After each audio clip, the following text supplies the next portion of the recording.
everybody, and welcome back to Prep Phase, your weekly show here just before the start of EML every Tuesday, and it is time for episode number 4. I'm your host, Milosh. By my side are 3 wonderful guests. You're not analysts when you're on here. You're just here to have some fun. Alfama, Laxing, and Fresh. How are you doing today? Good, very good. Very good. It's a little bit warm in here. Look at me, I'm great. I don't know. I wanted to look at him. Here's how you're doing. You know what we should do? Do you know that trend when we both look at our child at the same time, and then he chooses? I'm older than both of you. And then he chooses who's looking. You're older than Too, me. and then whoever he picks is the one that he prefers. Yeah.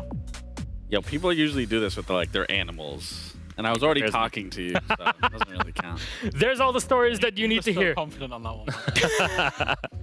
My friends, today there's a bit of a nostalgia trip because we're all old in our own way, right? Yeah, I'm not sure, but Some more so than some others. more so than others. Not even like Some people. some. How old are Some you? people. How old are you? How old are you? It's like we say it at the same 32. time? it's 42. 3, 2, 1, go. I'm 32. 31. Come on. Good Lord. Well, you know what? That gives me seniority in this case. Our game today is more, our first one at least, is going back through the time in events. Because right now in Siege, we have, of course, a special event that's happening in the game. It's Mute Protocol. It's, I guess, the 4th edition of Mute Protocol that's happening in the game. And I kind of wanted to look back as what sort of events did we have in the history of Siege. And I guess my first one has to go all the way back, and let's see if you can remember where this is from. Where were you when you watched the Operation Chimera reveal? Do you remember? When was that? That was so that's 2018, Yeah. Yeah. and Where that's, were we? Where were we? That was 2018. That Tokoname. No, No, that was no, no. 2018 was 20 Tokoname. one year before. 2019 That's 1 November. year before. 2019. So 1 year before, I was playing Gamers Assembly. Okay, good Wait, for you. No. Yeah. No, no. Yeah. No, I was- it Wait, wasn't it in It France? was SI 2018. They revealed Operation Chimera. Ah, so that was the question. Okay. Who came with Operation Chimera? the What first operator? Lion, of course. And? I thought it was and Paris Finca. Major. Very good. So, did you know that it also came with a PvE mode? Yes. Yeah. Have you ever played it? I missed that PvE mode. It Outbreak. was. I think It was the Outbreak. the Outbreak. community That was fun. Very good. Outbreak. Let's run the clip in the meantime as we're I was just gonna talking say. over this, because Are we counting points? Because I got. we're not doing points for this one. I tell you, Lion and Finca came with it. Do I get points? 2 points? we already said that. Outbreak, I'm someone who enjoys PvP, but I'm getting old, so playing a lot of PvE games, something that helps me relax. And PvE in Outbreak, I really wish that we That was got so it in cool, the and- game. I mean, Yeah. I think collectively as a community, especially for the pro scene, I know everyone liked using this over Terrorist Hunt at the time to warm up and being able to shoot the aliens that were it's different to infected. T-Hunt, that's for sure. Completely different. One thing I actually really liked about it is also just playing with your friends on it. There was kind of created a whole different atmosphere. Kind of The brought you co-op- back to the Rainbow Six Vegas Yeah, days, yeah. honestly. Yeah. The co-op aspect was so cool, and also what was crazy to me was the timing of it, because of course it was SI 2018 with Chimera, but then Outbreak as a whole, like as a game, developed and released a bit later, if I remember well, and then just after that we get hit by COVID, which is like the first 2 years global later. pandemic, and I was They just were like, foreshadowing COVID. it was actually insane, you know, like the timing of the thing was insane. I felt like. The conspiracy theories. Yeah. Crazy. What if it would have been COVID as it happened? Then I could have Incredible had that marketing play out. strategy. Yeah. Can't believe they did that as a Ubisoft PR was behind move, huh? COVID? Imagine. Anyways, that derailed. But yes, it was a lot of fun. One thing that they had in it as part of the mechanics is that you reinforcing was a lot faster, and I wish we kind of get that to make those prep phase bits a bit shorter in the game. I agree. I don't know if you It remember was how very fast satisfying. Yeah, it was super satisfying.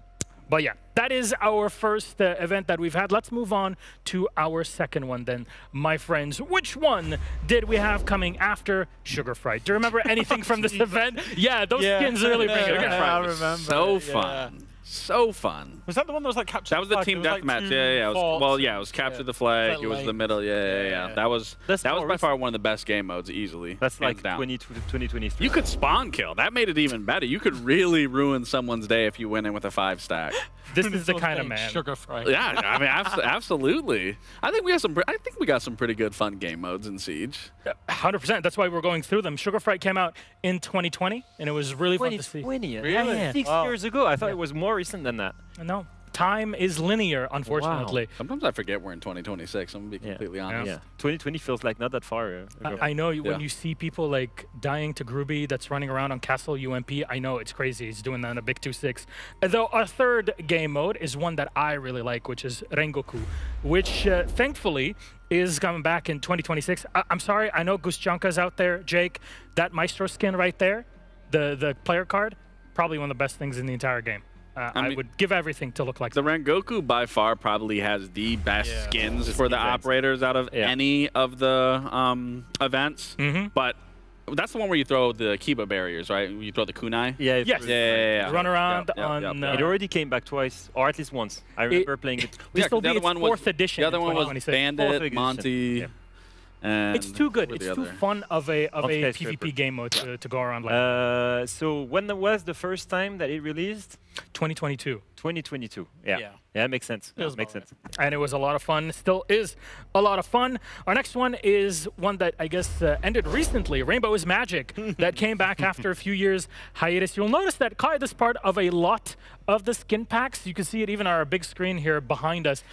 There was a lot of effort to make sure that my Moroccan man looks good. Yeah, he does. Oh my god. I mean, If you don't, he does. Milos, have you ever tried it? Would you ever do the beard pink and the hair? 'Cause that might actually. you could that might cosplay that actually- really well. That would could be I a will fit. give you 50 euros to do that. That we'll need a lot more to... Remember when we did the Halloween Yeah, show? At, Exactly. Yeah. But that was with the... Do pink. I feel like I've Yeah. seen the Tachanka one. Yeah, Um, obviously, that's pretty... No, at a couple of the The events. smoke the one, cosplay. the original smoke one with the fairy furry head. helmet. I still rock that today in ranked, and I have the ember rise on the bottom Oh. and the fairy head on the top. That's You're an disgusting. awful person. That is disgusting. FBI could have got that one out of me.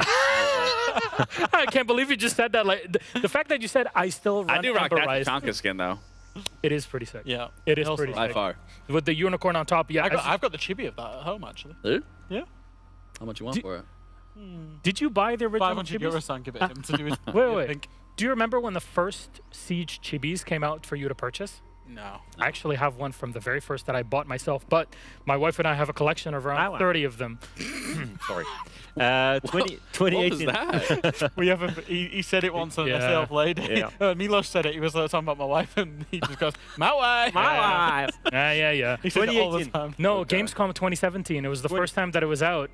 Where you were there. Didn't gain We were it. just talking about it. You're on Elevate. I still have a mouse pad that has your signature on I it. got to see what that signature looks like because it's currently not up. I know it's not up to date. That's for sure. Gabe, Change your signature through the years? Well, I actually just developed a signature. Before Yeah. it was like every other pro player where you just write your name and that's it. Now actually it's in cursive and there's a nice little L in there. Too bad you don't play anymore and no one cares about it. People show up to our meet and greet still. yeah, they do. Yeah. Wait, you they get they meet do and greet? when we have them. Sometimes. Well, Sometimes. If I'm lucky. next up is Snowball, one that I remember. I was actually. Oh, we were so trying I was on this. on the. So I know Ace was playing it a lot, but I Yeah. was playing this on the train back to Rennes, to my home, on the actual TGV that I just Wait. had this on, Is this- and it was fun. Is this the one with the snowballs and capture Yeah, the yeah, flag? Yes. yeah. Okay. You throw- Okay. Yeah. And that thorn headgear? I remember we played.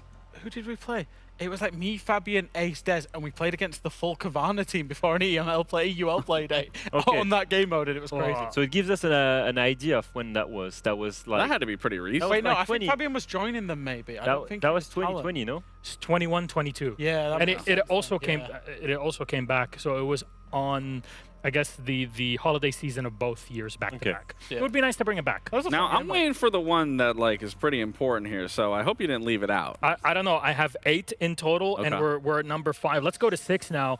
It's Redacted, one of our latest ones that, of course, we brought with our latest operation, and that played March to April. And as again, Revolver Ocelot, try to say that really fast. Revolver Ocelot is what we got, but also Raiden for Jackal. There's some cool skins, and the Redacted mode, at least when I played it, was a lot of fun to go. What's this game mode? It's one of the more recent ones, and it's you get Remade like a Nighthaven super- Labs for it. You get a super cool on Jackal's gun. You get a super cool like mythical skin that like super cool animated and stuff. I bought all of the packs to get it, and then got I realized it was on Jackal's weapon, and then I was like, wow. Oh, then you're just Never. Yeah, it was. Do you run PDW or C70? Well, C17 because that's the one that has the But he skin. doesn't play Jackal. But I know one plays Jackal. People used to just always Somebody ban played Jackal Jackal too. yesterday in EML. I I don't know know. why he wasn't like in professional play. It took a lot of work to make It was him Heritage, wasn't it? Yeah, Jackal back then. decent. was They actually pretty rough. it was pretty well played. I know. back on coastline. You're old, huh? Yeah. See, he feels it. He feels it now. Next up is Grand Larceny. That is event number 7 that had some cool skins in there, but also it is coming back later on this year, as has been announced in the Year 11 roadmap. The coolest thing about this event, this is coming from someone who way back in the day played a lot of Battlefield. There was a lot of micro destruction, and in Grand Larceny, you could destroy all the floors, all the walls. The only thing that stayed are the actual pillars that Yeah. held the map together. It was a bit satisfying. Everything. It was on Yeah. Hereford, right? The original one. Yes, Yeah. and Yeah. you could break through. You had Yeah, the old that's car. It was very 1900s themed. Yeah. It's as you can see, there is a bit of an inspiration from Peaky Blinders, and I won't add more to it. There it is. There's the warden. Nice cut, right? Not the best cut, but yeah, there's a little. It's better than Baby Shark's haircut, That's a toupee on It his feels head like for Warden sure. Shelby. but that's Warden. literally the Yeah. intro. that's the whole idea. There you go. I think you could pull it off as well. Yep. Yeah, Yeah. What? yeah. Let's do all we kinds got of any things. clippers? Especially Can when we you clip this curl out? your Yeah, but it up I'm a not little gonna bit, your lose mustache. more of my hair for this. We I'm could. already balding. Minoxidil is not cheap, I tell you that much. Anyways, I'm just being very honest with you. Number 8, though, is Mute Protocol. And it's happened, it's come Insane back skin. multiple Yeah. times. Our latest one Yeah. comes back into the UMP. That skin, I'm so lucky. I actually got gifted the code to the skin itself. So reach out to Milos for 10 Okay, skins. okay, Mr. Ubisoft. Also, Yep. reach out to him if your account is banned. Yep. What?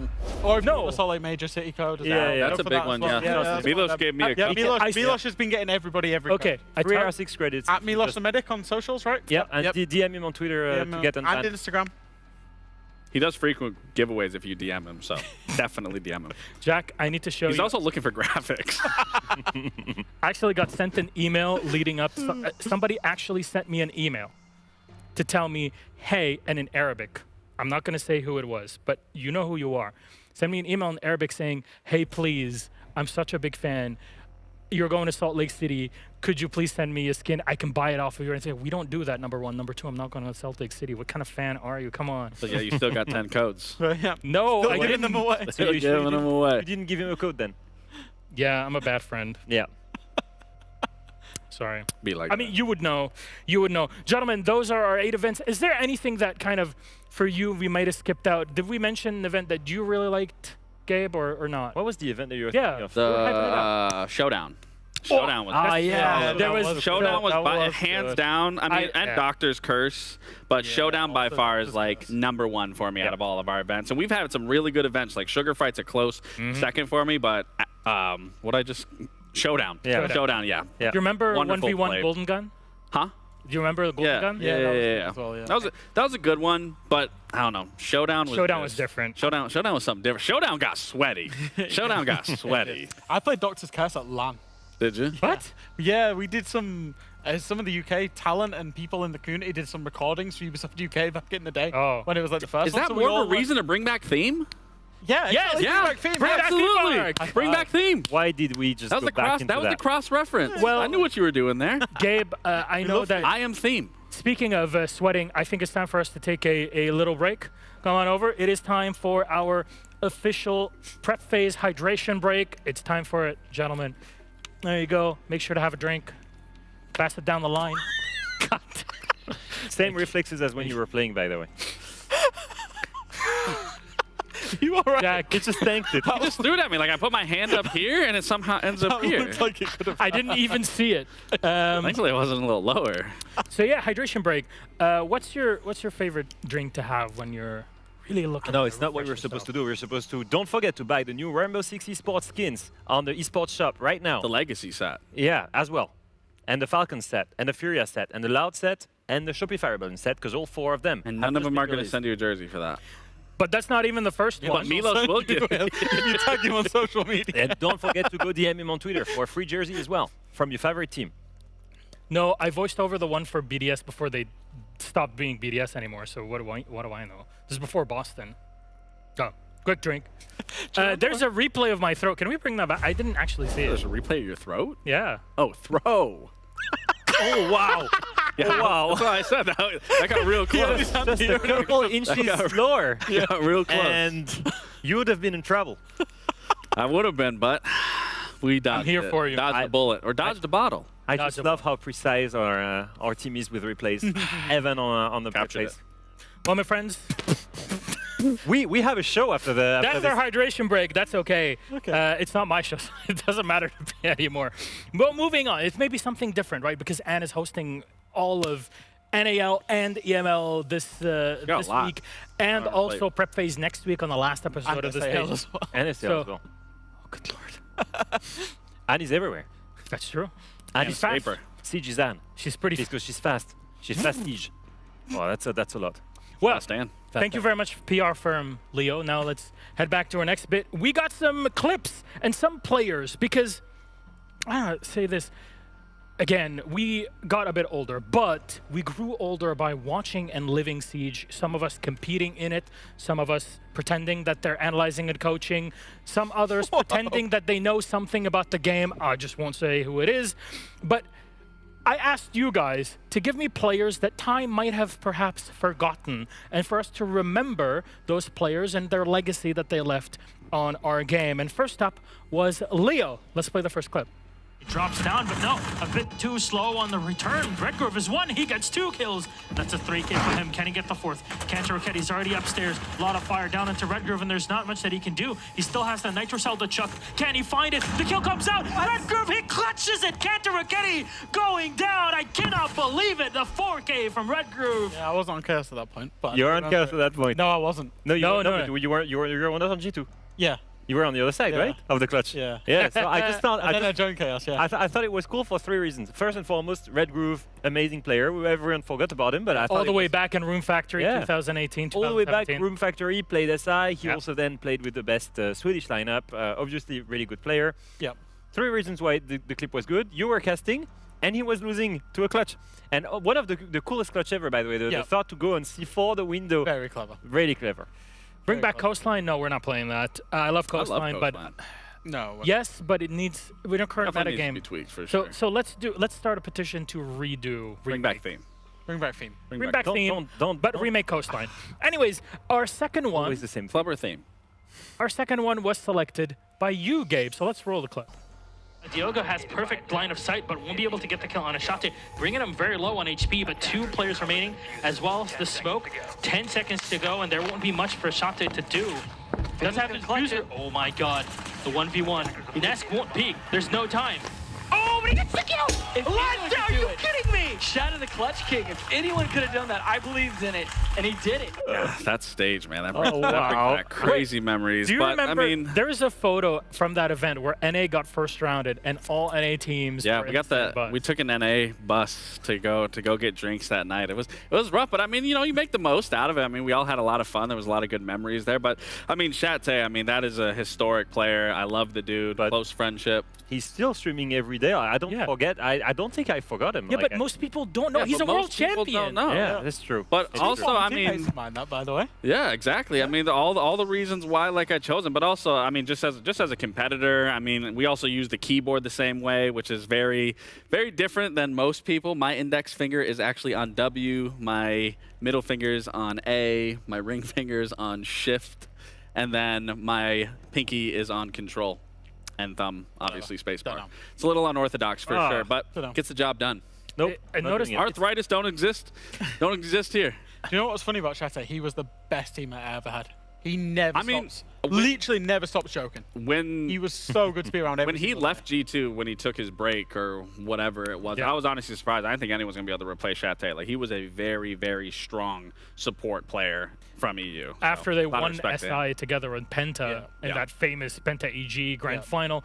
Well, he took a break That's when after Kanto actually came in, Kanto right? was Yep. picked Yeah. up 2 Yep. weeks before the event to boot camp with the team in Berlin, and then flew out and actually ended up playing really well Yeah. in Atlantic City, but they lost in that final to Team Yeah, Liquid. Penta Do you players, think? Do you guys think that if Shate didn't retire or take a break, then that Kanto would have ever got that same Yeah, opportunity. 100%. Yeah, 'cause he was with I'll tell you Ents, why. right? I'll tell you why. With Because Ents. because 4 C2 Penta players that stayed on that roster took a chunk of the salary to Yeah, pay I know. his buyout. Yep, I know. That's how good he was. So Yep. whatever happened, he would have landed at top. But that's what I'm saying, though. Like, and we know this, that just because you're a really good player doesn't mean you're going to mesh well with other teams or get that same opportunity. That's what I'm saying. Everyone Obviously, wanted Kanto. joining the best team at the time that understood the game at that Yeah. level, I'm curious if he would have had the exact same or relatively close experience that he might not have had if Chateau never quit.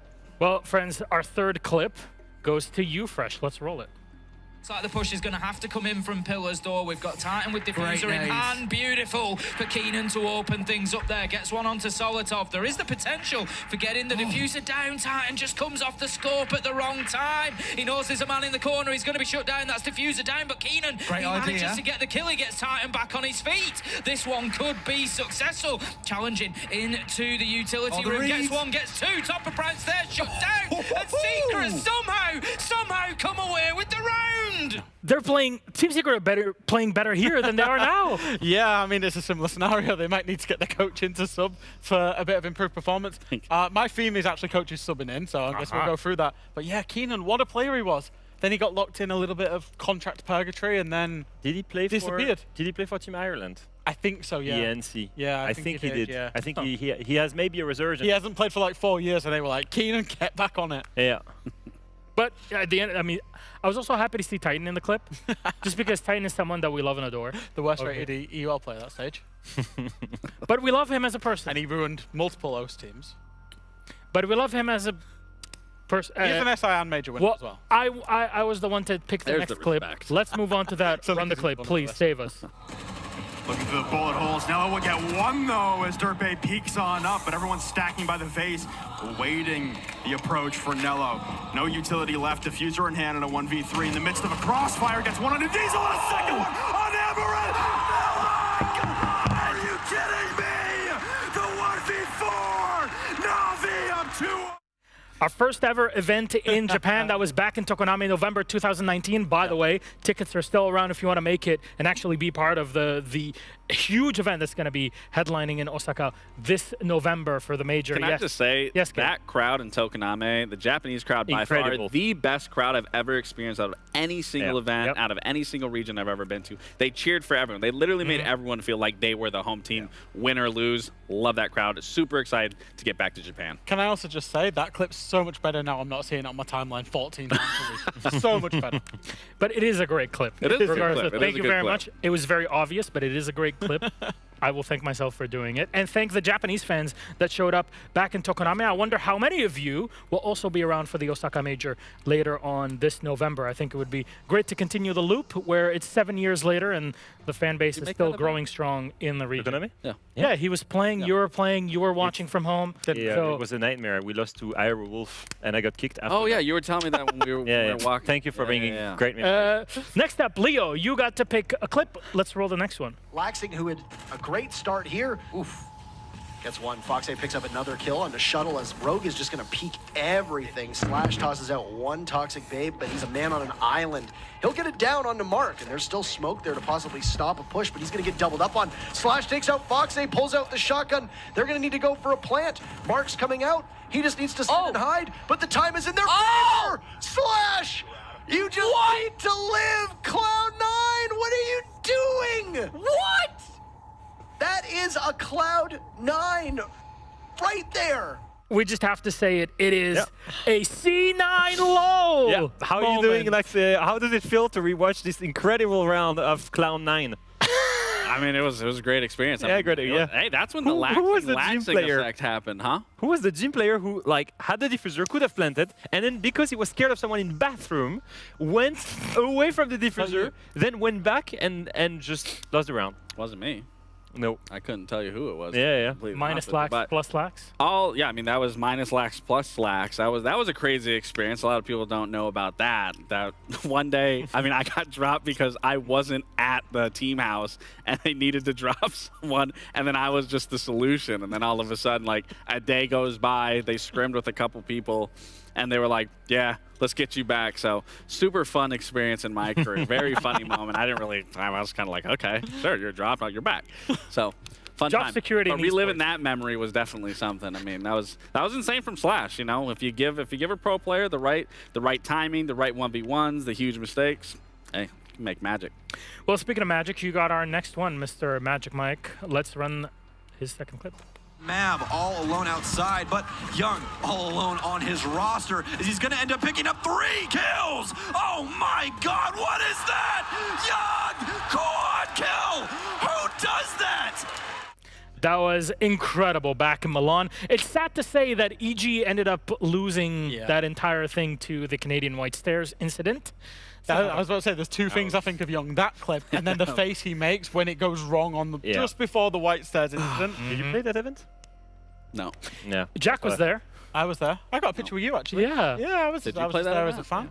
It was a great Just to event. phase. Yeah. Relatively small. I And think we're Leo only was like there. 1,100. Yeah. And you lost. I was wearing the worst outfit I've ever worn on stage. True. Green Apart from khaki this one. joggers with a blue Lustream jersey. That was the worst possible thing.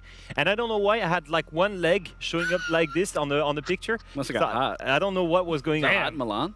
Yeah, it Yeah. was good. Oh, okay. And then Uno left you right after that event as well. Yeah, yeah. Got first rounded, lost to FaZe, and then lost Uno to G2. Do you know Thanks to that Dan had joined Team Empire, now Virtus Pro, A literally few days before, yeah. the week before Yeah. the stage or the season back then ended, and then he went out and became the MVP of the entire tournament in that Pro League final because of his performance. Basic Golden Boy worked shockwave. that event too.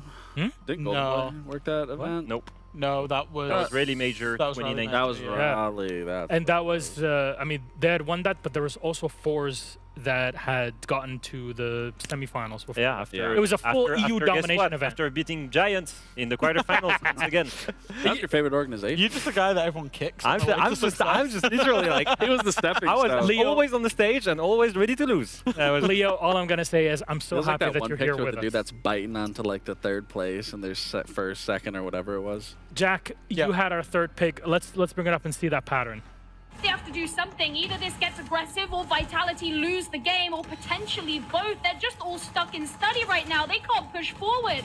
10 seconds still to go. Fabian gets a kill from himself, but look at all the blue filling the kill feed. Hungry tries to get one back. Goga's going into the plant. Chaos have got to try and deny.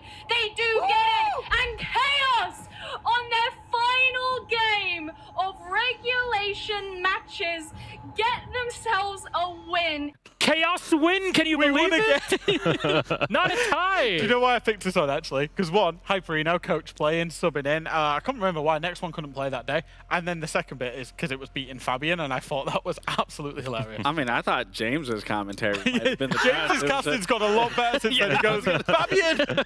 Hyperino! There's just 2 things in that entire thing that he manages to get out. Well, see, anybody with a bit of work can end up casting an SI Grand Final, as Dev did with Pengu. Well, what a nice way to put it for James. That's Pengu's co-caster. If James can do it, anyone can do it, guys. Our final clip of the evening. Let's play it. This is an angle that he might be able to contest. No, unfortunately, he takes just a bit of damage there. Waka gets the second one. Eclipse, though, will get one, turning it into a 2v2. Now they push it on the side. The Bandit will lose out on this. Eclipse, the last alive on the Ella. He spots the head and takes him down. Ace for Waka? At least the 4K. What What a ace for start. in that round.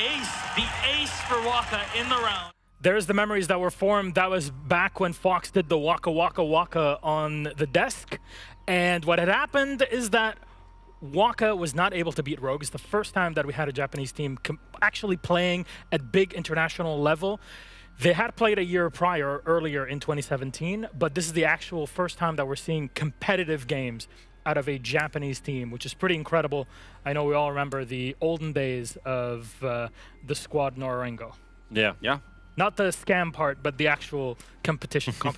Yeah, we pushed past the scamming part, but I mean, Waka was a hell of a player. Super nice, super friendly. I mean, that entire team was extremely friendly. Always nice to see. The Japanese Bolo, kinda. He was like Yeah. superstar, He's content creator, at the same time, amazing player, fry heavy.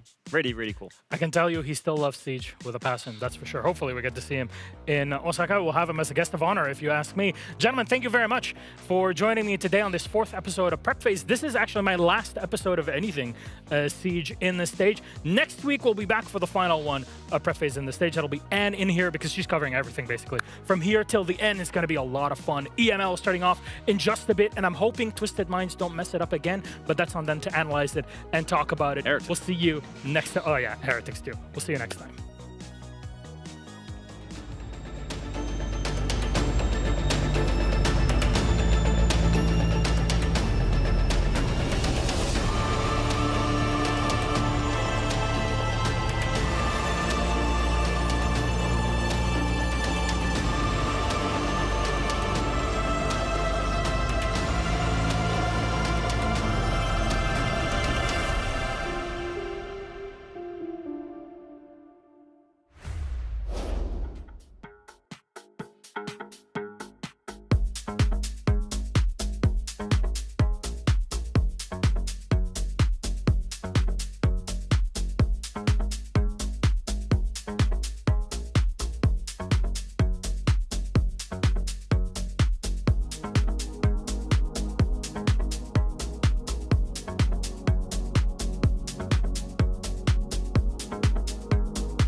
And it really has been a while since I've caught up with the EML. Hey, what's up, Jack? Can you guys fill me in on what's been going on this stage? I mean, it's pretty simple, right? You have 3 different teams on the last play day that can make it to playoffs. And those are Rebels, Shifters, and Twisted Minds. Let's go step by step, because I know you're a little bit slow in there. So, Rebels, how many points do they have? 10 points. Now, Shifters, who are playing Rebels, how many points do they have, Jack? 7. How many points do you win if you beat in regulation Rebels? 3 points. So, we've got Rebels on 10 points. We've got Shifters right now on 7. If they win 3 points, 10, 7 plus 3, it equals 10. And so now we've got 2 teams on 10 points. Now, Twisted Minds, what happens right now? They have how many points? 7 as well. So what's happening? We have 7 points. If they win, that's plus 3. They go to 10 as well. And what does that happen? That means that 3 different teams are equal on points, 10 points each. And what happens in that scenario? Exactly, 3-way tie. Got it!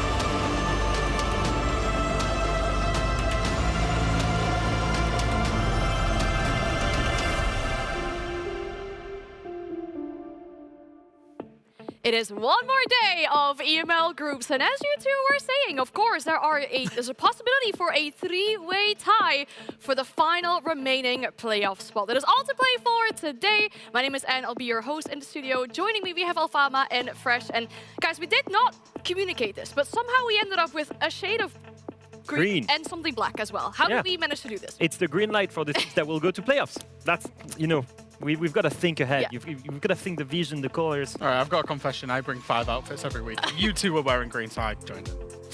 You just ruined the illusion. I know, sorry. That's we were so sad. Broke the wall. Sorry. It seemed like good chemistry going on here, but I guess not. We do plan things here. But let's dive into what happened yesterday, because a lot happened yesterday, right? We started with a few teams confirmed for playoffs.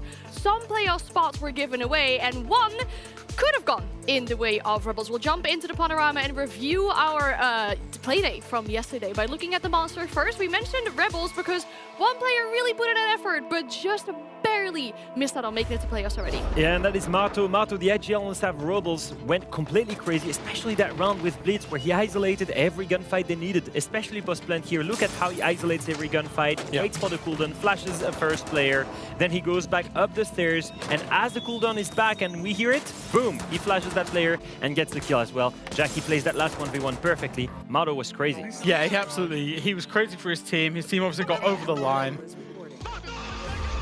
As you can see, team got over the line in the end. They got the win. It's still in their hands for the playoffs, although they may slightly have just been disappointed. But Mato on that blitz, that's literally a round that you should watch if you ever want to be a blitz player, because he was perfect with that. The plan the engagements that he took, the distance that he got between the operators, and the distance that he closed when he needed to. All of it perfect. Especially with how big shields are in our current meta. We'll move on to our moment, the craziest thing that happened yesterday, and saw GK make it to playoffs. We're talking about this round from Ask, a beautiful read onto the situation.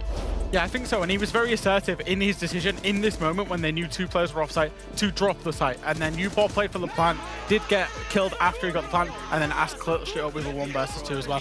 Really, really good play from him. And I think Groovy mentioned it in the interview, he's really starting to find his form inside of European Siege. He struggled with it right at the start, but right now he's playing out of his mind. Yeah, kickoff was a bit of a struggle for him, but I think that it goes to show when you invest in a player like him, of his quality, and you give him enough time, eventually it will bear fruits. And today it might prove so. If they make it, they've already made it to playoff, but if they make it to top 4, maybe. So there are things that I think we tend to use as example. I think the example of the redemption of Ask from kickoff to this stage is a beautiful one that sometimes imports, they can work. Yeah, something we'd love to see here in the EML, but we'll pull up our schedule to transfer into the must-see and kind of start preparing ourselves for our big day ahead. Now, there's one match I want you to focus on.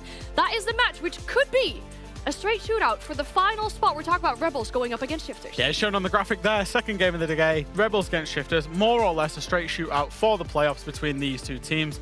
And I think, yes, there's a couple of permutations that might change that. But both of these teams, it technically is in both of their hands. Rebels, they get a point, they're through. Shifters, they get a dominant victory. They're through into the playoffs as well. And the Falcons VP game, which is a very interesting one in my head, because we finally get to see if VP can actually contend with the very top of EML. Yesterday, them losing to G2 was the first question mark. Today, they can prove that it was just one mistake, and they actually can take some of the biggest teams now, and they're ready to break that ceiling. So that's what I'm looking forward to. Yeah, well, you mentioned some permutations for the possible scenarios for today. For that, I would like to see our standings so we can have a crunch at the numbers like you two were doing earlier with Milos and have a look at where we find ourselves right now, right? Given the numbers, given the possible scenarios that we have. Yeah, we'll do it properly this time, and we won't joke around either. And I think it's important to note realistically is that we've got a lot of teams confirmed for playoffs. 5 out of the 6 teams confirmed for playoffs. That's the big thing to note. But it's very, very dominant. G2, VP, they're up there at the top of the lead. And then you've got various permutations going all the way down to Twisted Minds. Heretics and Secret, unfortunately for them, are out of contention, Leo. Yeah, so now if we look at the 2 races that happened today, basically, we have 2 races coming out. We have a first race that is about making it to top 4, and B, the race about making it to the playoffs. The first one is, if we look at the top 4 right now, we look at 3 different teams here on this graphic that can make it to the top 4. Why is that important? Important because they will make it to the upper bracket of the playoffs. And so 3 teams, Jack, can you tell me what's going to happen? How can they make top 4 between Falcons, GK, and Fnatic? Of course I can, Leo. This one is a little bit complicated as well. So if we look at the different permutations for top 4, you'll notice that Falcons, GK, and Fnatic, they all play separate opponents. And what that creates is a scenario basically where Falcons, they're set in 3rd place. If they get a point or if they don't get a point, they actually can have massive implications on GK or Fnatic. GK play their game up against Secret, Fnatic play against G2, and those different situations can all apply for their games, Leo. Yeah, and now looking at obviously the rest of the race, we're going to have the playoffs race, and this one is the most important one for teams that have struggled throughout the rest of the stage, that are trying to grasp that chance of maybe making EWC, and it's 3 different teams. We've talked about them a little bit, and that has to be Rebels, Shifters, Twisted Minds, all 3 kind of trying to fight it off as Rebels and Shifters are going to play each other. Twisted Minds obviously have a different game. Very important, all within 3 points, Jack. So who's making it? Yeah, this one's a lot simpler. And the reason that this one's a lot simpler is because Rebels are playing up against Shifters and then Twisted Minds play afterwards. So if we can bring up and show the flowchart for the top 6, we can actually see that actually should Rebels get any point, they will qualify for the top 6. If Shifters win in regulation, and it's 7-0, 7-1 or 7-2, they will qualify for the top 6. If not, if they win 7-3 or better, they open the door for Twisted Minds to put on a performance and get their victory, and there's an outside chance, therefore, that Twisted Minds could qualify. It is, yeah. There's still a lot to play for, as we said. I like this flowchart as well, because it really helps you understand, okay, what happens, what possible scenarios will be the outcome of that. And it helps us understand what's going to go on, because I'm not too good with numbers, but there is still a lot of numbers involved today in our matches. But we will dive into the top 4 a little bit more, because I think you already mentioned it, right? And the teams that are part of that, we made a beautiful graphic for that as well, to kind of understand there's a lot of different outcomes and a lot of different scenarios, but what does it mean for these? So because there's 3 teams, there's a lot going on, and you can get into all kind of weird and wonderful around different scenarios. But the top and bottom of this is, do Falcons reach 6 rounds or not? Because if Falcons reach 6 rounds, they're confirmed. So if you're a Falcons fan, all they need is 6 rounds, but they can be confirmed with other permutations. So I think it's worth taking a screenshot, coming back to this as and when it happens. But realistically, GK basically need a win to confirm. If not, they open the door for Fnatic. However, there's various permutations because they are all very close on points and very close on round differential as well. So overtime comes into play, tie breaks come into play, head-to-heads come into play as well. And so as a reminder, Falcons, they play VP. They played a very strong opponent today. So it's not a given that Falcons reaches 6 rounds. Whether it was against any other team, I would have said, yeah, maybe possible. But against VP, it's a huge challenge. And so there might be a world in which Falcons not only are not that dominant team in EML anymore, but on top of that, they barely make playoffs, and they're not even top 4, and that would be a world in which obviously they lose to VP, and then you see Fnatic and GK overtake them. That would go crazy. I feel my pulse starting to rise with the way we're talking about these games and the possible outcomes from it, though. I mean, making top 4 is big, right? Because you start in the upper bracket, you have this extra life of making it to an international event, so that's big for these teams. But given that Falcons play such a difficult opponent later, if we focus on our first game where we have GK, they might be in the driver's seat, making it to top 4, playing against Secret here, arguably an easier opponent given the track run that Secret have had so far. Yeah, they absolutely are. So if you're a GK fan, you probably looked at that graphic and you thought, hey, that's crazy. There's so many permutations. If you're only bothered about that team, it is very, very simple because I've got the permutations for GK. If they win, if they get any win, they will make top 4, and that will put them 1 game away from EWC should they win that upper bracket game. If they end up losing OT, you can see the permutations. If they then go on to lose in regulation, ideally the better rounds, the more rounds as possible, because it just needs Fnatic to lose for them to confirm. Essentially, we consider that GK and Fnatic are more or less in a head-to-head, and GK basically just need Fnatic to do worse than them today, is ultimately the top and bottom of that. Yeah, and GK, they have a very different form. They have a 5-win streak coming on. They're playing against the worst team in the league so far. So like, there are multiple things that put them in the driver's seat. They also have 1 more point than Fnatic. So right now, they really have their fate in their hands. And for GK to confirm top 4 in EML, I think that would be massive, because it's not only for them a huge comeback from kickoff, but on top of that, it's the proof that all the 3 roster changes that they made were worth it, because on paper, top 4 in EML means maybe top 4 to qualify to EWC. Yeah, that is huge for these players and for this team as well. You talked about that win streak, the momentum that they have going on. We saw it yesterday as well. A very good strategic play against Twisted Minds. They knew exactly what Twisted Minds were going to do. Yeah, and I think that's the thing. We're seeing the synergy coming together. We're seeing the vision come together, their game plan to come together. And actually, I've got a clip, but I want the viewers to listen first, because Sark's calls something amazing whilst it's in the pre-round. I'm feeling something, guys. I think Ashum is gonna run out for Quindo. Can we get someone to drone on the stairs? And I'm gonna be holding the run out, because he already did it a few times in scrims, and I feel like he's gonna do it. Yeah. So you hear him. Can we get somebody to drone on the stairs? He's done this before in scrims. I have a feeling he's going to do it again. That's Sark's calling that. And what does Hasham do? He takes the bait perfectly. And what happens? He gets punished perfectly. These are the little things that GK are now getting right. When you're in that form, you're in that momentum, all of these things start working for you. That was a big reason why they confirmed playoffs yesterday. What's beautiful is that usually you get to that point when your fundamentals are there. Because that's when your base is clear, when all the strategic default strats are there, that's when you can add on top these small counterplays. And that's beautiful to see from GK, because as a reminder, 3 roster changes. Like, it's a team that was put together only a couple of weeks ago. For their opponents, those basics aren't just there yet. I mean, even Twister alluded to it earlier on in the stage. Secret having a really rough time, having made so many roster changes, and we already know this is going to be their last match in this stage, as they won't progress to the playoffs. So all that's left for them to do really is to play devil's advocate, maybe? Yeah, it is trying to, I guess, use the experience that they can, in the spirit of, okay, guys, we're a few weeks now, maybe more than a month actually, away from EWC. This is our last official play day. Like, let's try and get as much from it as possible. And as Twister said, I think it's a huge disappointment, even though this was supposed to be a stage where they were rebuilding, where they were training a lot in anticipation for EWC. They were supposed to make playoff, because there are points at stake, because there's more at stake than just EWC. Yeah, I think so. And I think it's important for them to go out on an official, on a good note. I think because that's that's the last thing that'll be lingering in their mind the next time they step into an official, which will be at a LAN event, which will be in Paris in, in a month or so's time. And I think the guy on your screen there, Mowgli, I think is very, very important to this roster. He has his ups and downs. I think maybe he got a little bit exposed yesterday, but he needs to, maybe rein that in a little bit, become the top player, be the top player that we know he is, maybe not take so many risks, because I think a little bit yesterday he was potentially a little bit of a liability to this team. Now, as we already know, this is going to be their final match. Let's show up that final battleground as well then for Secret. See where this matchup will take place, but it's a Fortress. Yeah, and this one is going to favor GK a lot, in my opinion, because they almost beat G2 on the map. G2 is one of the best Fortress teams in the world, and it went all the way to overtime against GK. However, for Secret, on top of that, they played it twice this stage. Yep. They got 7-0'd by Falcons, and they lost 7-4 to Twisted Minds. So clearly, there is one favorite here. Do you know what I like about this for GK as well, actually? Is the last 2 maps that they'll have played. Yesterday they played Nighthaven, which is where they corrected their course corrected their attacks when they played it up against Heretics. It was when they played that game. Now they're going back to Fortress, which was very similar. This is the map that they got to 6 rounds on against G2, and then ultimately, struggled and ended up losing the game. So they're course correcting on that. Heading into playoff, showing that 2 of your weak maps are now strong maps for you, is a very strong position to be in. And of course, we've just seen Sarks there. He's got a different shirt every single play day. He's flexing his collection. Look at that. I hope they would have worked out yesterday with the Dutch shirt in the back, but that's no, we don't talk about that. that. No, we don't talk about that here.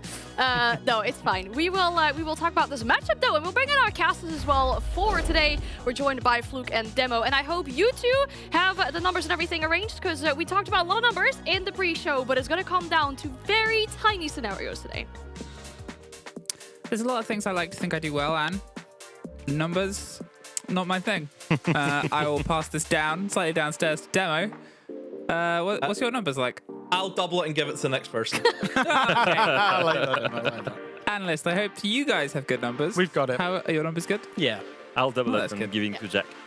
Everyone's looking at me. I hope my numbers are Yeah, I mean, Jack was crunching until like 4 a.m. last night, running all the numbers. So I think we're going to give him a little bit of a break and throw it over to you two for the first game of the day. Thank you very much, our wonderful team in Copenhagen. And now we get to travel all the way to wherever Fortress is. Kudos, fill me in, buddy. We find ourselves on this, the final play day of the best of ones of League of, well, opportunity. Fortunately, Secret's only opportunity here, Demo. Not be the worst in the league. Not really a credit you want to be fighting for on the final day, but probably one you'd be happy to have. Yeah, I think you're just playing for a bit of pride now, isn't it, for Team Secret? Obviously, this is not went to plan with this new roster. They've really struggled. I will say, though, that I think the second half, they've looked a lot better compared to that. The first 4 play days was really miserable, I thought, from Team Secret. I think the rules were completely wrong. We've seen them change the rules onwards from play day 5. They actually were able to get a win in the mix of that. And I do think that they have had some competitive games. Well, I think that's the sort of split, right, is, let's be honest, it's a team in turmoil coming in towards this split and coming in towards this year, right? You would look at it as a new viewer and you'd be like, how has this team fallen so far? And then you're like, oh, because the team is entirely different. It's, same packaging, different insides, and trying to get a rhythm there. And it's the opposite of GK, I think, who, I mean, credit to Groovy being like, yeah, I'll be back tomorrow. He's proving that really, really right, Demo. For a team that's also, or a sort of org that's gone through a rebuild, they have come out swinging at the back half of this. Yeah, you kind of look at Super Week as always a good kind of measure of where teams are. I think for GK, you couldn't have asked for anything better. You're able to take 9 points in that week. You're also able to beat a really top side in Falcons, as we know. So I think GK, they've proven that they can run with some of those big teams that we always look at in towards that top 4. And really good opportunity for them to cement themselves as a top 4 side. Attacker's objective is to locate a bomb and defuse it. So, will they be able to get themselves that accreditation? Will they be able to get themselves locked in as a top 4? And, also preciously, will they be able to get themselves that extra lifeline? That is really what they're playing for here right now. Whoever can get themselves 3rd and 4th means that they'll, fine, be in the upper bracket, starting off against either G2 or Virtus Pro, but fine. They'll be in the upper bracket. They'll get that extra lifeline. They'll get that extra chance to just sort of get themselves warmed up in towards best of threes, which is an entirely different beast. And who knows? Maybe they can even pull off a little bit of magic. Those teams, sure, one of them might be unbeaten and the other one only beaten by the other one, but still, teams are there to be beaten. And we'll start here. A bit of a trade of hands. Flexi wants to drop down the Blackbeard. Mowgli's taking a scratch somewhere, but it's actually Noah quite quick in underneath the stairs as Flexi takes a lot of damage on the drop. We'll be reading this towards the Deimos, but they can just tuck their way back in. In fact, the Deimos almost got cooked out there. He was blind, found in the fire itself, and almost flambéed because of it. Kike's been able to sort of hold them off on the drop, and that's a lot of damage just for getting in the building, and even then, barely. Yeah, you can see that GK have targeted the shields as they ban 2 of them away from GK, which does force Flexi into the Blackbeard.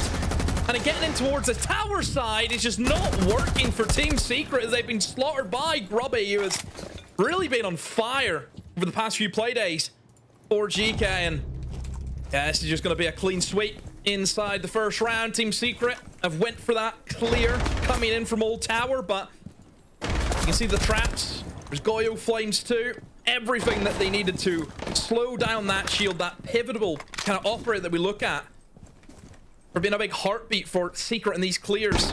It's just not going to work for them. And for Drills now, it's just a case of how many will he take with him. The minute left. Who's gonna... Oh, well, Sarks gives himself up. Cool. And so does Yoga. Now this is where GK, just sit in your hands. Yeah, at this point, right, he's still got to get in towards Horse. He's got no more utility outside of a single Selma. They have shotguns, they have slug guns, and they have Groovy. I think they should be able to just keep this off, because think about the, like, anywhere that you're having yourself as an... anywhere you're having yourself as a route in is going to have a crossfire, and, well, there is that immediate crossfire. The first round goes to GK. They held pretty firm, and the fact that they sort of got themselves into the 5 versus 1 position, and there was barely a scratch inside the building when they came blow for blow against the side itself, sort of says a lot about how it was going. Yeah, I think pretty simple, just to stack a lot of utility up on the side of GK. Wait for, of course, that Blackbeard. That's what they wanted to target. They're able to do that really well. So, yeah, a very poor attempt from Team Secret. Need to try and get a little bit more creative than that. Always a bit jarring. He goes to Grubby's cam and he's got the Team Secret chair behind him. Playing against Team Secret. Look, players have journeys. Yeah. Look, and if you got a free chair, would you get rid of it? No, of course not. That was silly. You know? Unless my org was like, we're replacing that chair, I'm keeping the chair. Yeah, as long as they give a new chair, no problem. Yeah, like...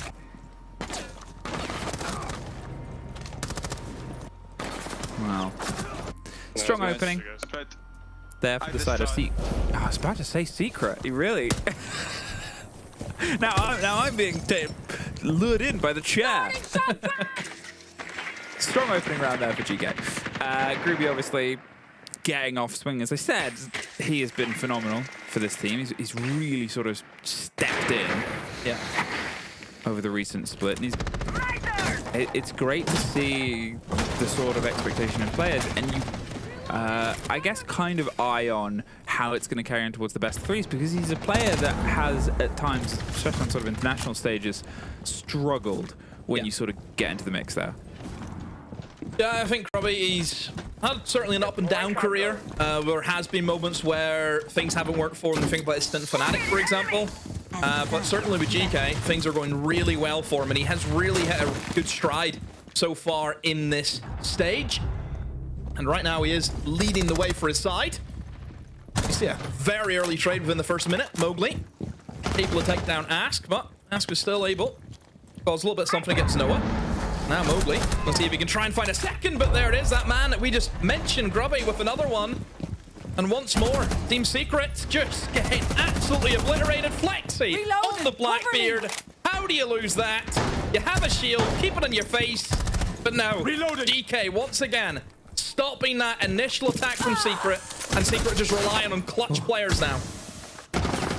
Well, both of them pretty bruised. In fact, one of them a little bit beyond as they're removed from the round, leaving just Drills left. A 4 versus 1. At this point, it would just feel like a bit of a pity kill. Obviously, without the 2 shields, they can't quite get themselves a route through, but Groovy doesn't even want to give them any more. Yes. Shot across the desk. Who's to blame? I don't know, but a timeout might be called soon. I mean, obviously for Secret, we've seen this before. We've played this video on quite a number of playdays where they just don't look in it. It looks very limp. I think it's very predictable what they're trying to do. Obviously for GK, they're aware that pretty much all Secret can do is play off a shield and that's it. I don't know. I think the side of Secret, they need to try and think of something else. Because playing it too basic is obviously not working for them. It's always the sort of question of pressure. I think it's a fair one. Right, when you get in towards this final play day, when in effect, Secret's split is over. It's done. They can just sort of sit and watch. They're not going to qualify for anything. They're looking at hopes and dreams and the prospect of building further forward. Fine, but that's fine. Here, onto a map that can be a bit heavy, that can be a bit slow, that you're up against the team that has the other side of pressure where they've qualified fine, but they're still in that sort of upswing, right? They're on a great track record recently of wins, and they want to keep kind of pushing. It does feel like, as you said, that there's some sort of structural differences here. It doesn't feel like they're pushing as hard, if that makes sense from Secret. We've seen them have better fight on other days. We've seen them pull tighter games. I mean, they almost took it from VP, right? A few playdays ago that we covered.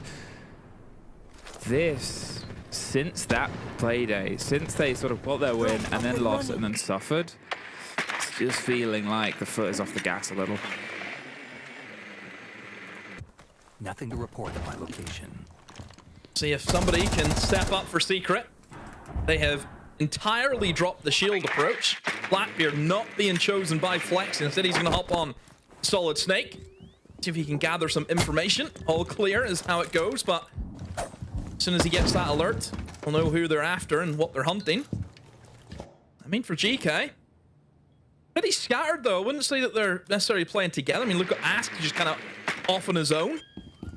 He'll be droned out and now has to fall back. So nobody wanting to hold in towards that top floor. GK happy enough to give control of top floor over.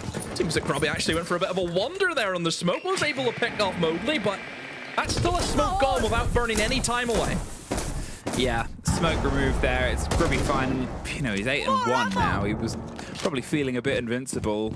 But it's a trade kill, very importantly. It's something that they've otherwise not really been able to get themselves locked in on. Yeah, we've had 3 opening kills in a row, fine, but this has had an immediate response. This has had a question that sort of doubled down, and you look at the previous 2 rounds, it's a 3K from Groovy, it's a 4K from Groovy. Now it's just 1, but now it's down to, oh no, Ask. Who was the man who sort of sealed the final round last time, had an absolute brilliant day. He's about to be surrounded by the 2 remaining players. Oscar's just sort of sat watching, waiting, and oh, he's instead going to try and preempt the fight, lean in, change the mold on what they think is going to happen. There's some support that's coming around, but you talk about buying time, you talk about gadgetry and wasting it. The keepers are getting him some. Upor tried to save the man inside the medical room, but unfortunately was put to sleep. There's the swing round. It's going to be a very narrow firefight. He didn't actually see the man at first, but he gets the last.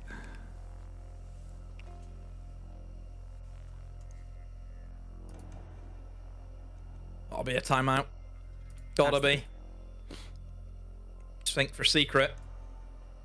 You kind of... I feel as though Secret are losing the round before they can even think about attacking the bomb site. They are at a massive disadvantage every time we hit the kind of final minute. Even if we get to the final minute. There's no structure right now for Team Secret. It just feels though everyone's trying to do their own thing, and that's it. And then they're losing these individual engagements. It feels like that those first 2 weeks again for Team Secret. Just nothing to look at. Everything's going wrong. Yeah. It's tough, and you do worry if it's sort of a sense of fatalism about it.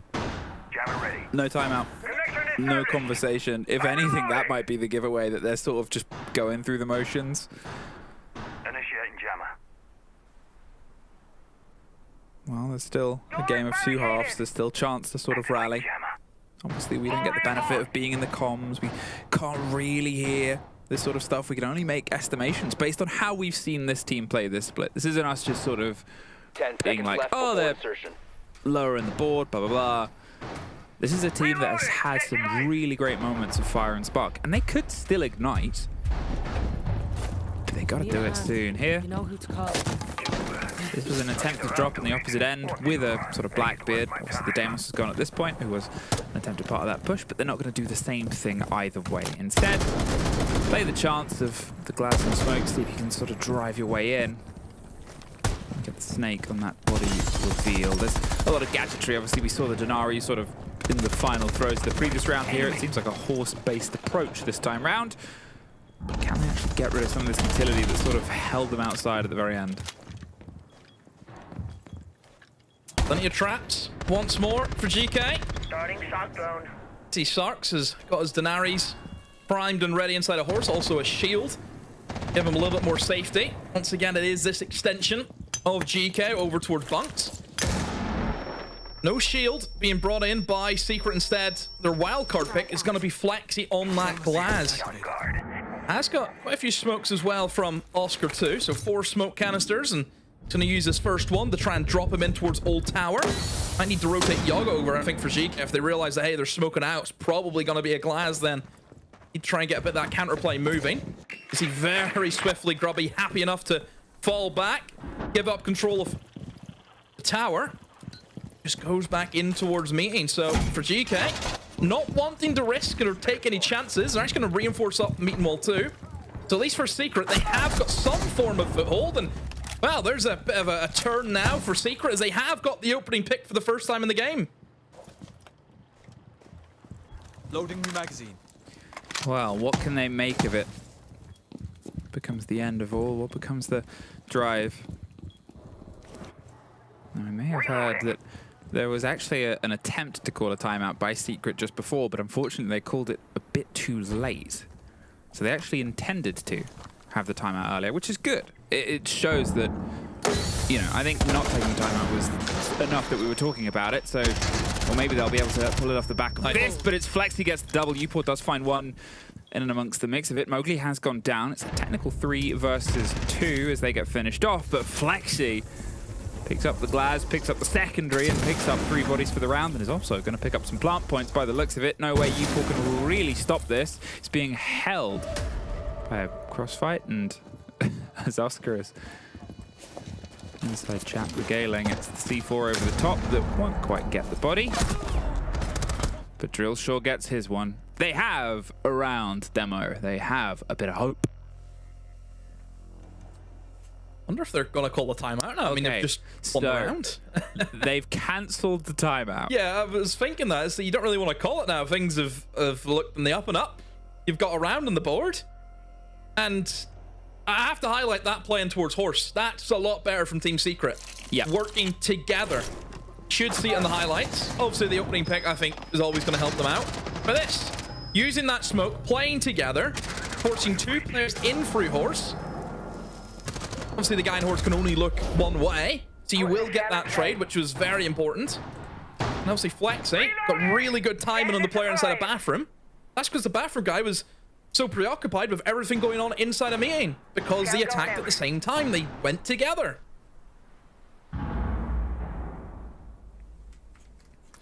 So, will we get that fire? As I said, it's always the possibility with this team. It's always been. It's a rough split for them, but it's one of those sort of things where if you look through some of the individual rounds, the individual moments, the scores, as weird as it is to say, aren't as bad as they look like they are, right? It's that sort of deficit. If they've not been playing horrendous Siege, they've not sort of been absolutely blindsided by the games. They just haven't been able to find a rhythm. whereas a lot of other teams this split have. But here, if they can try and pull themselves a second on towards this split, they can try and get themselves just a little bit extra of a balance. I mean, what, 2 rounds on towards your attack on this map, a map that has seen a decent amount of play throughout all this. In fact, it is the top played map for the league so far. Generally has about a 58% defensive win rate. Being able to put the pressure on towards that is obviously what they're trying to find, but they get the benefit of that as the latter half of their game.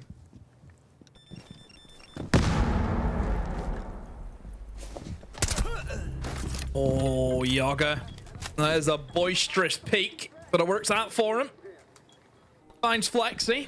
So the value that he could get out of those drones is going to be null and void. And oh no, that's really bad timing from Oscar. But Flashbang, I think, has worked for him, but he's trying to crawl through an ass. Just says hello. Catches him out. I mean, Oscar, what was that all about? I mean, I don't really know. And somehow Drills is in the site. Well, what can they try and make of it, though? There's a little bit of keep away from her on the far side. It doesn't matter how deep these two are sort of putting the pressure on towards it. If they cannot really get that kit, if they cannot get their cells safely in, well, they've got to try and find at least a kill or two for the trouble. There's a little bit of dodge and weave either way, but unfortunately, the only one weaving right now is Groovy. Well, then Mowgli spins on the dime, almost gets himself a second. As Zafir goes down, it leaves him just outside the breach. Now, Upor is also down. He's within the crossfire, right? What do you do here? Yeah, you try and dig your way through. Can't. That gets them at least a stem. Now, do they take the time out here, or do they hold it? Place your bets. I mean, do you use it now? You've only got 1 attack left. Yeah.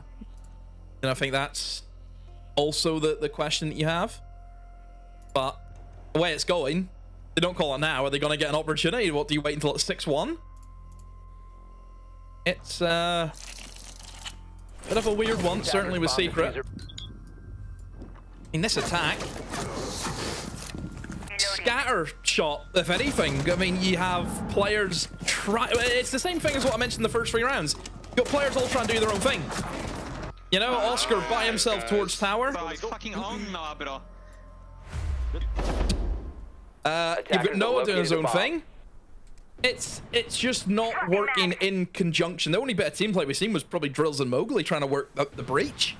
But you need other people there. You need more teammates around you because you're essentially walking in to a freeway crossfire. You can get swung from the bunk store. You've also got meeting. You've got the head holes inside of games.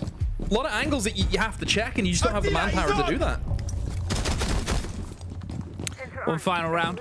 One final swing on towards it. They're bringing themselves a bit of a blinder as a lineup here. Get themselves the sense in, get the Candela popping off, and I'm wondering if they might try and do something a bit direct, right? Obviously in the previous round, you put it well. Oh, Flexi's in the site.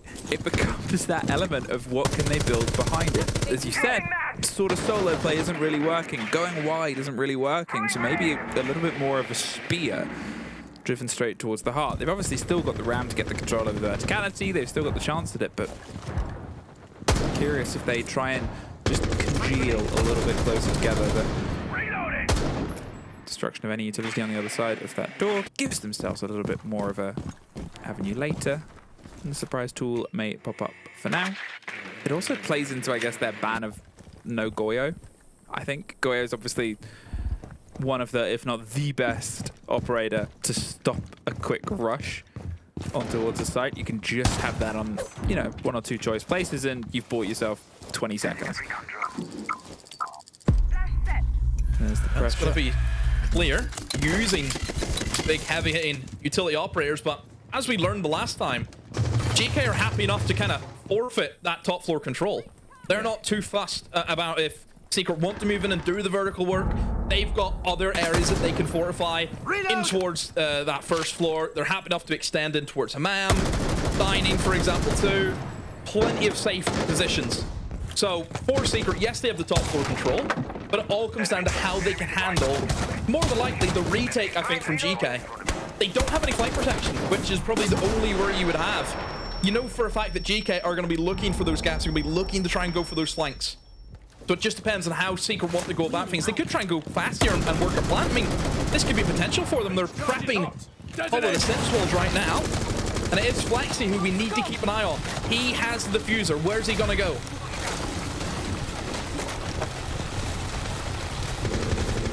All 10 players still standing, and Yoga is almost breaking that, doesn't say it, getting themselves to sort of stretch inside the side. As he said, they're happy to give up that top floor, and they have a single C4 to try and play against it. Potentially a very sneaky, tricky Razor Bloom. There's the C4 ripped and blown to no avail. There's a bit of damage. Darnosk is able to find one. They're dropping behind the sense wall itself and slipping their way. There's a man close round to his side, but Ask, in the meantime, he slipped himself back to a bit more of a pressure point here and held tight. Can they try and get the plant in? There is Flexi making the move now at this point. GK needs to try and bite their way back in, but it's traded back and forth. The kit gets caught out, and there's Oscar catching one more for the trouble, but Groovy gets 1 and 2! Does find themselves now in the 1 versus 1, but 5 seconds. He has to go for the fight, and it's Deagles at dawn demo! And it's something that GK locked down. Ask. Most of his kills within that site play, those 2 rooms. And after that, well, let's see what our studio think. Thank you very much. Yeah, some great moments from Asta. He really is a star player inside this matchup alongside Groupie. Already having had great games inside of the stage, but again, they're showing up when it matters most. Yeah, I think so far it's nothing too surprising. I think we expected GK to be dominating this matchup, especially starting in defense and really highlighting the gaps in the attacks on the side of Secret. As you can see here, when they get aggressive, first and foremost, it's Groovy getting crazy and getting a triple kill in the first round, in the second round, and then it Ask, and it's the 2 of them. Yep. The most important thing to me is whether it is flanking, whether it is deciding at some point they're going to fight on the room, whether it is giving up the room and then fighting all the way at the executes. We've seen throughout every single stage of these rounds, Jack, a moment where it's GK that decides when they want to play, when they want to get aggressive, and they do so together, and it's Grubby and Ask getting multi-kills. I say it often from time to time, but I really like you, Leo, especially when you take points for what I'm going to make. I was going to say, the one thing that I've really found good about this half in particular, the one thing I've really enjoyed, is the timing of when GK are getting aggressive, when they're taking their engagement. Wow. It's always on their terms, even when Team Secret are set up for an execute. They know when to get aggressive, when to find those kills, when to find those engagements, and then you can see the fruits of their labor there. Ask, Grubby, both of them in one half of Rainbow Six Siege, 71% cost, both of them hitting the double digits and high KPR scores. Like, they're absolutely just controlling every round, it feels like, and these 2 are profiting because of it. 22 kills in 6 rounds. Yeah, I'm just trying to do the math in my head. 3 and a bit per round, combined. Yeah, that's insane. They're killing more than half of the opposing team every round on average. Between them, yeah. That's insane. Yeah, that's bizarre to think of, but they're playing with a clear objective in their mind. I mean, that top 4 will lock them in with an extra life in playoffs. Yeah. So just to reiterate the stakes here is that GK needed to win. Any win will lock them into top 4, which will get them 1 step closer of their goals for achieving EWC. If you're in the upper bracket, you get to play the upper bracket game. You win that, you are qualified. And I think for GK, even if they were to lose, they needed the best loss possible, whether that be an overtime loss, and even if it was a regulation loss, their worst case right now is a 7-5 loss. So they're putting themselves in a great stead. Only 2 rounds to win in attack, and I think this will be a great test to see GK win back that map, because last time we saw them play it, it was against G2. They struggled a little bit in attacks, which has become such a good side for them now. So it will be a very good thing to see them playing a weaker opponent, and especially showing all the experience they've basically accumulated throughout 5 wins. Now, she's had a very, very small nerf, has Dokkaebi, since she came out and got reworked. But if you remember all the way back to the GK against G2 game, how were they finding success? It was on the back of the Dokkaebi. It has pretty much been perma-banned against GK once they've got on the attack. This time, however, Team Secret have decided to let it through. That means Blitz, Solid Snake, Grim, Dokkaebi, all of them open. Wow, there's so much to play with on the attacks here, and only 2 more rounds to stop GK from making it in the top 4. Can they do it? Let's find out. What was that? The last thing that Leo just said there? Grim, Solid Snake, Blitz, all open for them. Oh, what do we have currently? Although one of them's just been changed towards Flores in the bottom left. There is a lot for GK to play with here, Demo. I would say cheese operators. How do you think this one's going to work out? I don't think so much more cheese, just a lot of information that you can gather. You've got the trifecta open, you've got Solid Snake, you've got the Deimos, and also Dokkaebi if they want to go for it. So for GK, information should be no issues at all. For Secret, more fearing the fast, aggressive ways that you can get yourself into the map. Because again, I think sometimes for the top floor bomb sites, dropping in towards Old Tower, dropping in towards construction can be difficult. So that's where your Yings and your Glazes can be very, very valuable, because it just makes life easier. Just drop in straight away. Don't have to worry about somebody holding an angle. You can push them off that angle with your util. Now, I talk about how you can be direct in a direction. And they seem to be eyeing up a set of stairs here, which a shield is perfect for clearing. There's always the chance the C4 can be low over the top. They've only got one to try and work with, and a smoke of Oscar's going to see how much time they can actually buy themselves. But the earlier they put this pressure on, from the Deimos and from the Blitz, well, the earlier they can draw all of this away from them. Obviously, a minute's already gone, but it's a bit of a behemoth to get your way inside the start, get the first foot in, and you can see that they want to bait either another smoke or either another pop there. There's the... Ooh, taken out. Well, that's slightly quicker here. The grenade will bounce around and there's the barbed wire. Hopefully put the pressure on towards the player, and the smoke is just out of there. He can play this game slightly further afield, and well, they're slowly going to reveal that maybe somebody isn't holding this position, but without the drone, it's still going to be another 20 seconds of shoulder checking. There's the drive up. Very, very tough position, I think, without having the kind of util operators, your Wama, your Jaeger, and well, for Secret, they do bite first though. Down goes Grubby, a really good pick that Mowgli has been able to find. Oscar just needs to be careful here, but this team are rallying around him. Vidrill's with another, and here comes the Blitz. Yoga though, not gonna make that a kill. So Oscar just about got through the rotate in time. So now for GK, yes, they've got control, but they're losing men by the second here. You pour over the shoulder of the shields, able to find one, but you can see the Secret are just swarming and encircling them. Very, very well played there. They sort of baited them into the pressure. They had the swing, the combo. You could see it on the sort of shoulder of the smoke, just through the outlines, that they were going to move in as soon as that third smoke canister was thrown. Picked off one player. The Deimos wasn't able to react. They weren't able to get the trade, and since then, they just never really let that wall down. They made sure everything was responsive as a team. Great first round, great first hold from them. Yeah, really good from Secret.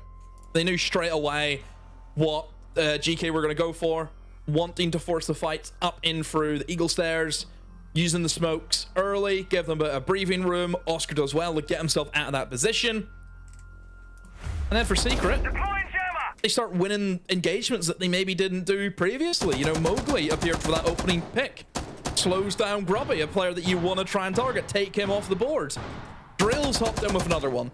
They were very quick to react, Secret. As soon as they knew what GK were going for, everyone rallied around Oscar and made sure that Oscar was going to feel safe. They're going to have people covering from the feet holes inside a bedroom, stopping anyone pushing in through the tower. So yeah, for Secret, it's a good start. You need quite a few more of those rounds, though. Still a very healthy lead right now for GK.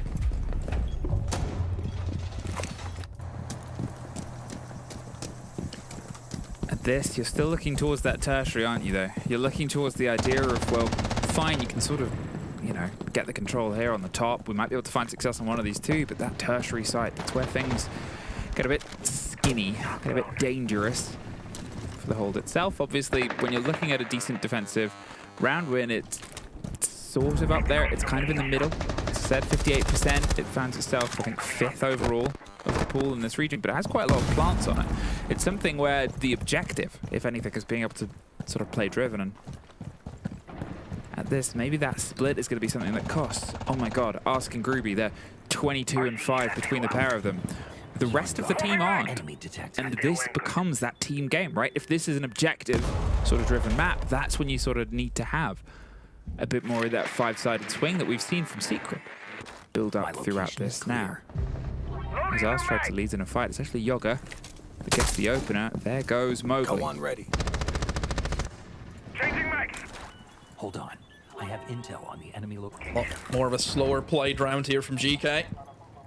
Just going to take their time, use the util operators, get themselves into positions that needed to have got that Grim in there. And for you, Poor tried to play off that Grim, but actually it's caught out, I believe, by a bit of barbed wire, which actually gave his position away, and Oscar able to take him down. But for GK, they are just forcing their hand.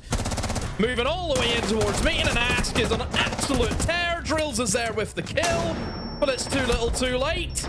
And Grubby, the other man he needs to worry about, gets the final kill. Ask and Grubby running rings around them. Yeah, okay, remember when I just started that point, being like, maybe all 5 will need to... No. I was wrong. Just send the 2 of them in. They're 22 to 5, 6 now. Well, it's just...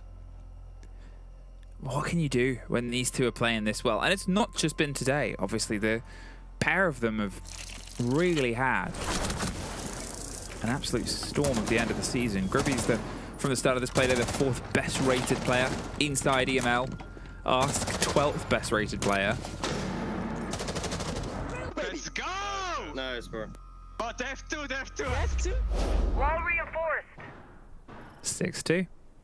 6-2, and only a single round now separates GK from getting themselves cemented in the top 4, getting themselves that bye, and with this much momentum in towards their favor, ooh, they are going to be eager for those best of 3s. Again, the sort of back end half that they've had, right? Fine, they open up first play day, 6-8 loss towards G2, the 7-2 loss towards Fnatic, probably had people a little bit worried. And then the 7-4 to Virtus Pro, and you're like, okay, how's this season going to go? And then an 8-6 to Heretics, and you're like, maybe not well. But since Playday 5, just better and better and better.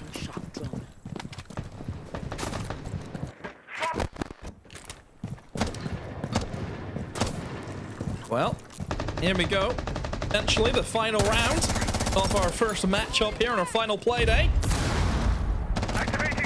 Before we head into, of course, I want to say the knockout stages, is that a little bit too, is that football fever getting to me there? Knockout stage, you don't really use that term much.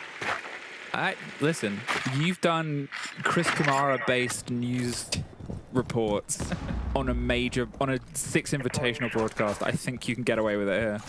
Thank you. You excelled at those, and I'm sure our production team agree. It's going to be here for GK. It's going to be an early death. Down goes Ask, Flexi. Ooh, able to catch him out. He actually jumped in through the window very early on. It's not often that you see a solid stake get caught out like that. I don't know if Flexi maybe just decided to challenge it nonetheless. But yeah, not a great start for GK. They've lost their solid snake, and one of their 2 top performers is gone. Maybe it's the second wants to try and go into the same place, and he's going to go for it. But Flexi now with 2. The after a third, though. Grubby is waiting for this F2, and Flexi right into the crosshairs. And yeah, it's just not great. Again, Team Secret, they had a really good lead, and GK have been able to square it up. 3 players apiece. Oh. Buys himself just a second of safety, but he's waiting for some support to come through. And there it is, Grubby gets on towards Oscar, but Drills finds 1, and Noah gets Grubby. Now Upor. In a 1 versus 2. Got Noah and Drills to try and peel his way through, and a tricky way to do it. Can make some of this hold a bit more awkward. There's, nothing more awkward than that. Caught clean off.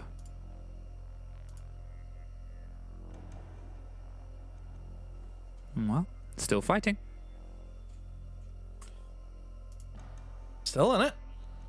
At least for now. Team Secret able to win out on that bunked bomb site. But now they're at a crossroads. Where do they go back into their bathroom site? Which I think obviously for GK, they'll be thinking, okay, we kind of seen what they set up the last time. We can try and learn from that. Or do they try and maybe go downstairs? It looks like it's gonna be the bathroom site that they're gonna lock in. So for GK, they've attacked it before. So we'll see if they can adapt to it and maybe change things up. Last time they went very direct, coming in from the Eagle stairs. We'll see if they change it up. And Grubby in that F2 is just... I mean, both of them on the F2s. Guys, let's fucking go.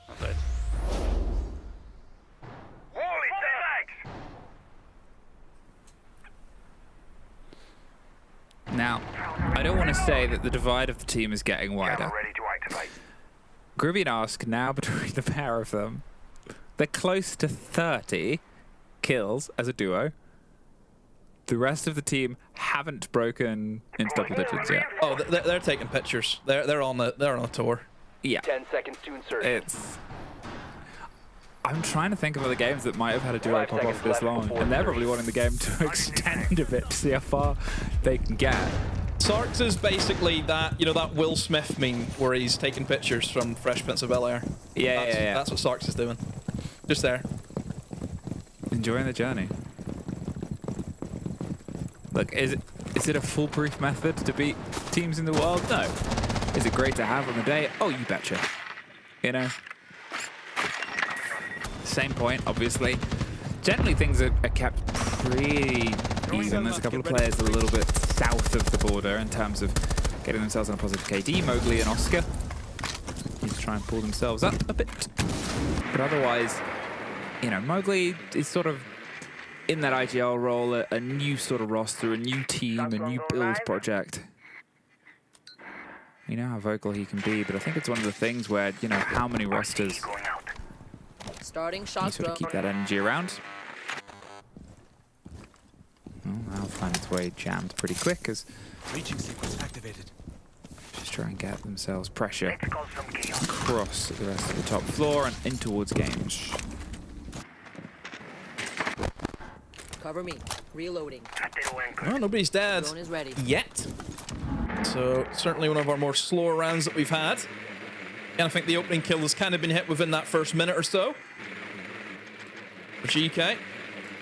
Just going to do their due diligence here on their drone work. See what they can find out. I can only assume that they're going to try and target in towards Horse, based on where Yoga is kind of lingering with that Dokui. Dokui great at dealing with a player in a tricky position, of course, that being Horse. So we'll see. Team Secret can try and go against that. Sarks, opening pick, finds Oscar the smoke. Was able to fire out one, but oh no. Secret now getting a little bit desperate, looking for kills, and it is backfired on them massively. Upor makes that divide 2 players of a difference, and then there's a minute left. So Noah, Mowgli, and V-Drills have to try and stay alive. Now, the problem is, there's still a lot of track utility working against them. Look at V-Drill's screen. He's cold, he's tracked, he's all under the pressure, but it's actually going to be the hold from the coverage there. They want to try and slip their way past this, the laser, but it's going to be a grenade. There's 2 more. Make it a flawless end. Secret, unfortunately, will stay at the bottom of the board, but GK scream up and guarantee themselves up a bracket. Yeah, GK, never in doubt. Look dominant that first half, of course, a 5-1. And we've talked about, this has kind of been the storyline, I feel, all stage for us. If you have a 5-1 lead, it's not often you see these teams drop that. Yeah, well, statistics are one thing, and so is repetition, as we find ourselves doing what we do and heading to a break.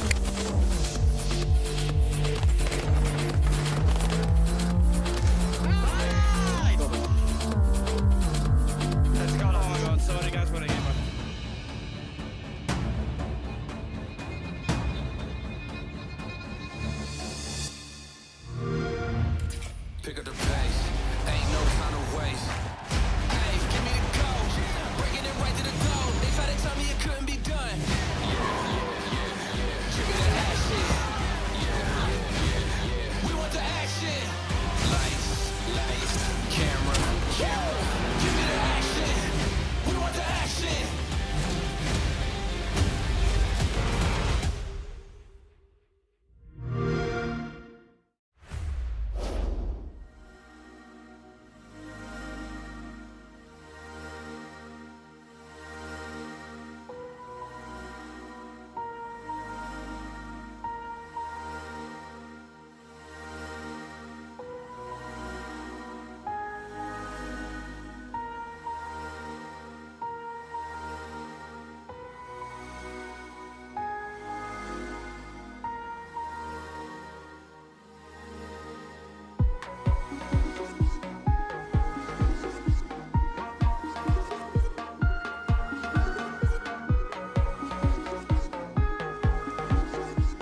And with that victory, GK confirmed themselves top 4, meaning they will have an extra life when it comes to the playoffs bracket. We get to speak to the winners, as we should have Groovy on the line.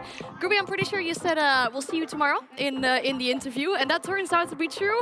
Times go fast, though. We were talking about qualification yesterday, and now already top 4. How are you feeling? Well, I'm feeling great. First thing, hello. Yeah, as I said yesterday, we're gonna see each other again today, and yeah, I mean, that was a good game, you know, like, I don't even know what to say, besides, like, we knew that we have to kind of win games like this. We knew that Secret is kind of in a bad spot right now with the Tracer and everything. So for us, I think it was just like understanding it and going for it, you know? Yeah, I think to finalize our idea. You had a lot more to lose than things to win. Well, Secret had a lot more things to... They weren't really playing for something where you were playing for playoffs and top 4, especially, right? You were playing for a lot more than them. And so usually teams in your position, I guess, they would be in a situation where they're trying not to lose and not really playing to win. I think I didn't see that today. I'm just looking at your statistics, looking at you personally, and ask the way that you guys played. You played super aggressive, super confident. In defense, especially, you were the spearhead with Thorn, trying to disrupt them as much as possible. How come that you guys had that mental state, that confidence, where you, in theory, had the most pressure in this game? Well, I'll be honest with you, like, I don't think we did even care that we are playing for top 4, you know. For us, it was just like another game that we have to win and we want to win. And that's all pretty much, you know. It's not like we spoke, oh guys, it's like important game, let's play this way, that way. We just said, guys, like another game, like another day in the office, just like go to the server, do our job, like follow the plan. Like if you're gonna follow each other and we listen to each other, we're gonna win no matter if the game gets hard or something like this, you know. So we were not thinking about, okay, we cannot lose, you know, we have to win. Like we're not thinking that way. For us, it was like, okay, let's just play, guys, you know, have some fun, do the vibes day, last game of the group stage, we can do more on the playoffs, right? Groovy, speaking about the playoffs, actually, you'll be playing inside a best of 3s. You'll be going up against quite a formidable opponent in G2 or VP, whichever one you end up playing. And I just wanted to ask you about the map pulls, because yesterday you played Nighthaven Labs, and I feel like you corrected a lot of things on that map. And the same with Fortress, which is a map you played up against today, which is a map you played up against G2.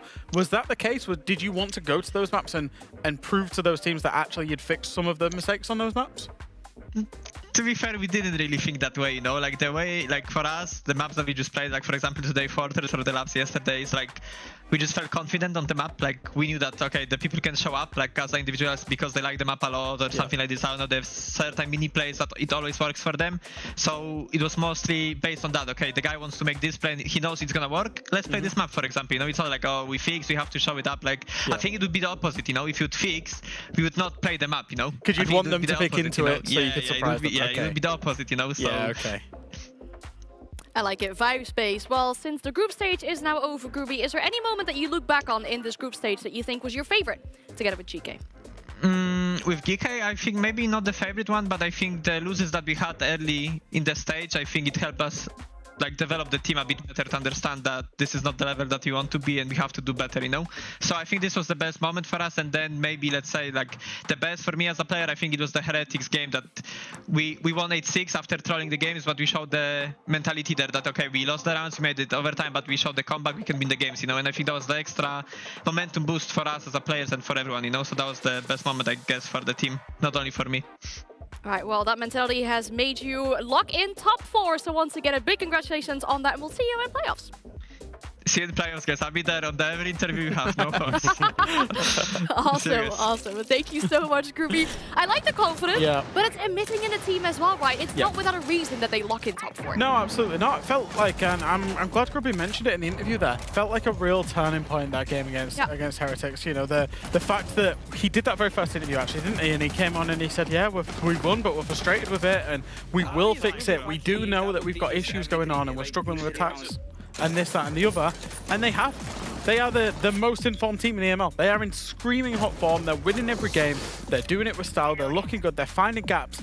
They're playing the meta equivalent to how a G2 would play the meta, how a Furia currently would play the meta, and they're going toe-to-toe with absolutely everybody. Big asterisk on that their next game is going to be against G2 or a VP, who are two of the most punishing teams inside this league. So I think that's the next step up. They've proved they can overcome some adversity. Now it's about stepping up to match it with the biggest and the best of them in this league, and they lost to both of those teams inside of the regular stage. 100%. And I think we have seen that potential, at least glimpses of it, when they beat Falcons in that stage. We've seen that they can beat some of the best. They should have beaten G2. And they should have beaten G2 as well. And that was all the way at the beginning of the stage, when they were still not in the form that they're at right now, which is what, a 6-win streak out of 9 play days. That is insane. And so it's two things. I think it's players that are super confident. We see the numbers on Grubby's and Ask's side, absolutely amazing, incredible double digits. The guys had 22 kills after the first 6 rounds, so like, what can you do? But also, I think in general, it's the overall team that has grown, that has matured, that has found its identity, and is now able to leverage the confidence of a 6-win streak to take on some of these big names that they lost to in a BO1. Big one for GK to make top 4, but a well-deserved one. I'm excited to watch them next week. I really am. I think they've been a real breath of fresh air since that turning point, because at the start of the season, they were very frustrating to watch. You know, it didn't look great at the start of the season. They've been a big fresh air. They're in good hot form, and I think they'll get tested next week. It's a higher quality opponent. It's a bigger map pool. It's a whole best of 3. You're changing a lot of the dynamics from going from best of 1s in regular stage to putting an EWC qualification on the line in a best of 3. So yeah, cannot wait to watch that. And mind you, even when GK were struggling at the beginning of the stage, they still pushed G2 into overtime. So a lot is possible for these teams for next week when the playoffs start. But we'll pull up the standings just to briefly reiterate how things are going so far in our final play day of EML group stage before we dive into the flowchart, because that's the kind of thing that we're going to focus on for this second game. We now see GK currently in 3rd, locking in the top 4. That is absolutely huge. But we need to focus on that final spot in playoffs. Spot top 6 is what it is on for here. Fight for the final spot, and it's not often we get somewhat of a straight shootout for that final spot, so we'll be on the edge of our seats for that one. If this rematch is anything to go about, back in kickoff in playoffs, it was a 2-0 for Shifters, a 7-0 even on map 2 in that situation. But for this time around, looking at the flowchart that we used earlier on, what is needed to determine our team? You saw those two teams there. You've got Rebels, you've got Shifters. Rebels currently hold that 6th position. Why did they hold that 6th position? They got 10 points.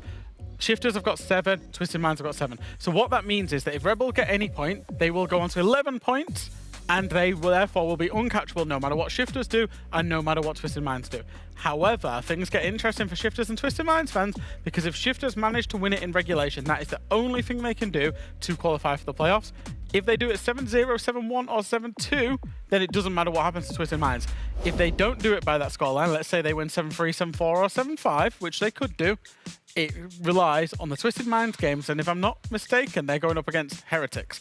So actually, it will be squeaky bum time for both of those teams at that point. So, you know, realistically, that's the flowchart, that's the situation. If you're a Rebels fan, you need 1 point. Shifters fan, you need big scoreline win. And if you're a Twisted Minds fan, you need Shifters to win. Very close margin, and then you'd need your team to go crazy at the back end of today. And as we saw on the screen that was behind me, basically, you've got the clear hierarchy, right? You've got Rebels that are in the driving seat. They were in the driving seat yesterday. They could have confirmed playoffs yesterday. They missed that one single point that they needed. Shifters, they're the second best team at possibly making it, and their fate is in their hands. For Twisted Minds, it's such a tiny scenario, right? So obviously, right now, I think the pressure is on Rebels to try and make this happen. And there's one player that we're looking at on our screen right now is that main initiator of the rosters on the side of Rebels. If you put him in a head-to-head against the player on the side of Shifters to really emphasize that pressure, who would it be? Well, these are going to be the two players. It's going to be Mato and Nath. These are going to be the ones that are the brains behind the operation. Now, when you're in a game today, and we'll go into the map shortly, but when you're in a game and you're in a high-pressure scenario, you need your in-game leader to be the one that steps up, that has the calling game of his career, that gets his troops galvanized around him so that they can go on and win the match. Mato has been doing it pretty well on the side of Rebels. You can see his individual stats are good. We highlighted him in terms of the pre-show today with the blitz play, with the plant. Got his team over the line yesterday when it was needed. Nave's been probably struggling a little bit behind. That's why ultimately Shifters are in this situation. But Nave, the one thing he's got over Mato, he's done it internationally. He's done it in North America. He's done it at events. So when push comes to shove, this is where he really needs to prove that Shifters, that he's worth 2 Shifters, that they've gone and got him, and now he can prove that.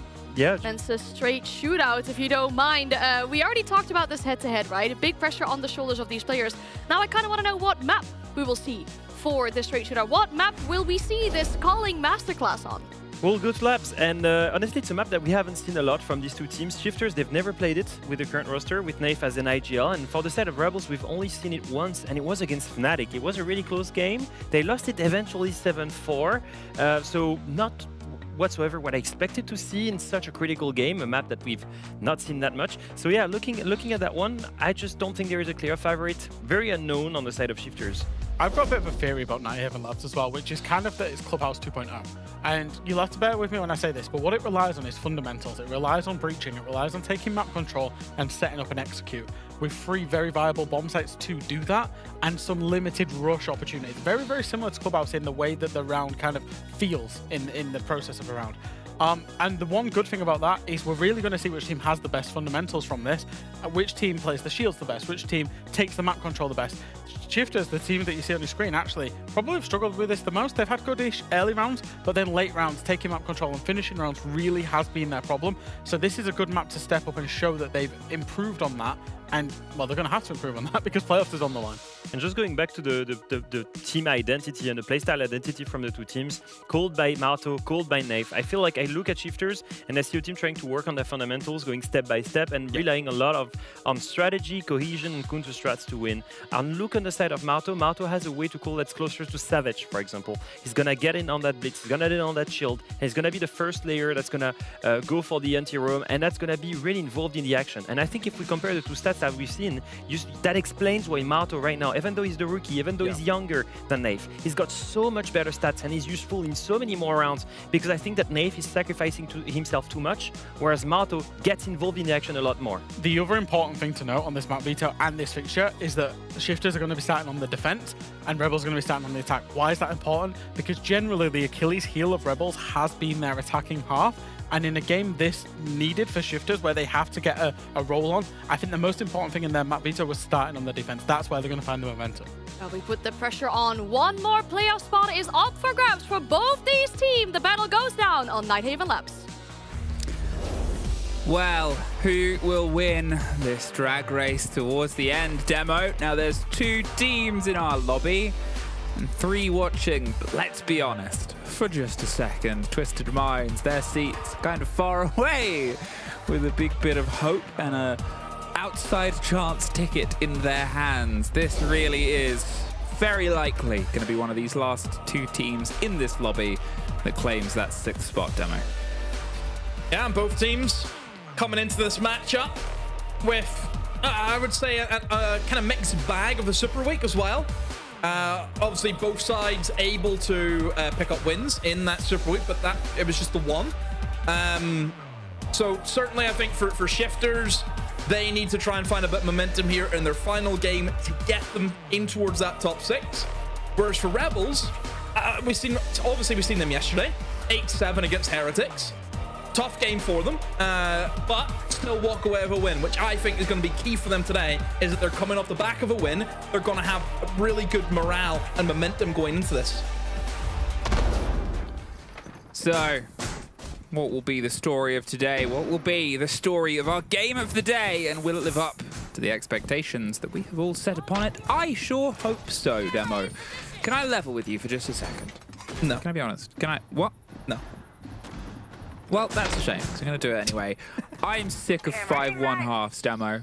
You and I... Yeah, it's been so consistent. We've had an insane amount of 5-1 halves that we've gone through in EML, and give us a tight fight. Give us even halves. Treat us. I beg Rebels and Shifters, because then it might mean that both teams are giving us everything, and everyone can leave, well, at least a little bit satisfied, but probably one team less than the others. But it'll start here. Shifters on their defense. Both Electrics banned. No Bandit, no Kaid. Makes this site have a little bit more of a problem on the approach. You can see the Shifters, they've gone for that extended hold. Quick use of the SAM cams. Marto's just going to get himself eyes in the sky inside the warehouse. And that means that if anyone does try to rotate back via that big aspect and angle, they might be caught out. There's a bit of pressure back and forth, but Lance is just going to seemingly get himself in towards Animus. A good point you've made as well about the bans. With Cade and Bandit gone, every site is going to be affected by this. As we know for Labs, a lot of hard breach will be occurring. So just to make that kind of ease of passage a lot easier for Rebels, it'll just speed things up. It does feel as though they're going to try and go for a pretty generic default plant, and a C4 though will be expelled, but doesn't pick up any kills for it though. So now this is where you maybe worry about Shifters have enough to kind of stop the plant going in. Do they have the denial? I think maybe with that single kill it forces Rebels that they maybe have to try and go for a bit of a hunt here on these roamers. Now, as it points out, last time these two teams met, Rebels were only able to take 3 rounds over the entire pair of maps.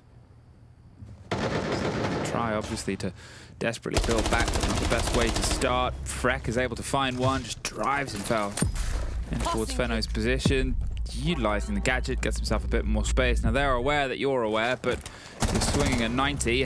Well, you're punishing Robbie for it. Still.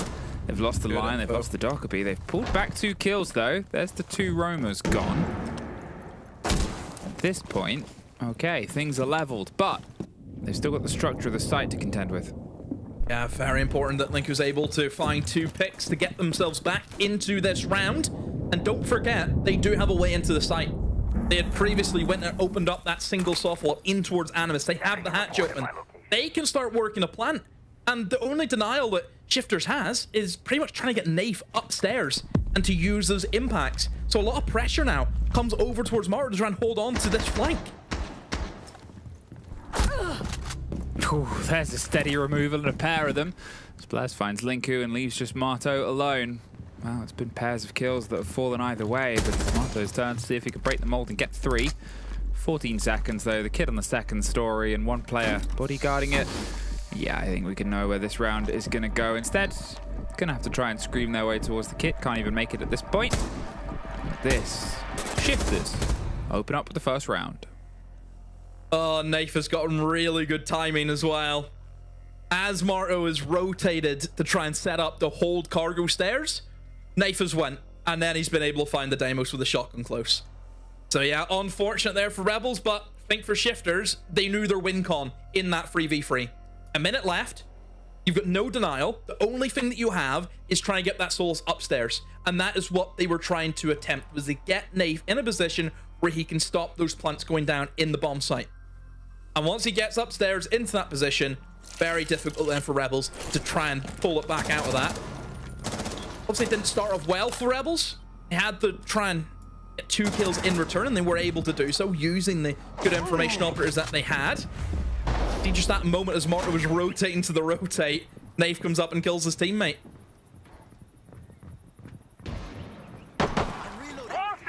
Not the perfect start. I think it's fair to call it, but hey. Continue as you mean to continue, and here, up towards the top floor, where maybe the limitation of the hard breach is going to be something that finds itself a bit more of a cost. It's not entirely unusual to play towards this. What they're going to see if they can do is, you know, balance with the mute, get some extension with the mirror. They're not planning on tricking as they get both deployed quite quickly. Eyes out towards IT, though, and the trick is going to be, well, the catch potentially on the clip of it. Get a C4 out there, put the pressure on towards the Hibana. The Thermite wants to see if they can make their way on towards the connector and the jungle side. Now there is somebody off on the office as the pressure starts to actually mount elsewhere. There's this game of the mirror window I talked about. Yeah, I think whenever you don't have the Kader, you don't have the Bandit, you need to try and slow them down in some way, shape, or form. And certainly for Mira, yes, we know the power that Mira has of placing the windows to obviously hold angles, but this little mini game of having the opportunity to impact trick off some of the hard destruction, it's just you have to do something, and I think that's obviously the best you're going to get based on the bans. Yeah. But obviously for Rebels, I don't think it'll slow them down that much. You just have to be very cautious as there is a C4 ripped and ready. Oh, it killed somebody. Yeah, it managed to get the Thermite. Fantastic work. And it also was able to get a decent amount of their battle pellets. All of a sudden, Rebels now, they're going to be struggling here for the hard breach. Now, I do kind of wonder how that came to be. Obviously, it was unfortunately a little bit of siege timing even hits our observers at point. And, well, the fact that the Thermite was obviously so cleanly pressed against it, you expect a C4 out of that breach. Yeah. Maybe they just trusted that their drone had a bit of better intel and it was a sort of lucky lineup. But either way, kind of an obvious bait and body to drop. Now the breach happens on towards the side of IT, but at this point all he's doing is watching his friends' names turn to crosses through the outline system. They do get Robbie, and Lem somehow gaps the back of Blaz, drifts into a fight he probably didn't expect to be taken that suddenly. Look at the positions they've got themselves prepped up in. Now they do still have the kit.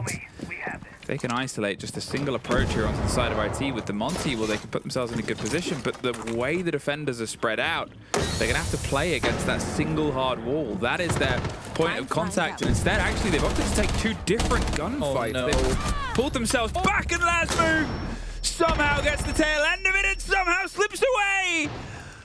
Oh, Linku not quite there immediately, does finally find it 30 seconds. But Nath, he's been able to reposition, I think. He's opted for himself on towards IT instead. He can be a little bit more of an active threat if they try and plant on either site, and he can just play this based on sound, based on that creep towards it. And Linku's well aware. He pulls away again.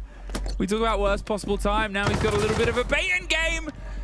Popping past the window either side. Nath, he just has to waste time at this. He just has to keep a distance, but destruction seems much more palatable.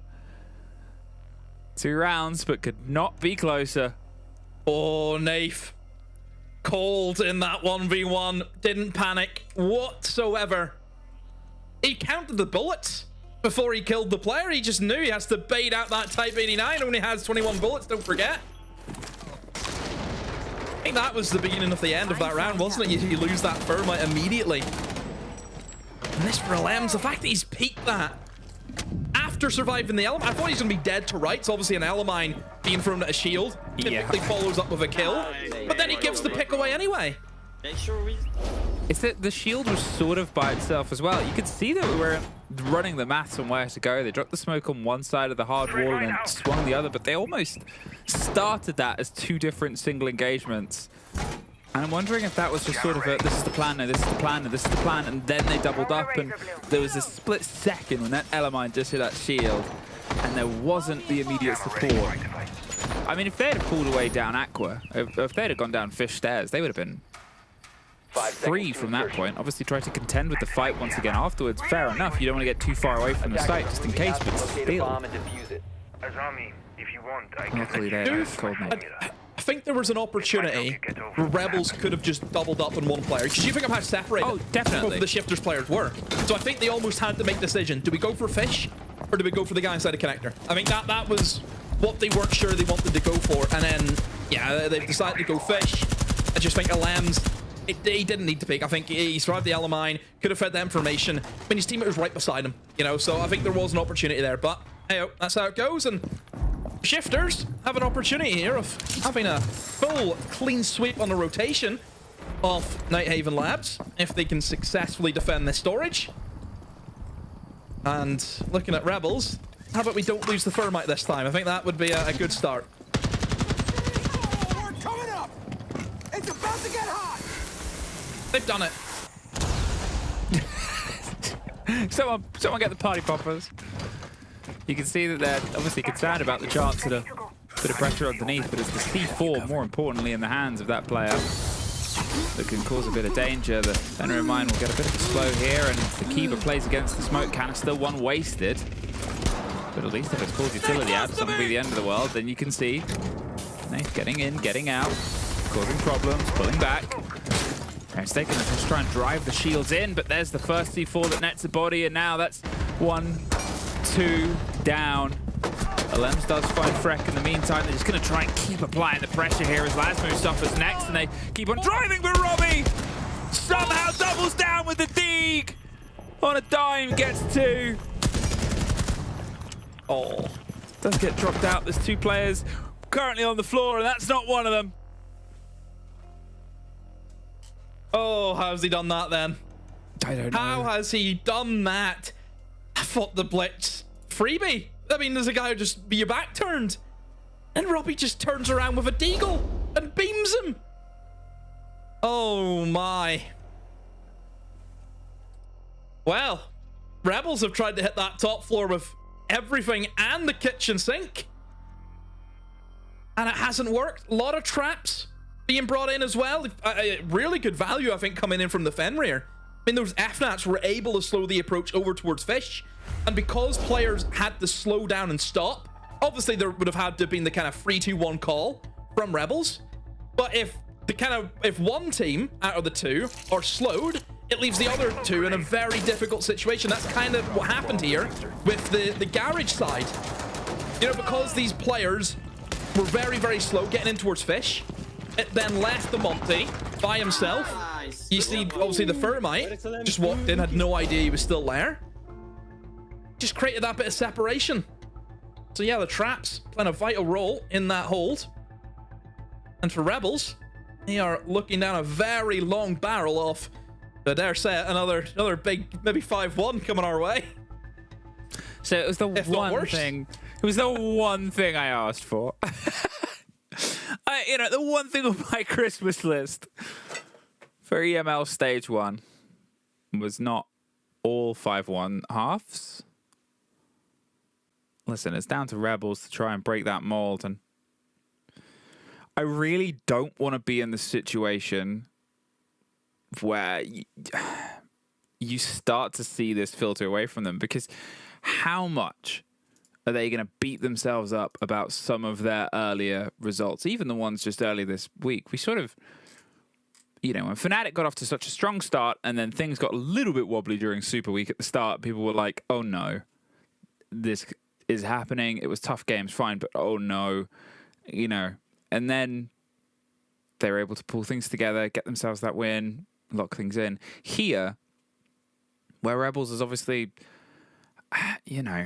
sure, they've suffered a couple of big knocks, right? Including the biggest of the split in 07 against G2. But it becomes that question of, right, when they took Falcons to task in the very first game, the sort of 6-8, and they sort of took people a bit by surprise, and the drive of Heretics, those sort of partial points. How much is it going to cost them? Either way, Shifters happy to continue as they mean to continue.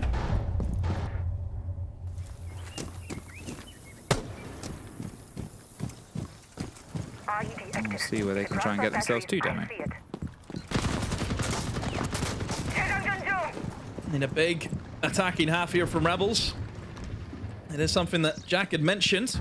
Rebels have struggled massively on their attacks this stage.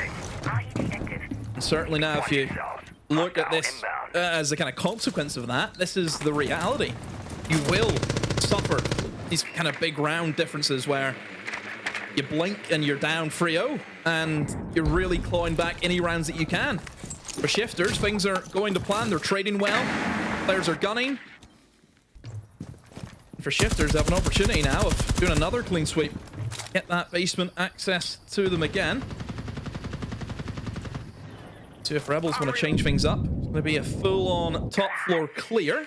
We've got plenty of information operators to make that happen. We'll spot out a few players upstairs. Just depends if they can capitalize on that. And, well, that's not the first one to go down. Feno with the opening pick, and he's hungry for more. He's in towards storage, but that's each time. And what? No! No, Nate didn't see him. He just thought, oh, well, he's just playing just a game. He's playing a game on the football, but no. Oh, dearie me, Shifters. They've let this round go begging. And now for Rebels, opportunity to get their first round on the board.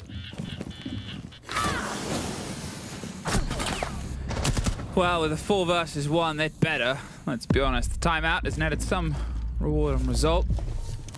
The limitation of the blitz hasn't slowed them down. Instead, Rebels drove themselves through on that round. Very, very well pieced together.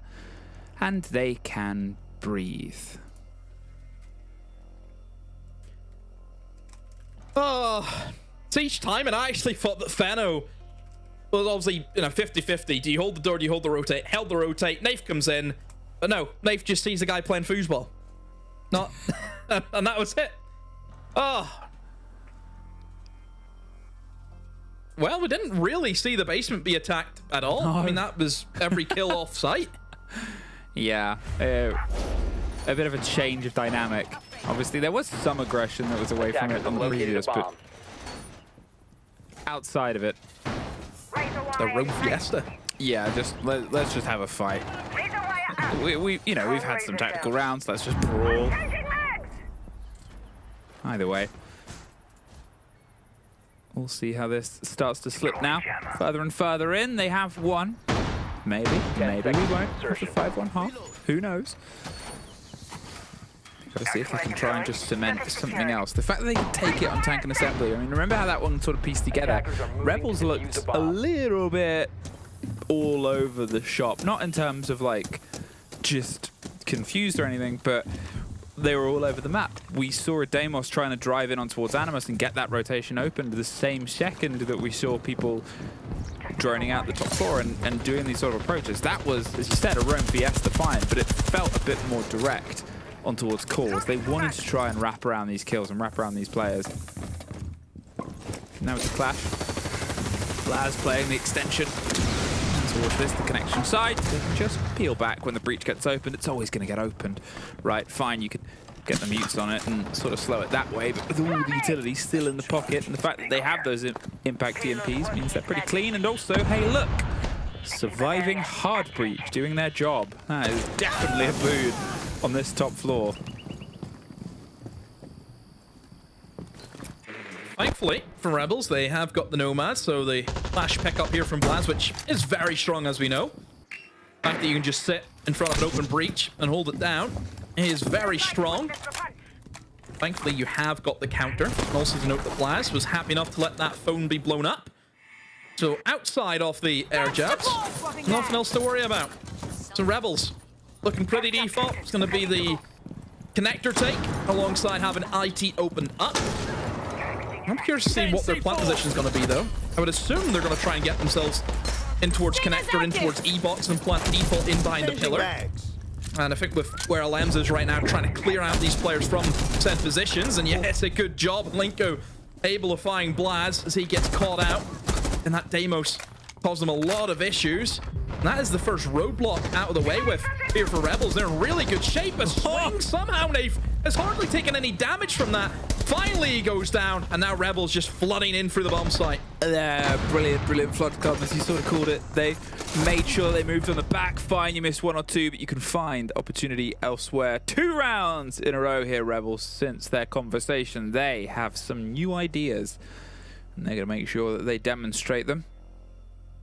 Solid pair of rounds as well. As you said, it's felt confident from them. It's felt a bit in control from them. It's also felt a bit sharper, right? When we were talking about that site last time, when we talked about the approach they had last time, you could sort of see a very different scenario, the 2 versus 2, but there was a little bit of a back and forth. Maybe confusion is too strong of a word, but consideration as to which way they wanted to go. That was direct. That was, this is our execute, let's keep going. Things aren't mapping out, we still have the execute. We still have this plan. And it threaded itself together. Shifters can still get themselves 4, they can still get themselves that sort of tithe that is desired and deserved from this half, but otherwise, Demo, we might have that thing that I wished for at the very start. A close game. A close game. There has hardly been any OTs as well this stage. Yeah. There's been, what, 1, 2, 3, 4, 5. Attackers 6. are heading That's out it. to defuse a bomb. Just 6. Which, and two of them have been Rebels. Which have been, yeah, it's just not been that much of a close stage if you kind of look at it from that perspective. It has been very cut and dry in terms of who has looked confident, who's been able to win. But this game, whenever a lot is on the line, don't forget, this is where you expect to see teams really push themselves to the limit. Like for Rebels, great attack in the last round. Done things simple. Didn't try and over-exaggerate what they wanted to do. They kept it straight to the point. They checked off, okay, let's do this, let's do that. And then we go. We'll see if they can try and do something similar. I mean, look at this here from Feno, below, with the IQ. Got a visitor. Yeah, he knows somebody's here. So Blaz. It's a game of chicken, isn't it? Yep. Oh, you seen him though? Pre-firing, hoping to bait out. In the meantime, Nave has taken some damage. They're holding on a little bit longer than they thought they otherwise would. Just peels back. No truer damage done. Both of them have taken a bit of a bite, but otherwise still has the momentum. The flashes over the top, the drive in, the knockout. Marto, very confident, very ill-advised, I think, is the 1-2 of that approach, straight in towards Warehouse with nowhere near enough work done, and wow. So far it's been an 100% conversion rate. Whoever gets the entry kill wins the round itself. Will this be the same statistic? Setting up recon drone. Cool. I'm gonna take that big breath into the breach, but that Elamine pops and Freck. It's a very easy kill. Lems, second up, the bat is able to get the down, but again, Freck is there with the immediate trade. And Rebels just moving in one by one, feeding Freck these kills. Look at the positions both of these players separated from one another. So Asa and Feno both have to try and find their individual kills to open up this round. And oh no, I think Nave, did he get stuck in the rotate? Don't know what happened there, but Freck, once again, is happy enough to get another trade. And Asa walks down the stairs and Freck with another trade. Listen, some people might call it baiting, some people might call it positional awareness, some people will call it a round win, and we will call it to our studio. Wow, thank you very much. That had us at the edge of our seat there, but this is how all these rounds have been going. When we look at it, every single round matters in regards to points and making it to playoffs, but this is how all these rounds are getting played out to the very final detail. This game is so delicate. It has so many implications. Every round matters. Let's not remember that. Shifters need a huge victory, and it looked like they were cruising towards it, to be honest, because, you know, you get to round 2, to be honest, they nearly lost the 4v2 here. That would have been absolutely crazy. But what you want in when rounds matter so much, when you're in a game that matters so much like this, you want to win the big moments. Starts off on round 2, that's exactly what they do. Nave wins that 1v1, and it carries on into round 3, actually, where when they're getting full cleared, they've got the Blitz attacking them. Actually, it's Robbie that turns up with the deagle, the double dig, gets the kills, manages to win out the round. And it goes really, really well, but then Rebels take a timeout. Rebels take a timeout after 3, and then they manage to find a way back into it. They bring full clear operators, the Snake, the Deimos, the Dokkaebi as well, and actually they managed to find a couple of rounds. So it made it very finely poised in terms of the whole game and the overall situation. Shifters did manage to get it done. 4-2 on their defense split. So far, job done. Just. Yeah, just about. And I think the main thing is about this attack side. I think for Rebels, we've noticed that it was a big struggle for these guys. And it's actually a big struggle, not only for them, but for Shifters as well. Wow. If you look at the two of them, they're two of the worst attacking team in EML. And so if you look at the rest of the competition so far, it's proven to be one of the worst one. However, where you make the difference for Rebels and Shifters? Why is Rebels ahead of Shifters right now? Because they have a better defense side. And so this is my main point going into the next side. Shifters are now on the back foot. They have the advantage of having won 4-2, but at the same time, they're going on a much weaker side going into attack, and Rebels, generally speaking, are a better defending team. The main thing I want to see Shifters fix is the lack of plants, as you saw on the screen. Only 5 plants for 11 on the side of Rebels. They need to be, on this kind of map especially, more objective-oriented. Just a quick vibe check on exactly where Shifters, if you're a Shifters fan, where they need to get to. They need to be winning this game, ideally now at this point 7-2. So they need 3 attacks in a row. That pretty much would confirm them for playoffs. If they win it any more than that, it goes through to the Twisted Minds game, which they obviously really don't want. And just thinking of Shifters, I just think of yesterday. I think of what we've seen against Falcons. You know, we saw Rebels struggle against Heretics yesterday, and we saw Shifters almost beat Falcons yesterday. That should mean something. In terms of momentum, Shifters, they should be in the driving seat here, but we felt it throughout the game. The pressure is on both sides here. And then the bans, Caden banned it. So yeah, walls, easy. And we see it a lot on Clubhouse, we see it a lot on this map. Walls, super easy, no problem with those walls whatsoever. Even though the range hard reach has gone, the Thermite is available. So it'll be about impact tricks. I imagine the Clash is going to be in play, the Azami is going to be in play, the Mirror is going to be in play, plus the trap operators as well. So that's where Shifters are going to come undone. That's the big test. They're going to get the initial ground control, no problem, realistically, as long as they go through the process. But how can they execute? How can they deal with those powerful defenders? That ultimately is going to determine whether they go to playoffs or not. Shifters have it all in control in their hands, but in this attacking half, they risk letting that slip through their fingers of making it to playoffs. So, how will this second half shape out? Can they just do that little bit extra? Can they just break their way through? Can they ruin Rebels' day and probably consecutive month? Or can Rebels do what they need to do and get it done? Putting the shell in place. 1.5. It's not. So for you, it's not going to be all my week's ruined. It's my month's ruined. If is that what you're thinking? Yeah, I mean, well, look.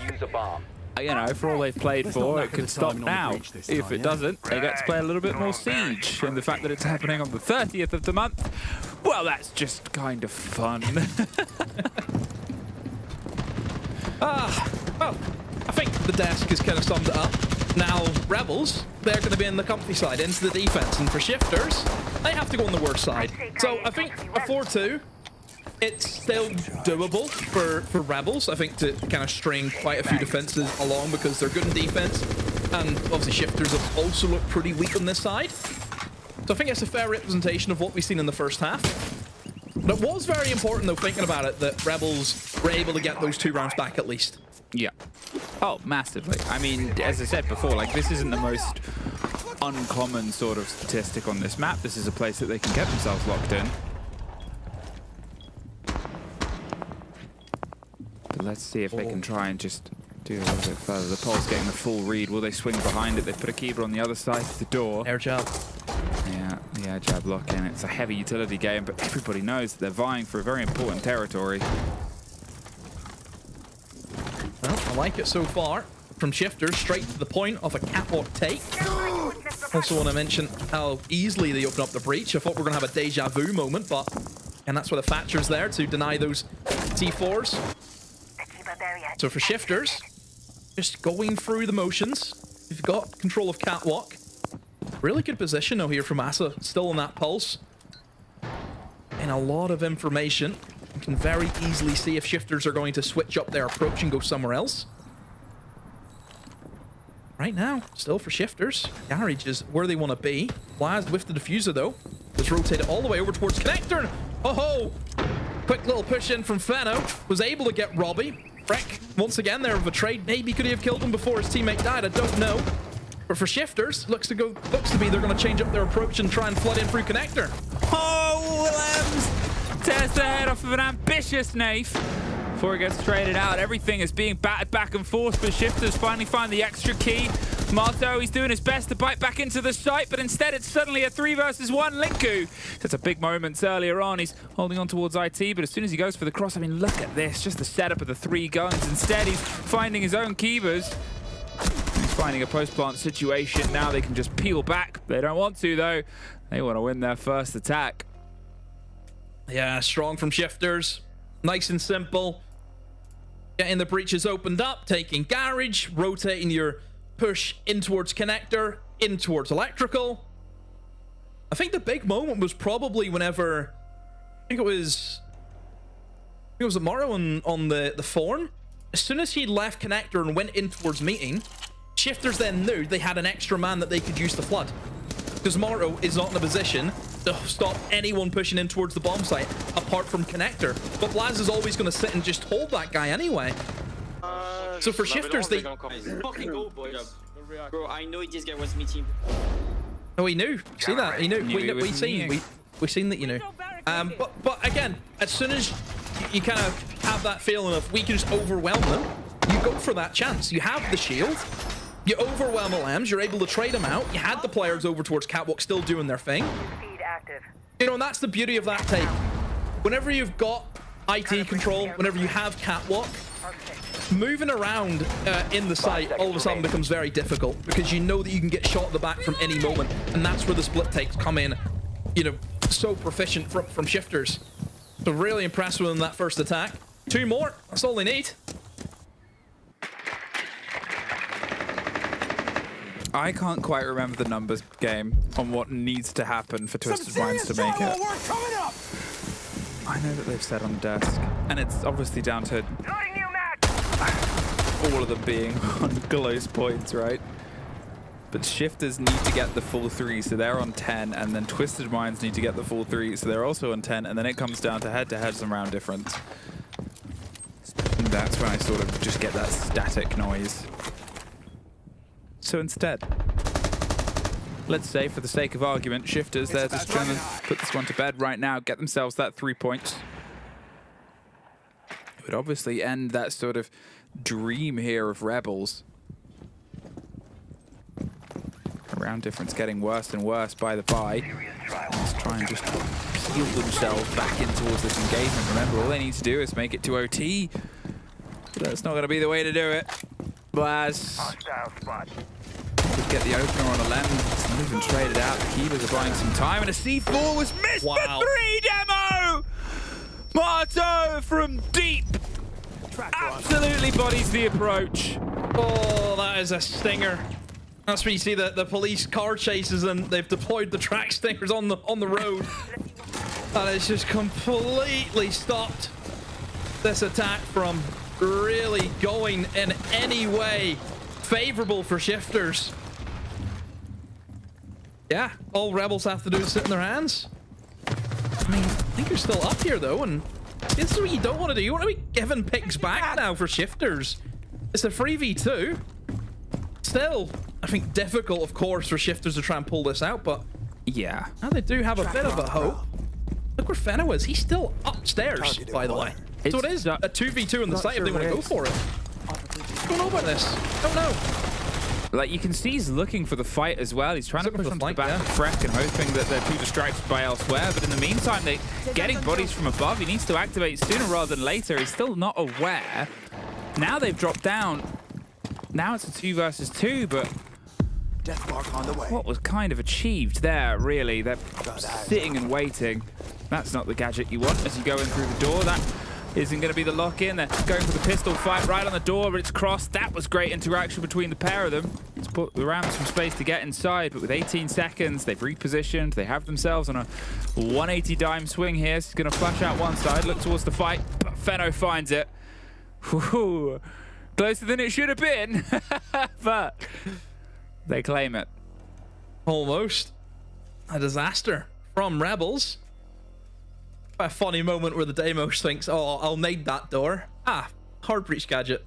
That's always a fun one. And yeah, for Shifters, look, I think the round has done and dusted really with this C4, as we all expected. I love the way all three of them just basically looked at it. Didn't even just said, well, this is us. This is life. Yeah, listen. You almost have to freeze frame and say, well, we're shifters. You're probably wondering how we got to this situation. Let me share my story right from the start. I mean, if it was a round that took everything away from them, then God, it would have been for a long time. Hey, maybe it will be. There's still a chance. As long as we, you know, or as long as they keep themselves sort of tipping on towards this point, as long as they keep themselves off of sort of the match point and that threat. Again, Rebels just need a single point from this game. They could get to OT and lose it. They just need the 3 rounds, right? They just need to try and get this to swing into their favor. Obviously, Shifters still have their timeout. Special charge! Stay clear! But as they get the breach open on towards the top, actually keeping a keen eye, but it's the same sort of story as before. Demo, double electrics ban. Camera feed up and Kind of know that those walls are going to fall. Yeah, again, simple enough for Shifters. Not really had too many issues with opening up walls so far in this half. Once more on this top floor, it's going to be no exception. Have had a little bit of a change up though from their last lineup. Got a blitz now rather than the Blackbeard that Nafe was on, and also this surprise pick. Freck on the glass, he is able to get that C4 just in time. Hub will freeze it out momentarily, but unless they will try and waste another C4, that wall will be opened up. Can't believe it. Tibera using a gadget. I didn't even know he had a gadget. I never used it. So it's just a gun. He's buying time. Fine, but this wall will fall eventually. There's also still 2 of the 4 C4s left. They can try and cause some devastation. But then you look at what the attackers still have. Pretty much everything in their pockets, right? They've seemingly not used any to draw out this attention and this focus. They've got all of the smoke canisters they could ever want to lead Freck in. They've got the doors of Rauer. They're going for a play and a take here. Is it going to be direct through E-box? They're getting the flashes out over the top. Now, there is still some concern. Get worried about C4. Yeah, there's Asa actually getting the first. He's going to try and swing out for the second, but it's scrappy. Robbie and Nafe find one apiece. Lems gets Blaz in the meantime. Desperately keeps things level. Now they slip their way inside, though. They're going to play on the back of the Blitz shield. They're all the way up towards the mirror window, but it's Robbie that gets one, and Lems doing everything he can to keep things balanced. Slip past the Azami. Just survives a narrow angle, and Robbie needs to reload, pulls back, but it's Lems for 3. The IGL, when they need him the most, shows up. Leaves just Robbie alone, but again, that 180 position, right? That cost that as soon as he swings on towards one, the other's going to put pressure on towards him. They're playing on the side of a hard wall, and Lems for 4. What a round for the man to show up. Yeah, fantastic from Rebels in that 2v1. See the way they position themselves. You mentioned it. If Robbie, even if he finds one, he's not going to get the second, and that was really well played from Rebels. Obviously, Shifters, they tried to go pretty heavy in towards E-box, and then also using the Aurora in towards top catwalk, because that's a position that they took last time. You know, Shifters, they had the Blackbeard coming in through the top rafters window, didn't have to worry about the last time they attacked. If you're not going to go for it, then you need to try and do something if you still want to work IT, which is obviously the intention was to work IT alongside that electrical push. So you bring in the Aurora, you blocked off that door. I think the issue was losing Blaz as that other connector player. I don't think did them any favors, because you would have liked to had another gun kind of hold on to the rotate and could maybe jump in towards the bomb site too. But Rebels, they were happy enough to fight. Oh, who's got the really bad mic where it was just static? Who's that? We got an upgrade. The like old Xbox 360 mic that, as soon as you talk over a certain volume, just becomes noise. I don't know who that was, but it didn't sound pretty. Deploying jammer. Only one round, isn't it? Exactly, right? It was 5-2. And then you blink, and you've had 2 rounds there where Rebels have woken up. Now you look at how those 2 rounds have pieced together. 5 seconds remaining. Lem's got a 4K, Marto got a 3K. fine. It sort of built up. One of those was a magnificent C4 to watch. And the other was Lems pretty much picking a fight everywhere. The amount of times somebody would die on the Rebels team and Lems went, no, I will take one back. Seemingly back and forth. Now, the Pulse should have the read on all of this. Is he just going to try and swing out? He's seeing how far the player gets. And yeah, the player is off. And they're just going to try and get this red all the way, but currently nobody's home, and it means that the Pulse is a little bit more cautious in having to play that position. Air jab in position. Time to make a new door. This is a big round. Rebels means that they have 3 in a row and they've leveled it up. And they're only 1 round away from getting that all-important point that they're after. Whereas for Shifters, can stop that momentum now and put themselves onto that match point. And number 10, very important for both of these teams with the situations that are laid before them. And Shifters gonna bring in another shield. This time it's the Monty, and whenever you kind of think of the Monty, you think, okay, let's get straight to the point. Nation's gonna walk up and just go bang, bang, bang. Here they are, kill them. Oh, well, bang, bang, bang. Here they are, kill one of them. Get killed back, IT Fenno. Again, this very precious trade game, a narrow angle there, and yeah, right, the health is... Robbie slips away, but he might be able to find the tail end of the same fight. The Monty, in the meantime, is drawing out utility fine, but they're a little bit isolated. A second C4 hoping for the best, but instead it's a repel, and instead it's Lasmu getting a Lems, the man of the moment in the previous round. Now, Nafe, he's trying to drive himself in towards the site, but they're all above him and around him, and he's just sort of just handing themselves towards Marto. We might be about to see a tie game. They're desperately scratching up towards the heavens, hoping to find an angel, but unfortunately it just seems like it's not a miracle to be. Rebels, though, they get things level, Demo. Oh my. Again, like I said, the Monty kind of screams, okay, let's just go direct. Let's play pretty default. The shield can just stand in catwalk and cause a lot of issues. But not the case at all.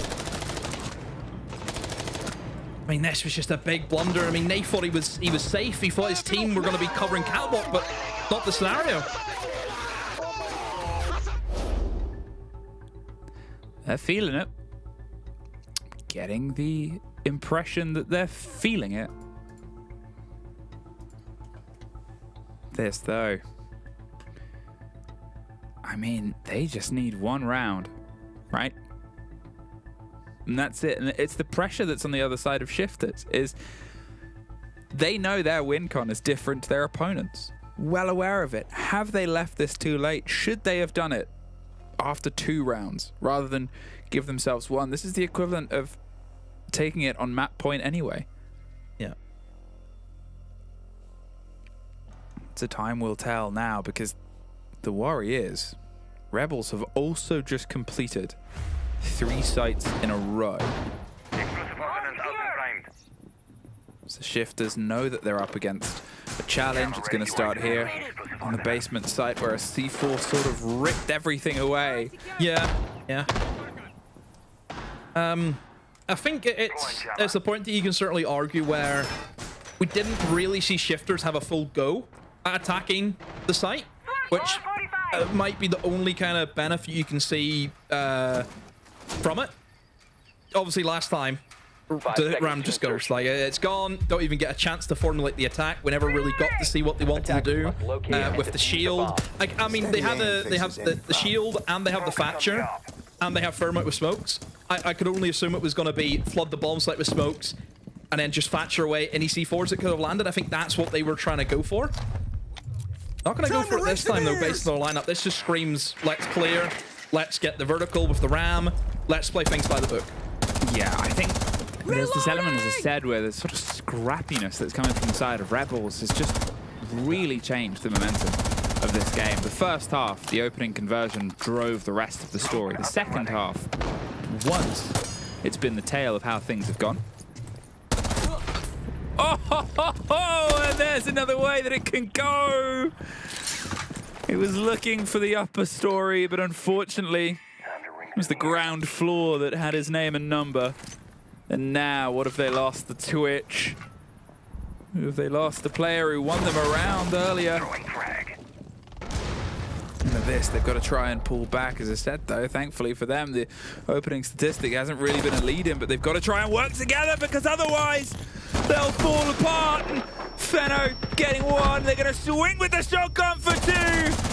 Demo, we might be about to confirm our 6th team here in the top. And all Twisted Minds can do is look on outside of the lobby with their head in their hands, and all Shifters can do is pray to Nath and Blaz that they have a saving grace. The top rope drops one. And Nath, he knows it's not the end of the game. And he knows he's got 3 more to find, but it is the end of their chance for playoffs. Regardless of how this goes, Rebels have confirmed themselves to be on 11 points, confirmed themselves out of range of Shifters and Twisted Minds. Twisted Minds. Yeah. Now they also cannot catch Fnatic as well. So at this point, they know they're sick, they know they're lower bracket, but they've done enough. 5-2 to 6-5. I just love the fact that Shifters called the timeout. Let's go! Let's go! Let's go, baby!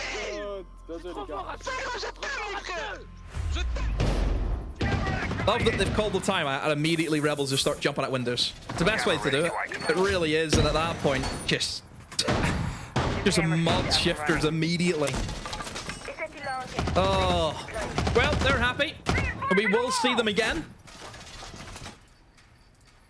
But right now for Rebels, can I finish on a win? They give Shifters the 2 points. Though we don't know. We'll see. Still have an opportunity to win this in regulation. Obviously for Shifters, really good opportunity. As went begging for them. I mean, they're 5-2 up and now they're 6-5 down. It just shows how cruel this game can be.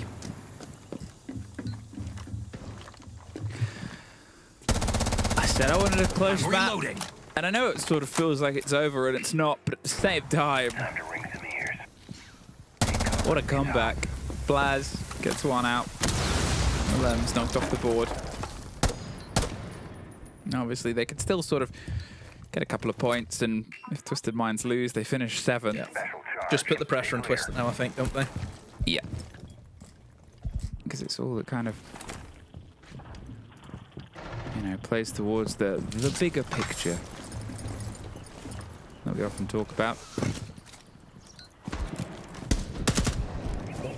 Take cover! Very close. But Rebels are struggling a little bit here as the walls are being opened up and... Oh no! Oh, the breach! That's been a little bit whiffed. Oh, Asa! How do you mess that one up? Should have been a freebie. Oh my, but it doesn't matter, Rebels. Fire back with 2. Half the round still to play. More trades come in. That's a Razor Bloom kill. Now it's a 2v2. 2v1. Who knows what way is up? And who knows if Lasmo could put this one down and get themselves in towards OT. Again, this great positioning. Maybe the Fish player's a bit too far away, can put himself in close. You assume he's moving behind the C4. Can't quite net it, but it doesn't need to. A meteoric comeback for Rebels. 5 in a row on the defensive half for Rebels. The desk mentioned how that's their strong side. Shifters have struggled on the attacks. There it is in black and white. Well, there it is. And there we are, heading to a break before we're back with the desk.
Rebels got what they wanted. A point was enough to make them move into playoffs. That's exactly what they get from this matchup. And that means that we get to speak to the winners. I hope we have a very happy LMs on the line. LMs, congratulations on making it to playoffs. Yesterday was a little bit stressful. How stressful was today? To be honest, it was not that stressful. Like Labs is a map that we like a lot, so we are kind of confident, even though we started the map badly. But like I said, we like the map, so we managed to adapt very fast and get back to our track. Yeah, how did it go in the game when you guys switched sides? Because I think that was really the big turning point for you guys. You were led 4-2. Eventually, also when you switched sides, Shifters actually reached that 5th round. So you had a crazy comeback, multiple round wins in a row. How did you build back the momentum? To be honest, I think it was the fact that it was like easy readable, like the rounds. All the time they attack. It was easy read, like we know what they're gonna do, so we just prepare for it, and that's it. We just adapt in the round, the positionment, the way we want to play the round and stuff. Lems, did you have any wise words for the team today? Obviously, you've been in a lot of situations like this, the high pressure, the stakes on the line for playoffs. Some of the guys haven't necessarily experienced that before. So did you have any words to them to deal with the pressure? To be honest, I'm with like some young players, but like I think it's in my role to guide them a bit in this moment and type of games. To be honest, the goal of the match wasn't like to like, obviously you will say don't stress and things like this, but it's human, you know, like everyone can stress and things like this. It's like a big game. But I just said to the guys that we just need to stay focused. We know the map. It's kind of our playground, so we know how to play the map. We know how to adapt. We just need to play what we do in scrims, like usually, and we're gonna beat them. And have fun and trust to each other. Like, and if you want to do a move or you want to like do something, just do it. Don't hesitate. And that's it. Like we just, it was like the mentality we had on this map, to be honest. And now looking at the team's performance, you guys have made it to the playoffs. So that's it, like 6 teams are there. Only 4 make it to WC. Looking at your performance at kickoff, you were impressive in the groups. You upset a couple of teams, and you made it to BO3s. And then I think there was a huge drop of performance when you made it in the playoffs at kickoff. What are you gonna do to make sure this doesn't happen again going into the playoffs here in the stage? Like, to be honest, I'm very happy because we are like kind of a new team, like a young team, young talent, and we went on the playoff on the first stage, like the kickoff. Yeah. And then we go on the playoff again, so it kind of brings consistency, which I'm very happy, because for me it's very important to bring like consistency. So like it shows that kickoff wasn't like a luck or fluke or whatever. So I'm kind of happy with this. Now we need to do better than the kickoff. I think it's not hard to do better, to be honest, regarding the performance we did last stage against Shifters. So we'll try our best, keep working, and keep like evolving in this league, which is composed of great teams. So we'll keep grinding and keep playing and do better. That's it. Awesome. Before we let you go, LMs, anything you want to say to the fans who are supporting you? Yeah, thank you for first of all, for the interview. Thanks a lot. Thanks for the casting, everything in the crew, the analyst crew, everyone. Thank you to all the fans that support us at Rebels. Thank you a lot, guys. Muchas gracias. And yeah, see you in the playoff. Awesome. Thank you so much for your time, LMs, and good luck next week when the playoff starts. Thank you. Bye-bye. See you, everyone. I think a very interesting point here about the consistency and what it means. Also because this was a team that, yes, made it to playoffs and kickoff, but realistically, kickoff, many people could have blamed that it was on the format and that it was two separate groups and it was easier for them to, in a 2 weeks period, make it to playoffs. To do so a second time in a row across a full stage, I think to me it's just a big statement. And just looking back at this game, Jack, I don't know how you feel, but I think in general, when it mattered the most, when they were down 2-5, when they needed to go and like have these big moves, Mato here, the triple C4 kills, the aggression on catwalk, Feno hitting wall banks, everyone was getting hyped up. Listen to these comps, like everyone was getting momentum. But they're making the plays together there. Look at that peek out onto, I think it was Lasmo who was on the Twitch. It really was that C4, that triple C4 was the start of the big momentum swing. An absolute capitulation from Shifters. And then listening to just those comps here, you can see the complete different momentum. If you just hear the difference, on one side you had Shifters that were super quiet, were completely shut down. After having led 5-2, they needed only 2 more rounds. They could have made it. And on the other end, you just listen at the others and you can see the hype, you can see the aggression, you can see their faces. They had a very different energy going into this. And honestly, I'm so happy to see these guys finally live up to these expectations and grasp the final spot into playoffs. We said it before, they were in a driving seat, they took their responsibilities, and they made sure this was going to happen. Yeah, they did. Absolutely incredible stuff, though, for our Bulls. The very final round, they snatched away this victory here. That point was already enough, but then to close it out so quickly after they get what they wanted, and that is the most important thing for this matchup.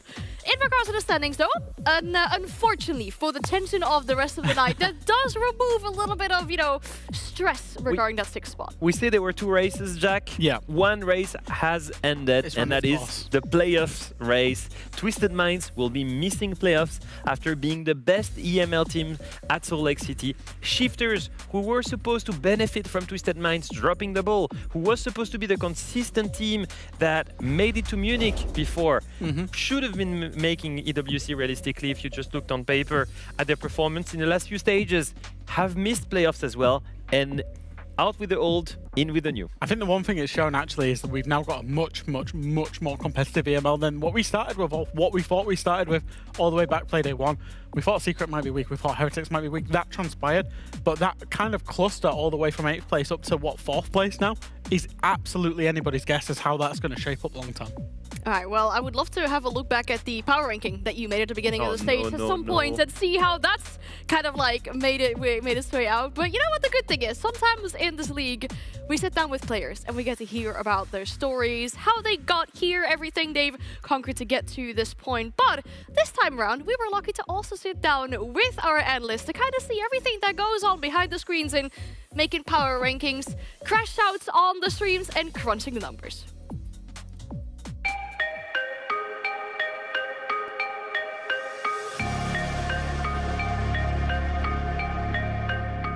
Hey, my name is Alfama, I'm 26 years old, and I used to be a professional player on this game, and now I've been an analyst for it on every sports broadcast for the past 4 years. Hey, I'm Fresh, I'm an R6 Esports desk analyst. I previously was a team analyst for G2 and Chaos Esports inside of EU.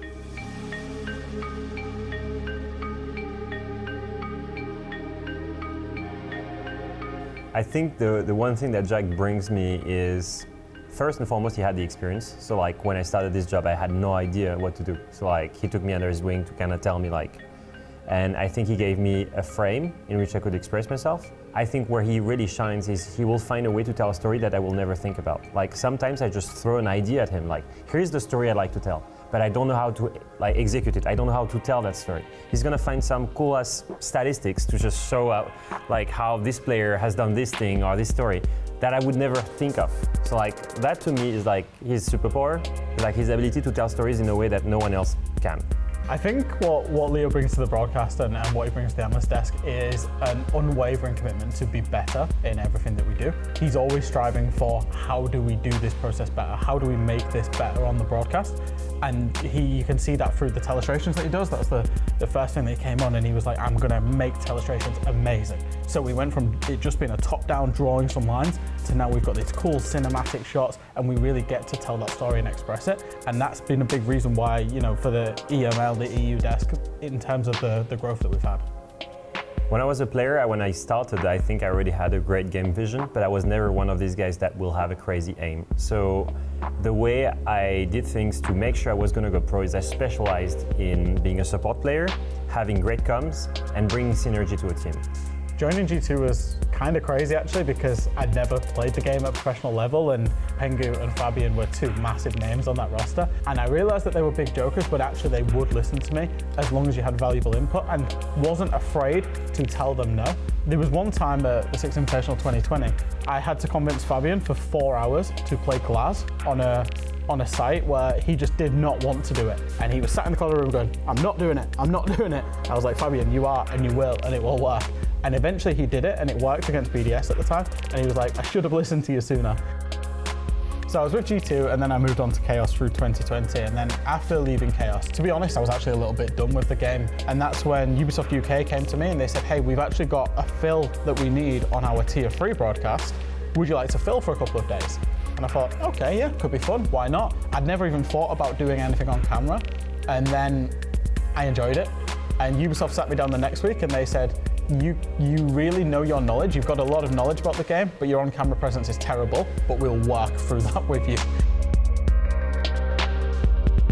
One thing that people don't realize when they watch the broadcast, they very often judge people because they see the outline of the players on their screen. Yes. They tend to forget that the players that are playing, they don't see the outlines. And most of them, they're advancing blind. And so most of the time, the intel that they're gathering is not enough. And so they have to make miscalculations. Sometimes they have to take decisions that won't be the right ones. But that's what makes the game insane, in my opinion, is that some of these guys, they're able to make the best possible decision based on very few information. That's the best IGL in my mind. I think there are many things that we see that viewers don't see at home, first and foremost because we're given more information. So when they watch the game, they watch a masterful collaboration between the in-game director, multiple POVs, free cam, top-down, but the in-game director needs to choose what he's showing to the viewer. So he's like crafting live with like multiple POVs, a beautiful scenery. That's his job. Our job is to make sure that we have access to all of these POVs and we always focus on the most interesting stuff. So we do watch what he's putting together, but we also sometimes only watch the top down to figure out what's going on with the rest of the team. And we also sometimes have the team comes, so we're like, wait, they're not reacting properly, what are they saying? Okay, so we get more intel. So those are things that we get and we hear that people at home, they can't get. And then from that, we extract, I guess, a depth of strategy or a depth of information. That's kind of cool to know, like, oh, we know the background story of why they came up with this rush. And it's crazy for us because we, like you say, we get to see everything. But then there's tools such as the match replay tool, which you can go in. And then you realize just how much a round of Siege can come down to one moment. So there's a very famous example at Six Invitational where there was a plant going down on Nighthaven Labs and the defender threw out a proximity alarm near the plant so that the Thatcher would then EMP that and then not the C4. He thought that it was a C4, so he EMP'd the wrong thing. And then the C4 followed and he was like, oh no, and then blows up. Incredible. And I think that's one thing that people don't realize, especially at a pro level, is one round can be won or lost based on one micro decision that potentially nobody has ever even thought of. When that happened at the Six Invitational, nobody had even really thought of that before. Now it's very commonplace, and that's the crazy thing about Siege, it's got so much depth to it.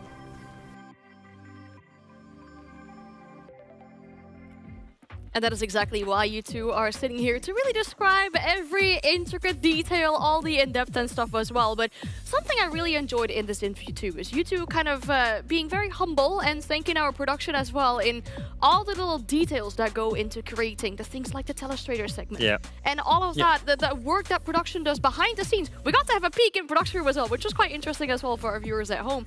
But the work that goes into that to really create the product that we all try and put out together here today. It really is a real team product. You know, we're on the phase, we're kind of doing it here, but we're supported by so many people behind the scenes that ultimately make us look good, and they all go above and beyond for us as well, which is, you know, obviously why EML and the majors and everything works so smoothly. That's the main thing for me, is they make us look good, and I hope that they make you entertained, and that's the big thing, like graphics, the replay packages, the cinematic packages, the telestrations, well, all the things that you see put together. It's a team of about 10 people that work behind the broadcast that you don't get to see, but we get to work with them every day. And so to these guys, a big thank you, because it's thanks to you that we have such a cool show today.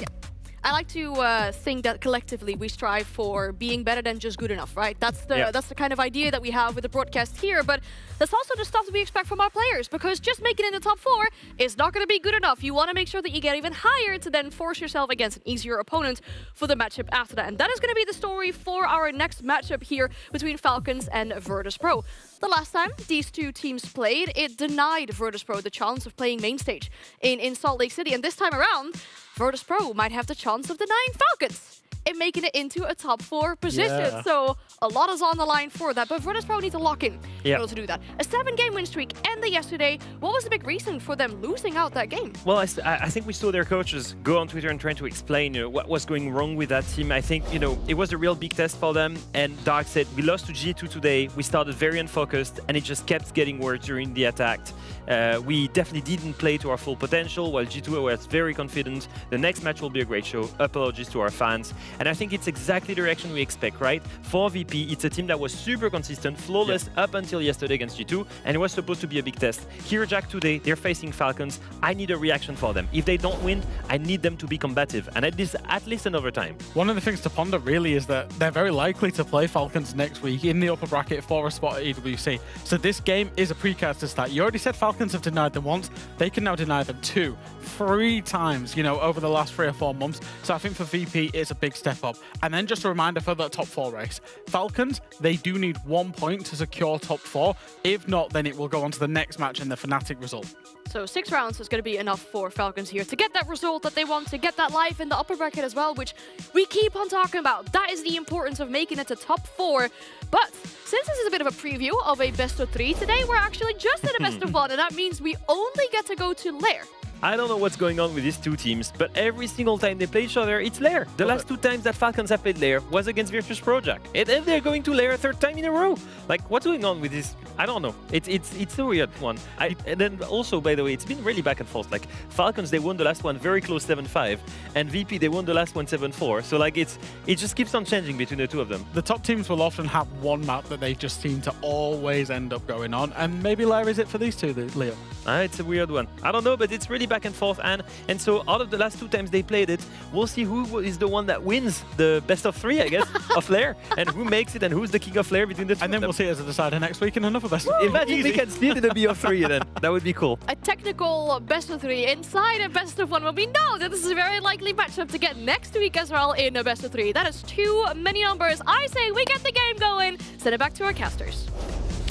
Thank you very much, Anne and Leo and Fresh. We find ourselves here. I'm gonna get into a thing in a minute. We've been laughing a lot, but we'll get into that. We'll find ourselves here, demo. Ready to see Virtus.pro versus Falcons, a matchup on paper. Very exciting. Yep. Yeah. I mean, I think that poll, 66% in favor of VP. Is that high? I don't know. I thought it would be a lot closer than that. You've got 2 sides here we know are great. VP is obviously the kind of hot commodity this year, but then again you look at Falcons and they've kind of got the pedigree, they've got the experience almost to back it up, don't they? So it's a weird one.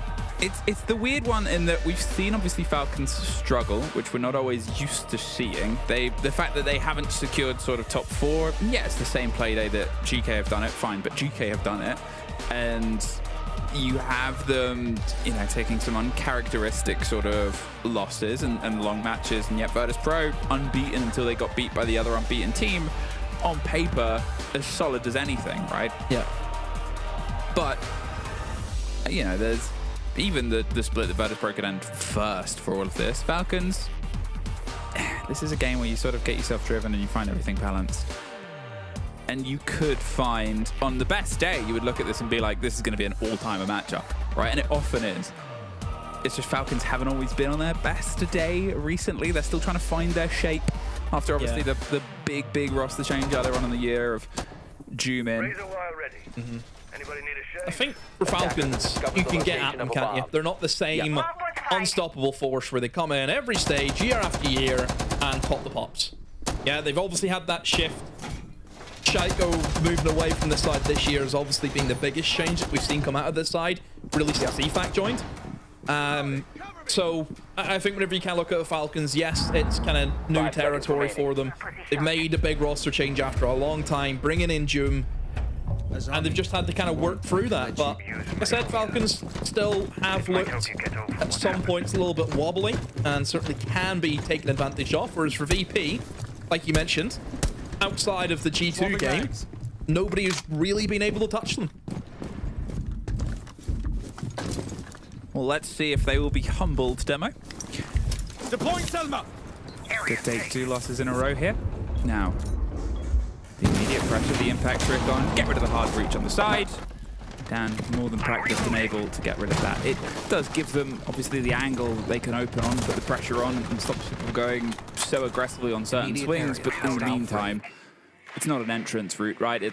The idea is you wouldn't need it to be, unless you're really coming up with a plan B at that point. Get the Deimos in underneath to try and find and force the players further and further out. As they put their pressure on towards Rocket Stairs, but it's probing approaches here from the side of Falcons. They know they need to just sort of dip their toe ins on towards ARP, on towards Rocket, across the sort of bow of the site itself. You can see obviously users on the far side of the Docker B can still have a bit of an impact, but otherwise we'll probably put pressure on towards the ARP window. And Virtus Pro just aren't giving them a body yet. For VP, they know the score. Looking at the lineup, it's traditional. You have the smoke, you have the Tachanka. But it is about keeping those important operators alive. Now, have you guys in a more aggressive position, using those smokes early to deny access to bathroom, because they know they still have that Tachanka. They can't just rotate into the default position. But looking at where Falcons are, they're not going to go cross in through ops and look for that default plant position in beside the reinforced wall. It will be now the shift towards green. You know, Falcons have lost their first player, and Jim is almost hit the dust as well. As I think that's from the Chanka's actually molding him out of that position. Oh no, for Frida, he's stuck in a bit of a hot position with 2 Molotovs on either side of him. He's okay. Still for Falcons, they've lost that extra man, and they still need to try and work this plant. Now, obviously, losing the ace is always going to put pretty big limitations depending on what you've already done and where you want to go. Breeday in the meantime with the kit, 30 seconds, is just going to have to try and drive the fight here on green, and well, the support has come round. As I said, users one towards that art window is going to get a bit of a pinch pressure, but they don't really need to go for the immediate swing out until the force starts to come through. A bit of a confusing fire there means that he definitely can't swing for a second as the shield wants to slip its way inside. There's a swing round, pressure on towards the Blackbeard itself, but it's Juve over the shoulder that gets 2. Finds Skies, finds Dan, finds 7 seconds left. They've just got to send themselves in. He's on for 3. It's fire either side. He's got to watch 2 different directions, and Rorik goes down in the meantime. They've got to cement the plant, and they can't quite get through it. Joom said they were trying to find their structure, but that's one thing he can always do. Just make around his. Oh, 4K. Kick things off for Joom. And for Falcons, wasn't a lot going on for them. You kind of looked at it and thought, right, you've got the Blackbeard trying to work the plant. There's still a Tachanka. There's players tucked in pretty difficult positions to deal with. How do you kind of win this? And I think this is what we've talked about with the top sides. They've got players who can just step up and win a round off their backs. And that was really it for Jim. Just appears of a double kill, and all of a sudden, BP have collapsed because they've lost those initial 2 gunfights with Jim. So, for Falcons, structurally wasn't, I think, in a great position, because they did lose that opening kill. It looked as though they could just be stalled out with the Tachanka. But whenever you have a player as great as Jum, who can just pop up and surprise you with 2 kills out of thin air, that is the difference maker. That is the game changer. And that's what Falcons have in abundance. And we've kind of seen that throughout this stage. I don't think Falcons have been fantastic. I think they've been decent enough to get them to where they are. But a lot, if you actually look at some of the rounds that Falcons have won, it is sometimes down to players just being out of their mind and making these insane plays that you don't necessarily see all the time. But at the moment, you are seeing it all the time for Falcons. But it's just the kind of question of, is that going to be sustainable for long enough? Because for Falcons, it's not the case of, oh, we want to qualify for events. I think for a side like this, that's a given. You're going to be at those events. For this side, it's winning those events. That's what they're after. And if you want to do it on an international stage, you need to clean things up in your own region. You need to make sure you are the dominant side. So for Falcons, I think getting in towards that top 4, don't think that'll be the biggest issue for them. And obviously they're in top 6. We'll see them in the best of 3s where we expect them to do well. It's how can they kick on from that? Well, they're already kicking in deep into the round now. We're getting pressure on towards the side of the site itself. They've got themselves handles onto Warehouse. You can see G on the far side of Lockers trying to put the pressure. They want to get the pinch on the back of this clash, but as long as they can keep sort of pushing them back in towards the site, well, with the lineup they've got and with the person they've lost, they're not going to be doing much verticality. As I said, he wanted to be in Lockers, and he was briefly. Then he got killed.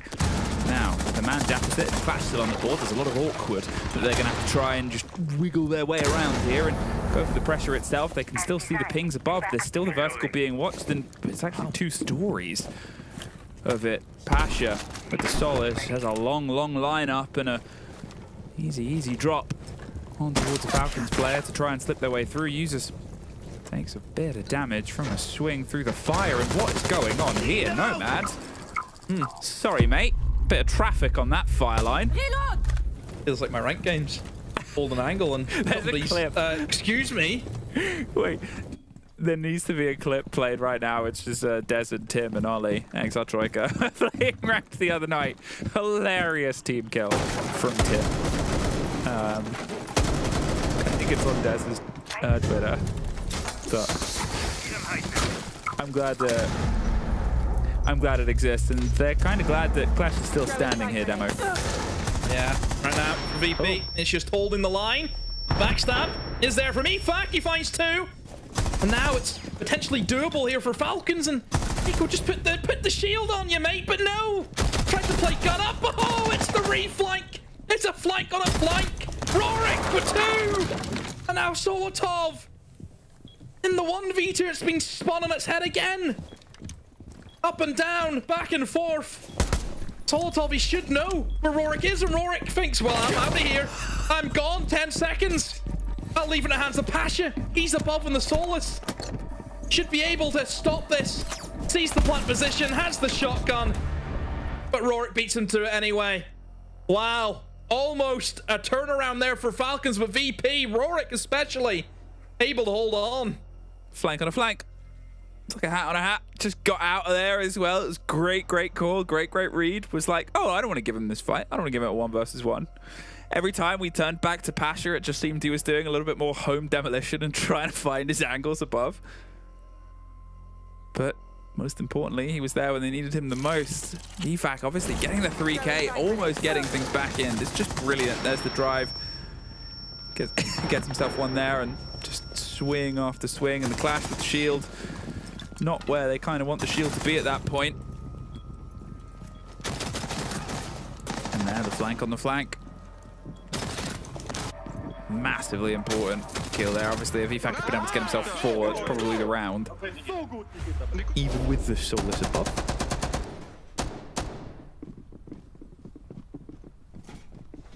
Am I allowed to make jokes about the video that was on yet? You saw it. It was a wonderful sort of demonstration of Leo and Fresh. Yeah. How great they are. 2 very humble kings. Very humble kings.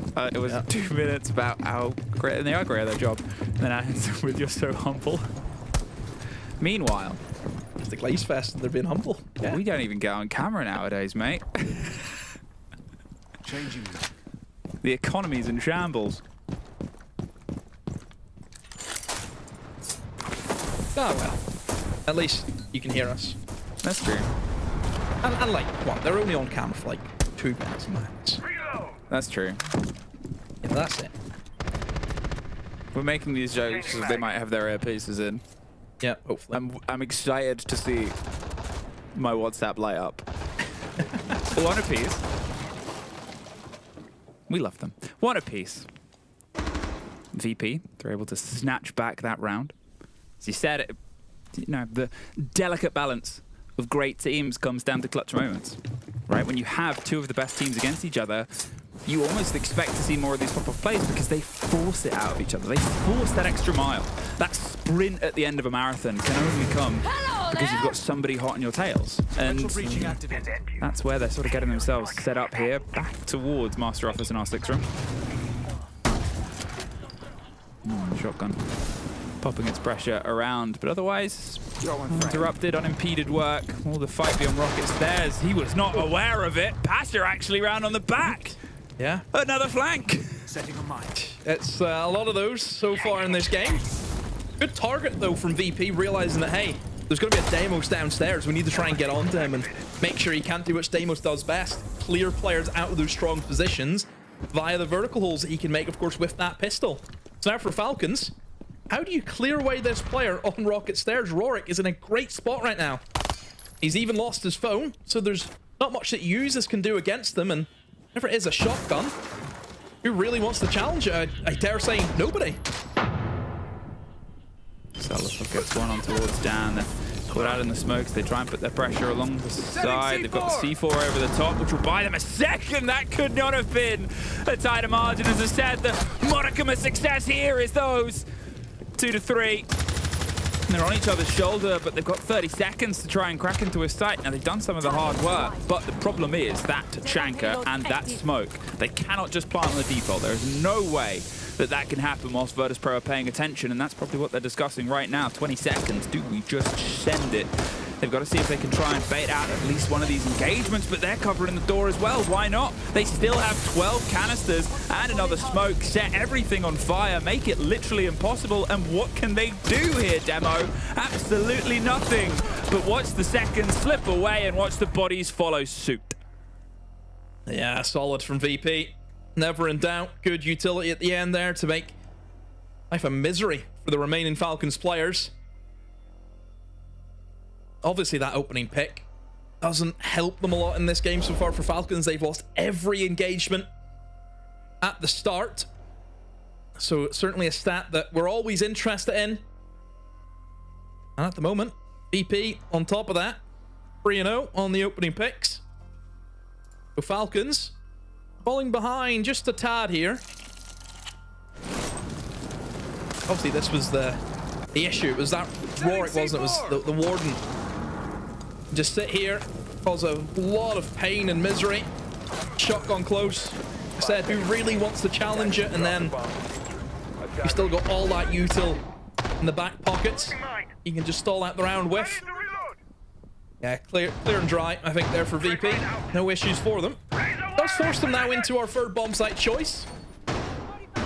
This is always the interesting one. I think out of all the bomb sites, I honestly think this might be my favorite just because I like seeing how it plays out.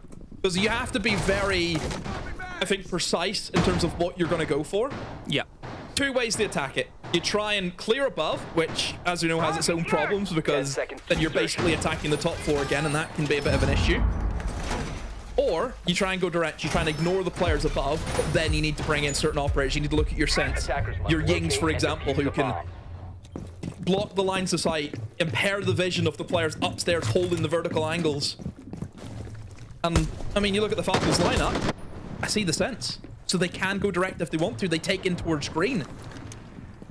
And we look towards Dan on that soul as being the key figure. Has to try and stop that plan. It's a very punishing site. Like, if you make one mistake from the attack perspective, the round's done. It also, I think, it's also one of the sites where it lends itself well to creativity. The creative option is always going to be sort of best pushed on towards a tertiary site, on towards a site where the unexpected is harder to prepare against. You get established routines on your primary, on your sort of secondary. You get routes in, and that sort of cone of possibility I've always found gets wider and wider as things get further and further out. Why not bring something a bit more interesting? Sens could be the sort of closest drive about that as they're eyeing up green. Obviously, they want to try and get themselves set up to catch, right? If they can be in this position on towards that window, watch for anybody to try and slip their way down and then take them and push them off. But taking them and pushing them off is that challenge. Rorik's above. Ooh, and Skies is no longer in that central position. EFAC gifted an early body there, and, well, what are Falcons going to make use of it with? Have a good go now. For Falcons, try and ignore. I think some of the players above, but can still stab them. They try and venture too far towards green as they've got a player sat and waiting for them. Not the Sky Bridge, it's going to be Solotov, but as expected, Falcons now working the site. They have the sense for a reason. For Dan now, that is who we look at. This is the player who has to try and stop this plant from coming in. A minute remaining. Falcons, I think, in a good position to try and go for this. comes down to the counterplay of VP. Well, the counterplay is unfortunately not going to cost it. The first plant is being put together, and they're actually going to stick it out, so it might be the only plant that they need because they're able to pick up every other body perfectly placed and very well watched. And now a 4 versus 2 post plant. They're going to see if they can try and fight out towards EFAC first of all, but well, he's got that secondary and he's more than happy to let it sing around the corner itself. He's not going to get very far with it though. Well played by Rorik, but that's 1. 3 more still to find, as well as the kit itself. They've got themselves the whip. They're happy to play this on the breach. They can just sort of swing out and put the pressure. There's great intel and a great double for June. Yeah, great from Falcons. I like that. Having that kind of extra man, the fact that they were able to win that opening pick, they can then start forcing players upstairs. Yes, we know that Falcons are going to look to use that sense of just walking into the bomb site and planting under the cover of the screens. They weren't really too fussed in taking the entirety of the top floor. They're still happy enough to give the defenders that. But as all of that pressure is being applied, whenever the sense gadgets start rolling in, Brede starts moving into the bomb site, those players in VP, they're kind of caught in between 2 minds. Do you, 1, look down the verts and hope that you can stop the plant coming in? Or 2, do you fight the players above? Either which way, it's going to end with either the diffuser being planted or you losing your life. The players that they sent in upstairs, Solotov, it doesn't matter if he dies. He's there just to cause the distraction. Dan had to stop tracking. He had to kind of pull off from using his gadget to kill Solotov, and then that's when Bride's able to find the plant. So for Falcons, it's plant-oriented at Siege. That's their main focus, and players are happy to put their bodies on the line to make that happen. Activating jammer. With this level pegging, it's kind of everything that we'd want from this fight, right? It's everything that you would sort of go into this engagement. As we said, on many other days, this is your blow-for-blow map. This is your sort of set up and knock them down game. This is your one of, let's just sit back, get the popcorn out, and let's just let 2 great teams go head-to-head, and we're sort of getting that. And has it been them at their best? I don't think so yet. But you're starting to get the taste of those moments, those little flanks, those little bites, the little drives there, and as you said, the play on that previous site. But report at my location. Drop active. As they go a bit wider, you can see now Brede, they're trying to go for a similar approach that they did last time. Cut their way across. The flank on the flank might be the drive. They just don't really seem interested in the verticality here, Demo. No direct again. Falcons very keen on just establishing their foothold in towards lockers and then trying to formulate their ideas from that. Ooh, nice. Asha. This is where he was the last time. Upstairs on the Solus. Using the double sets of floors. We'll pick off a little bit of util. But for VP, should be aware that Falcons are just going to run it back pretty much. Just do the same thing. Try and go very direct over the horizontal side. Interesting enough that Jim's actually in towards that top floor now and maybe on the hunt by himself as a solid snake. Of course, a great operator to go roam hunting for you. My position's safe. If you can get him into the right position, in towards the middle of the map, you can get a really good radius, of course, with that scanner. And you can find a whole lot of information. I think right now for Jim, I don't think it's the case of trying to hunt these roamers. It's just hold them off. And yeah, he's been able to find Pasha doing that. Pasha goes for the aggressive play, loses that engagement.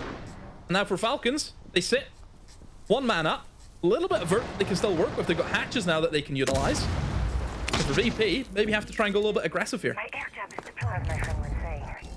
At this point, that leaning in, as you said, getting aggressive might be that big clutch factor, and you can see Rorik drift himself outside, and he was slightly around the back of it, but it buys a space. But Dan and Skies, the C4 over the top, but Solotov has a double down response for a 2 versus 1. Both these teams know when to step in, and both these teams keep hitting hard. Oh, this is a great game. VP and Falcons going blow for blow. And Falcons this time around successful on that basement site. Got that early pick onto the Solus. Makes life very easy for them. And once again, I mean, similar to last time, it was very up and down. It kind of swings back and forth who's in the lead, and Well, for Solotov, tears his way in. Straight in through Toxin. Able to find kind of big kill as well with the Nako. I think Nako got caught out, didn't he, by the by the air jab. 3 kills for him in the round. BP now lost that lead that they had earlier. That's 2 in a row for Falcons, and for Falcons an opportunity here. A 4-2 half on layer, not too shabby. I think that's always the element of it, right? Where Virtus Pro, for how strong they were. There's a famous adage about horses. What happens when you get knocked off, Demo? What you got to do? 5 seconds left before insertion. Hey! He knows the very classic phrase about horses. One of 2. Do you know what the other one is? What's that? When you lead a horse to water, you can't make it play new maps in ranked without forcing them. 3-2, and you said they get themselves. Yeah. A lot of horses would walk into bars. That's. How could I forget about alcoholic horses? Truly a cornerstone of comedy. Oh yeah. Something by long face. Oh my god. Okay, there's so many horse-based phrases. Why? We've just always loved horses, I suppose. Anyway, what I love is the chance of siege. You can see the double mirror window. It makes that breach on the other side awkward, but now they can't trick it so much. They could pop it and put some pressure on, but they're playing with impacts, and they know that was going to come together, but the impacts they're playing with are just C4 based. They have nothing to directly stop that outside of shooting them and making the use of the utility a bit tougher. Then you look towards the utility that we've got. What, 2 Shelmers to play it? And that is it for the remaining hard breach.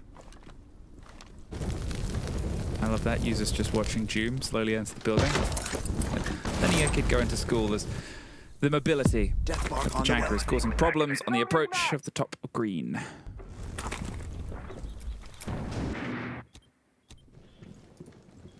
Well, quiet. The moment here for Falcons. I would dare say that things are going to explode very suddenly. Of course, with 2 shields is usually how it goes. Just keep an eye on where Brede's going to go. He's the player with the diffuser. So wherever he wants to go, that's the side that Falcons want to target the most. Jim was thinking about just playing in towards green, seeing if he can maybe find a pick in through the exit door, but I was turning his attention, I assume, towards either art window or in towards backroom. There is now this force pushing in towards rocket stairs. They have that blitz ready to see if they can try and push out the smoke. Oh, just run straight through the gas. Oh, Skies picks up an easy double. Jim. Oh, never mind. Responds with 2 of his own. Solotov is down, but maybe could still be recovered. Jim has to make that big divide, but no! A barbed wire baits him in. He just had to punch it. And because of that, Dan takes a very easy kill, but uses in the same pause. Able to find him and gonna go for the revive now. So after all of that, it ends in a 2v2. I mean, he has to go for the revive, right? And it buys some time for them to reposition. They still have a C4. They still obviously have, you know, just shy of a dozen in the Shumika launcher. Now they've recollected the kit, but the breach is wobbly. There's no way in other than this door and the Tachanka. They're holding the split on it. They're pre-firing with the LMG. The smokes and the blinds come out. He can't quite hit the fire itself, but they've got to move behind it. They're blinded themselves in and amongst the mix of it, and he's going for the cover. Pasha gets the man with the kit, though, so Users has to drive in for the engagement, but Pasha holds out, and again, edge of your seat rounds, and again, both teams just swinging haymakers at each other's holds.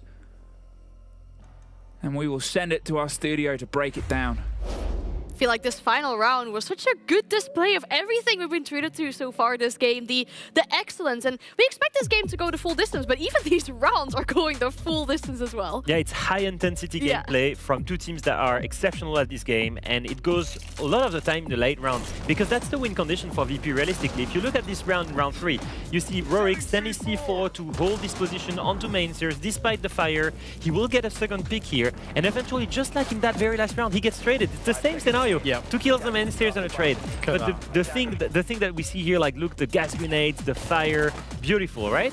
And then you look on the other side, Jack, and you see that the opposite, Falcons are perfectly also able to pull their own late round situation, to win their own executes. The trading game is insane. Every single time they kill someone, a trade comes in, up until the very last round where it's the same thing again.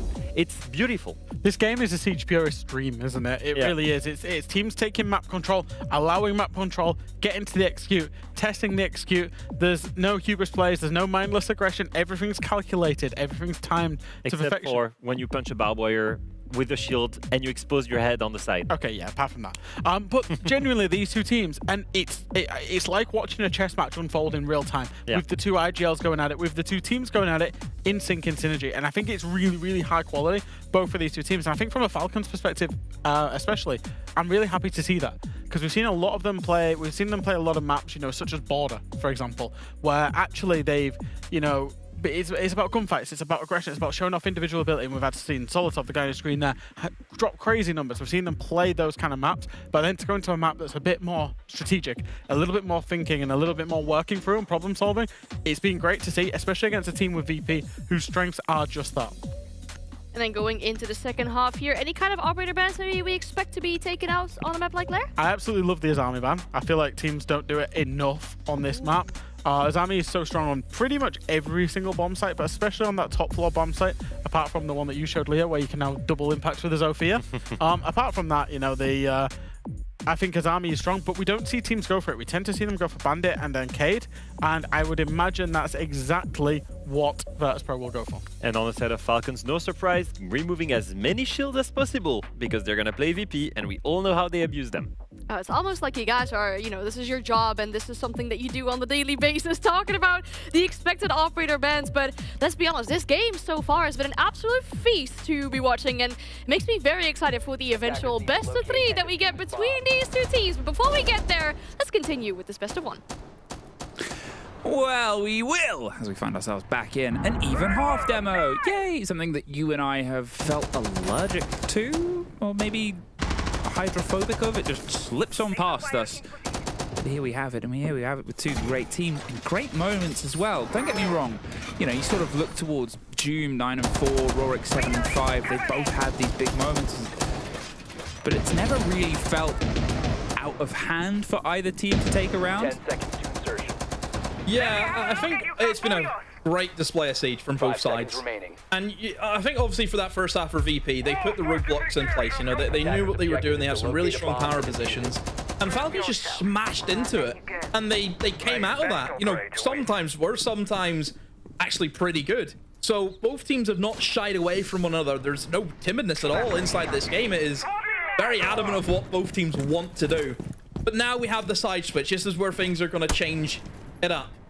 VP, what's their attacking philosophy? How do they want to try and tackle Falcons?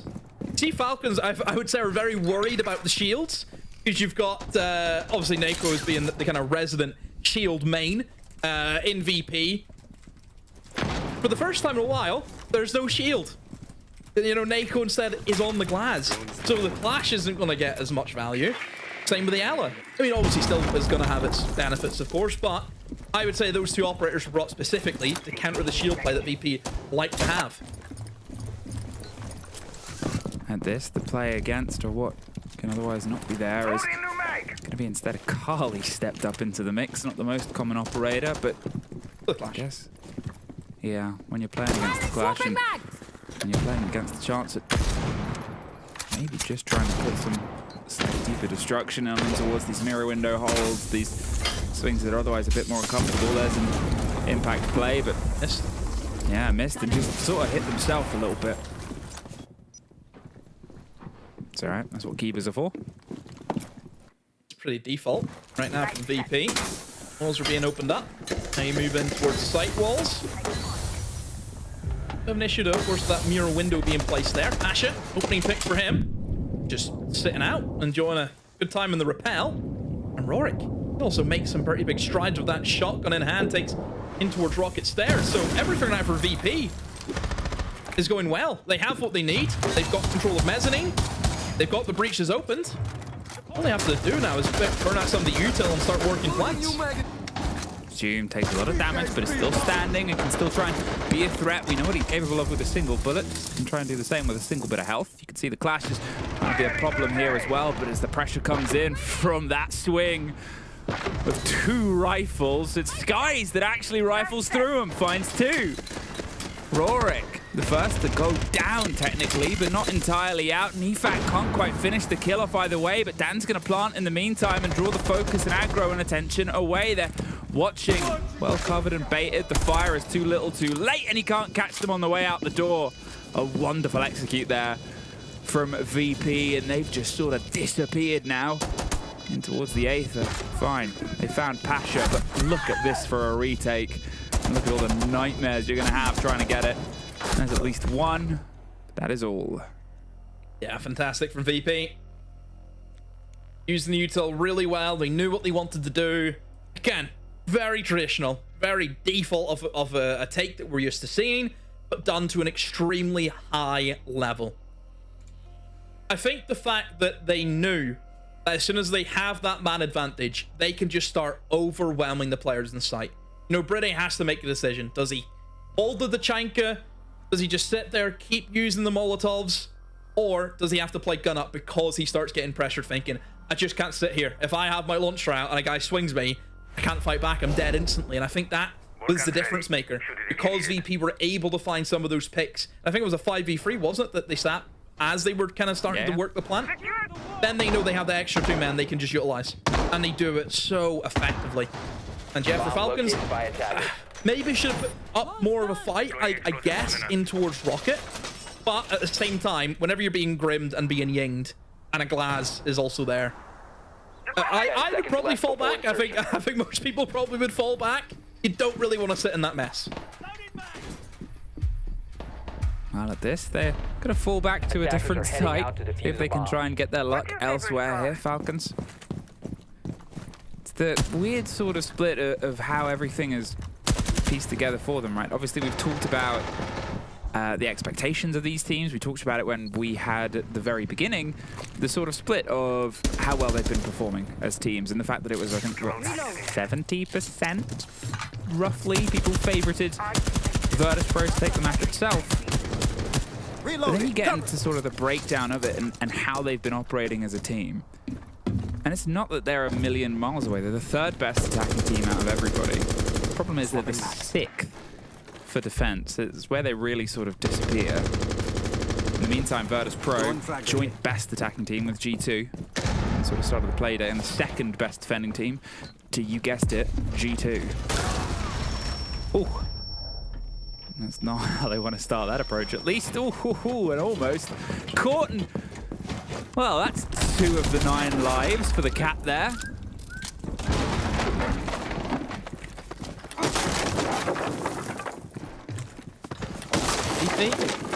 Now we have to try and play off the man disadvantage, using the sledge to create some of these holes for these roamers that are now just falling back to sight. So Falcons have quickly moved on from holding that mid floor. Happy enough now to fall back into the safety of the site. So I think now for VP, it's about securing those staircases and maybe rotating Dan now into the mid floor and start using that sledgehammer on the actual site. VP are in a massively great position, mostly because look at the time. I mean, 1:10 remaining. They still have to go through the struggle of taking in towards Boiler. Goyo's still on board. Pretty messy in the final few seconds or so. So for VP, I think time is of the essence here.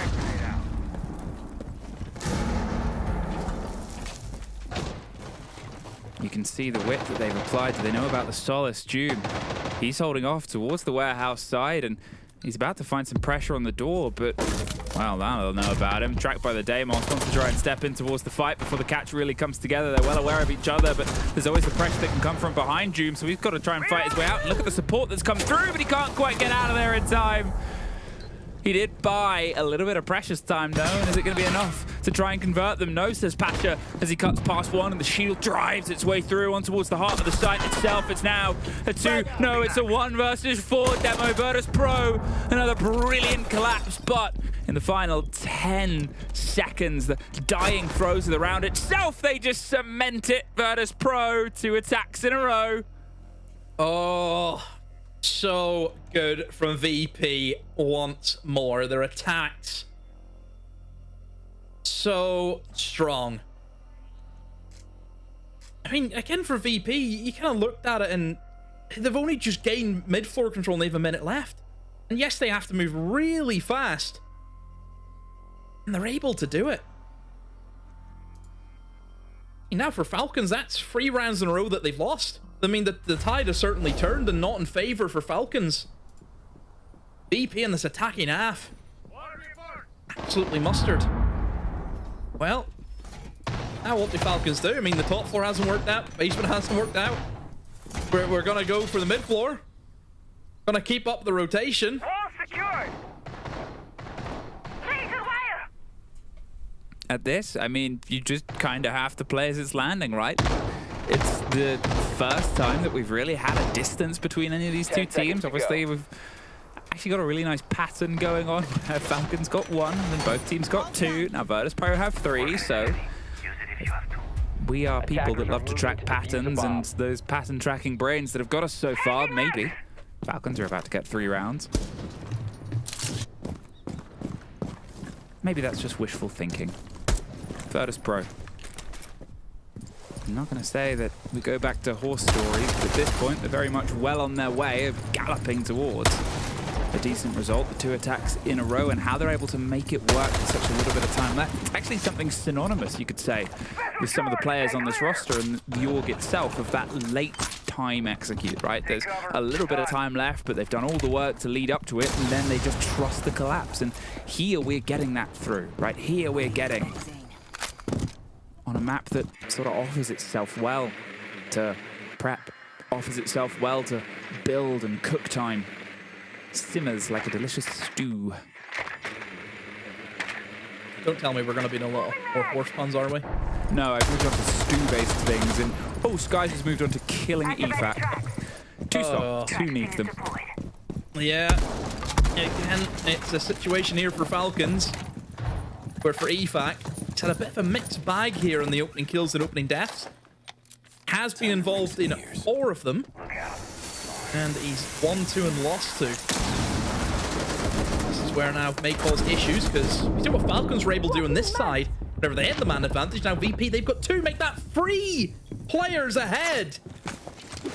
Surely it's just a matter of time before they walk in and plan. I mean, they've got half the round still to play. Falcons have absolutely muddled themselves in this round. Use this. Take a bit of damage from the track stingers. He went for that swing against Dan. He's still on a good position. And Brida as well. And up maybe a bit of a challenge, but he himself takes more chip damage. See the sense wall goes up. Brida doesn't know where to look. For VP, not wanting to jump the gun, just wait until everything's perfect, and now they're going to go. I believe they've actually EMP'd maybe any potential things that could uproot the plant. And yeah, plant goes down. Now VP have to do is sit and hold the angles. Really just demonstrating what has got them into this position, right? Throughout the league and the split, how well they're looking in, how well they're looking back out as soon as they've got the plant in, played the objective, the way that they just thread themselves in. Here, you know, Brida has to look bloody everywhere because that's where Virtus Pro put the pressure. That's where they built themselves to, and that's just round after round of excellence. Oh, VP. Untouchable. Just on fire. And last time, whenever we seen VP play Lair, it was against Team Secret. We kind of walked away from that game thinking Team Secret maybe should have got something. Because I don't think VP were massively impressed. I think there's some rounds that they won that maybe they shouldn't have. But here today against Falcons, it is so just straight to the point. They know what they're doing, and they're doing it in fantastic fashion. It is such a strong showing here from VP. In 3 attacks in a row. And Falcons, is it a little bit too late to call the timeout? I think so. But hey, we saw some timeout magic earlier on today, right? We saw the best timeout magic possible when they're in a Does lightning strike twice?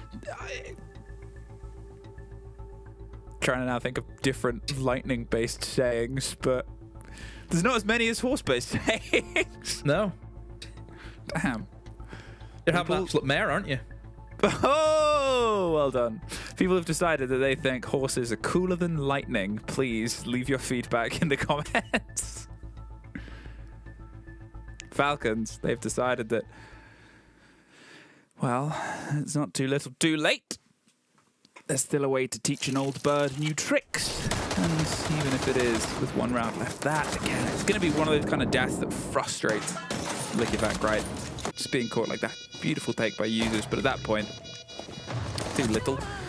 Unfortunately, too late. Here, though, they can still have the conversation. Every single round is a fresh reset round, right?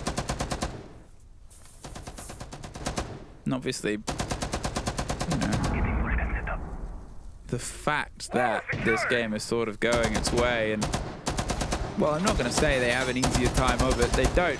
Statistically, they probably have a harder time of it. But Fnatic will be very happy with how this game is going and their chance at getting themselves jumped over Team Falcons and getting in towards the upper bracket. Yeah, opportunity. Now arises here for Fnatic, unless Falcons can make a big old comeback. But the way that VP have been playing their siege is unlikely for them at this point. VP, I mean, they've won every defense that has been thrown at them. Out of the 3 defenses, we're going to go straight back in towards that top floor. Like last time we were here, VP just very standard. Taking in towards ops. Had the players pushing up in towards rocket stairs. Default plant position, yeah, no problem for them at all. And one thing I must add too, is that for VP, they've only played the shield once. I mean, this is now their 3rd round out of the 4 where there's no shield, and again, sometimes we kind of look at VP and think, oh, well, you're always going to see Nako on the shields. He's always going to be playing them. Been able to do it without using the shields. Just don't need it, mate. Don't need it. Never wanted it. Kiba deployed. Surface secured. This Falcons, you can see that they tried to sort of breathe out a bit there. Obviously, there's no clash to meet the Maker. Dan just wants to play with an AWP a little bit. And to be fair, they used the utility pretty brilliantly last time. Very responsive towards the pressure they needed to apply. Able to put the pressure on towards the mirror windows if needed. And get some of that range pressure in. But it feels, obviously, and looks, based on the operator selection, Falcons, they're more happy to sort of let them build as they wish and not really give them those avenues of use. Instead, the Goyo pressure breathing out on towards the sky walkway. You can see that, wow, the Glaz wants to take the fight. They have the pings on it. Actually going to slip their way down, wait for some support. You can see that they've prepped for the double up, and I didn't even need it really. Maybe gave them 2 objectives to hit, but that's now a first body. It has taken some time out there. Changing max. Yeah, CFAC again. Another opening death for him twice in a row. Not great. And this is where VP wanna be once again inside of ops, ready to open up that wall. Just gonna take their time with it. All 3 Selmas still at the disposal of Skies. How are they gonna use this Glaz? And last time for Glaz, he's more focused on trying to take in toward bathroom corridor. Didn't really see the Glaz be used all too much in towards the main site. Use this under a bit of pressure inside a bathroom as those Candelas are being tossed every which way. Now VP looking for the plant opportunity. Wow, good catch on the end of that C4, but 20 seconds and everything is still on fire, and they still have a decent amount left to use, but as Solotov goes down, as this uses a 5 versus 2, technically, and that's the problem.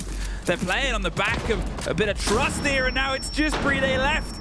Doesn't matter if you have 6 Shimikers. They can just do that. Virtus Pro, brilliantly back. Absolutely swing that one towards defenses, and what seemed like it could be a bit of a narrow battle in the first half revealed itself to instead be that Virtus Pro train pulling out of the station, and where's it heading? To a break.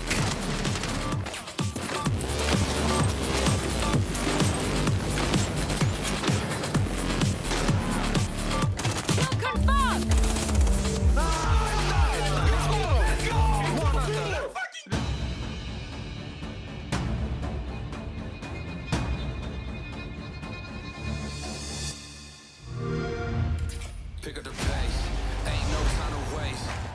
Hey, give me the code, breaking it right to the door.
And just how Virtus.pro got denied playing main stage at the loss of Falcons, they now denied Falcons a shot at the top 4. Virtus.pro take the full 3 points, and we get to speak to them.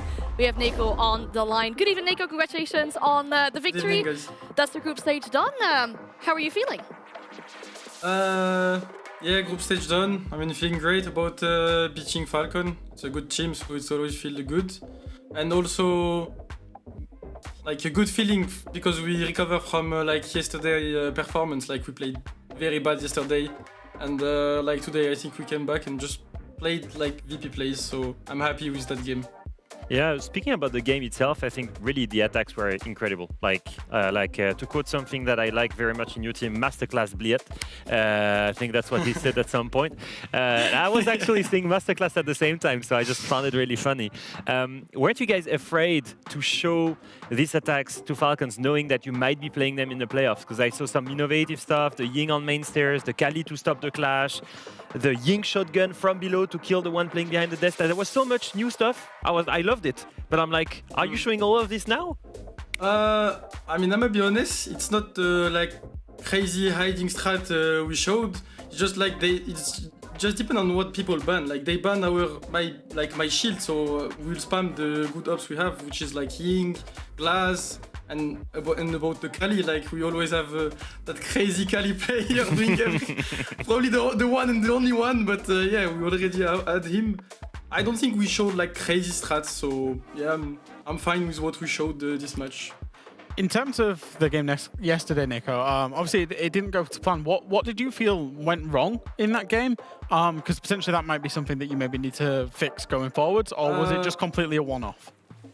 Yeah, I think it was yeah, probably just a one-off. Like I think Dark, like our coach, was just fully right from like an outside perspective. He just said, I don't know, guys. I feel like you guys came after like a full night off. You went to after party, doing everything. You didn't sleep at all. No one was talking. No one was playing together. I don't know. You maybe were stressed and anything, but yeah, I think it was just like a full off day for us. Like everyone was bad. Like it's not even like one guy selling the match. We just played bad as a team, and so it resulted with this loss. And yeah, G2 played well as also. I don't like, you know, all people who always say when you lose it's because only you play bad. They also played well. Yeah. So yeah, when you're against a team like G2, if you do this mistake, you will get punished. So yeah. I feel like it's a very mature way of putting it. But as you said, or as we said, Nico, the group stage is now over. Looking back at it, your favorite or maybe your best moment together with Virtus.pro? Sorry?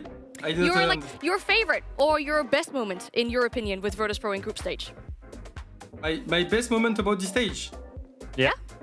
I mean the whole stage, just winning almost every match, it feels great, the whole stage, I'm not gonna lie.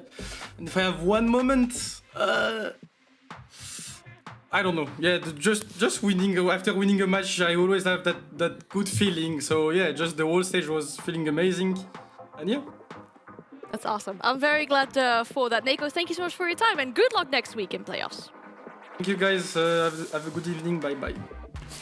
All right, I'm glad to see you're very happy, Nico, because it's only feels like a bit of short time since we had a Nico interviews who was distraught even after winning, right? But they've won so much in this stage, and here again today, a big one against Falcons. It's been really great to see his growth as an individual across the last year, I will say. You know, from going on a team that really didn't have expectations of making events, and it was maybe a surprise when he made it EWC last year, to now a team that's absolutely dominating the league, more or less. You know, is in the fight for first place, depending on what happens in the next game, and just puts out, what did you say, Leo? An absolute masterclass of a game today as well. Yeah, honestly, as soon as they switched to attack, I was just baffled. I think like the climb back as soon as they went in attack was just like a beautiful masterclass. By the way, amazing free cam there. Our free cam operator, our in-game director, Easy, caught every single kill. So kudos to him. Yeah, it's just going back to this, like the ability to just completely circumvent a classic setup with Warden, with Azami, with Smoke, with Tachenka, to use to leverage the Kali, to leverage the Ying shotgun, to leverage the Glass. It was beautiful. It was beautiful, honestly. And it gives me hope, because we were asking the question: is VP good enough to be the consistent team that beats all of the weaker teams, but can also beat the big teams in the league. And yesterday we were afraid because of that loss against G2. Yeah. Today was a big test, and today, clearly, the better team was VP, like in all accord. And I thought today was that big test because, like you said, they will be playing up against the Falcons and the G2s. Maybe not for EWC qualification, that will be determined, but actually in the rest of the bracket to be EML champions once we get past that phase. And I think mentally, if you'd lost to both of them in the 2 best of 1s leading into the playoffs, it could have caused some kind of spiral. As it is, huge performance today, masterclass. They'll be going into that just absolutely ready to go. Like Salt Lake City all over again for them having to play against these big EML teams only. But with what Virtus.pro have just done, this kind of opens up opportunities, right? For Falcons, this was their missed shot, and that means there are opportunities for other teams to grasp at that top 4 position, and that opportunity is definitely there for Fnatic in their next game. Exactly. So we're in terms of this who makes top 4, we're looking at the table on the right-hand side of your screen. Now we also know the GK results, so we're looking at the left column because GK got themselves a regulation win. So what that means for Fnatic, therefore, to qualify, they just need a regulation win. Doesn't matter the scoreline, doesn't matter any of the permutations that would have changed based on the scoreline. They just need a regulation win, and they will surpass Falcons, and then they will make the top 4. But they just need a win, Jack, against G2? Yeah, honestly, any other day of the week, this would have been perfectly fine. But the issue for Fnatic is they're going up against a team that has this stage been undefeated. The only team to do that so far, and there's a very funny story in that because we talked about how long it's been since we had such a dominant team. That was all the way back with BDS in stage 3 of 2021. Guess which player was on that roster?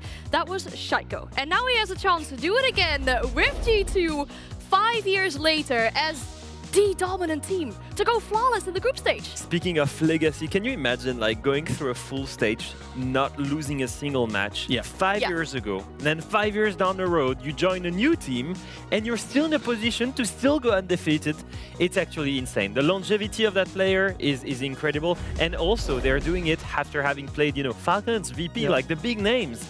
And now it's only up to them to beat Fnatic. On paper, they've dominated that matchup every single stage. And I want to say he was a big part of it as well. He got a 4K in one of the games where it was 5-6 down on Fortress. He managed to get a 4K to win them the round, and then they went on and won the game from it. So Shaiko, big part of it back in 2021, but big part of it today in 2026 as well. And you know what? I'm just very confident that he's going to perform today because he's on with his classic warm-up, which is going on social media and having a smirk. It is the main thing that Shaiko does to prep before a game. As soon as he's in lobby with this, he's ready. Oh, we love to see it. I mean, their honor, their pride is on the line for this matchup, right? But for Fnatic, what we are looking at is that one key for them to defeat G2 and be the first one really to take the victory over G2.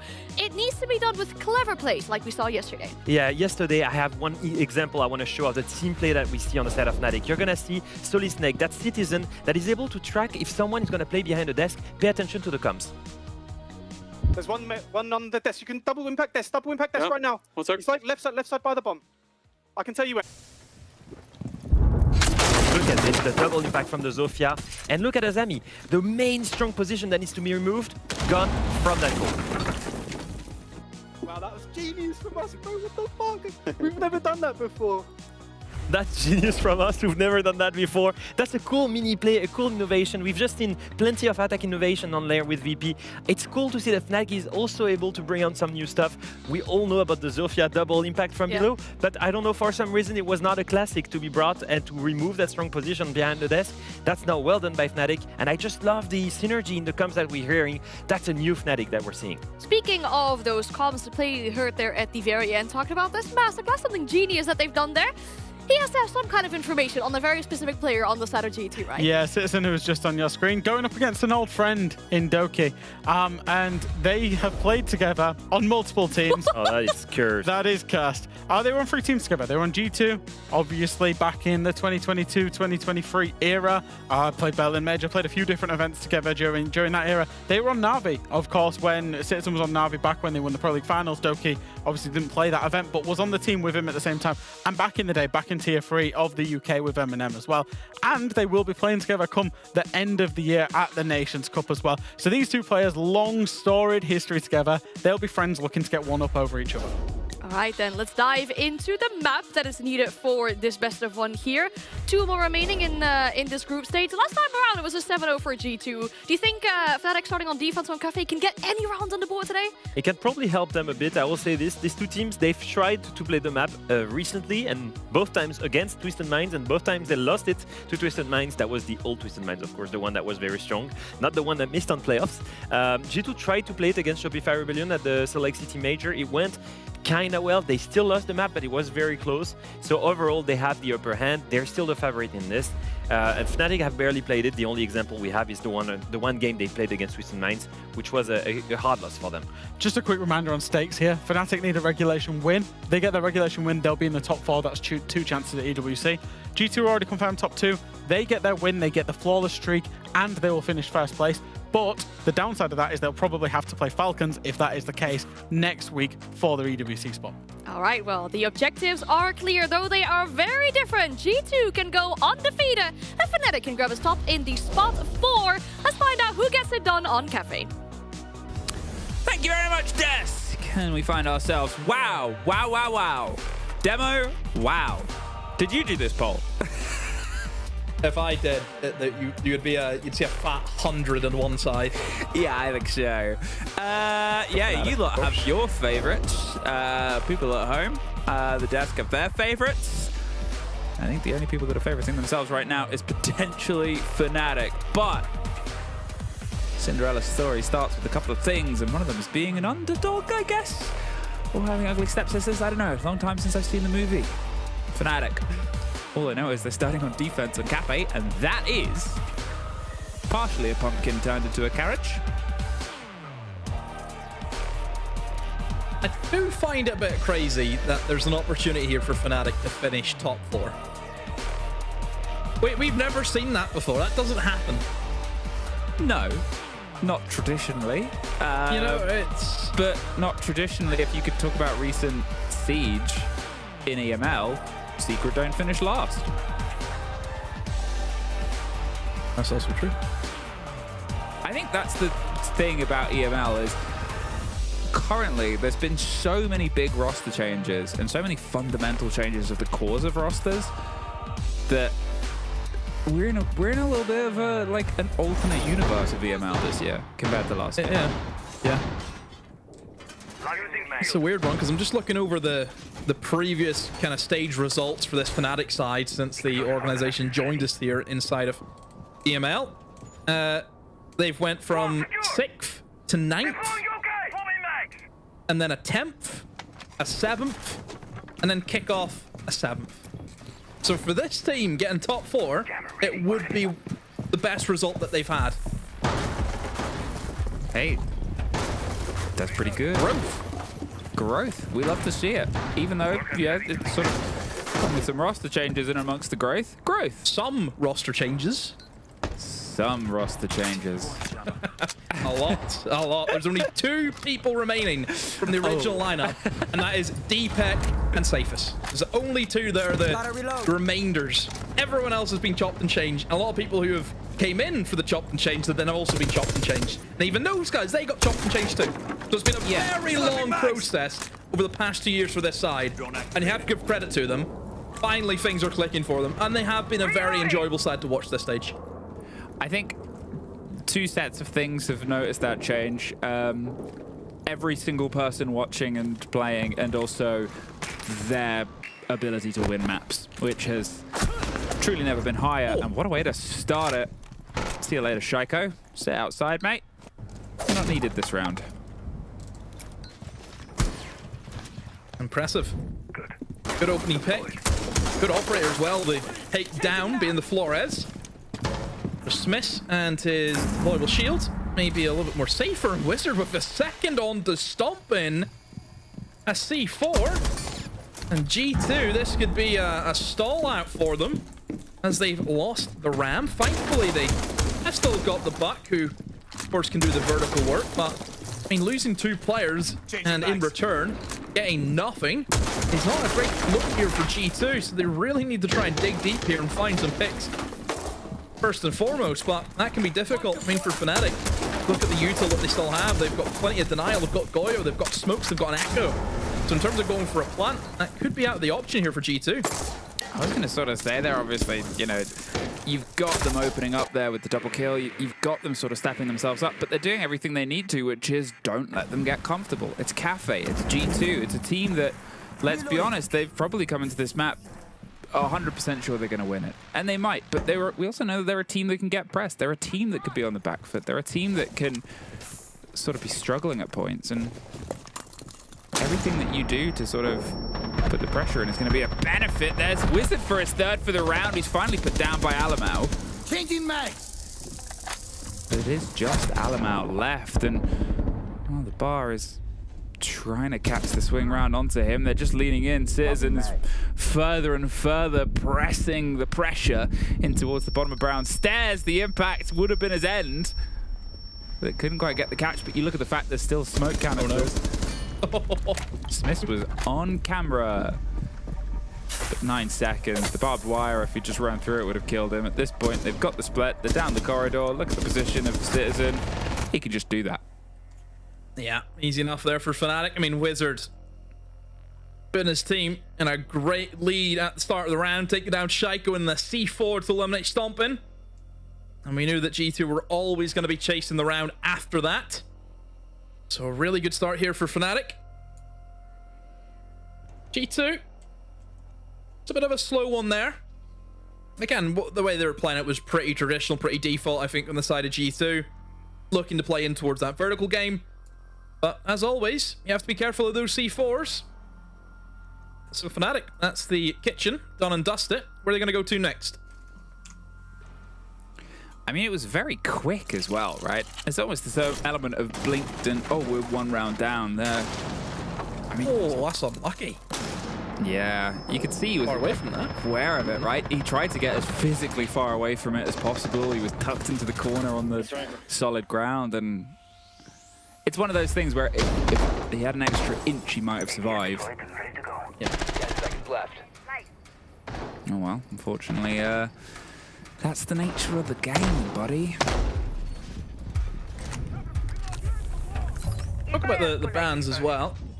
I think the Nomad ban just, I think, puts the fear factor almost into the G2 side, where you don't have the safety of being able to stop the jump bats from happening.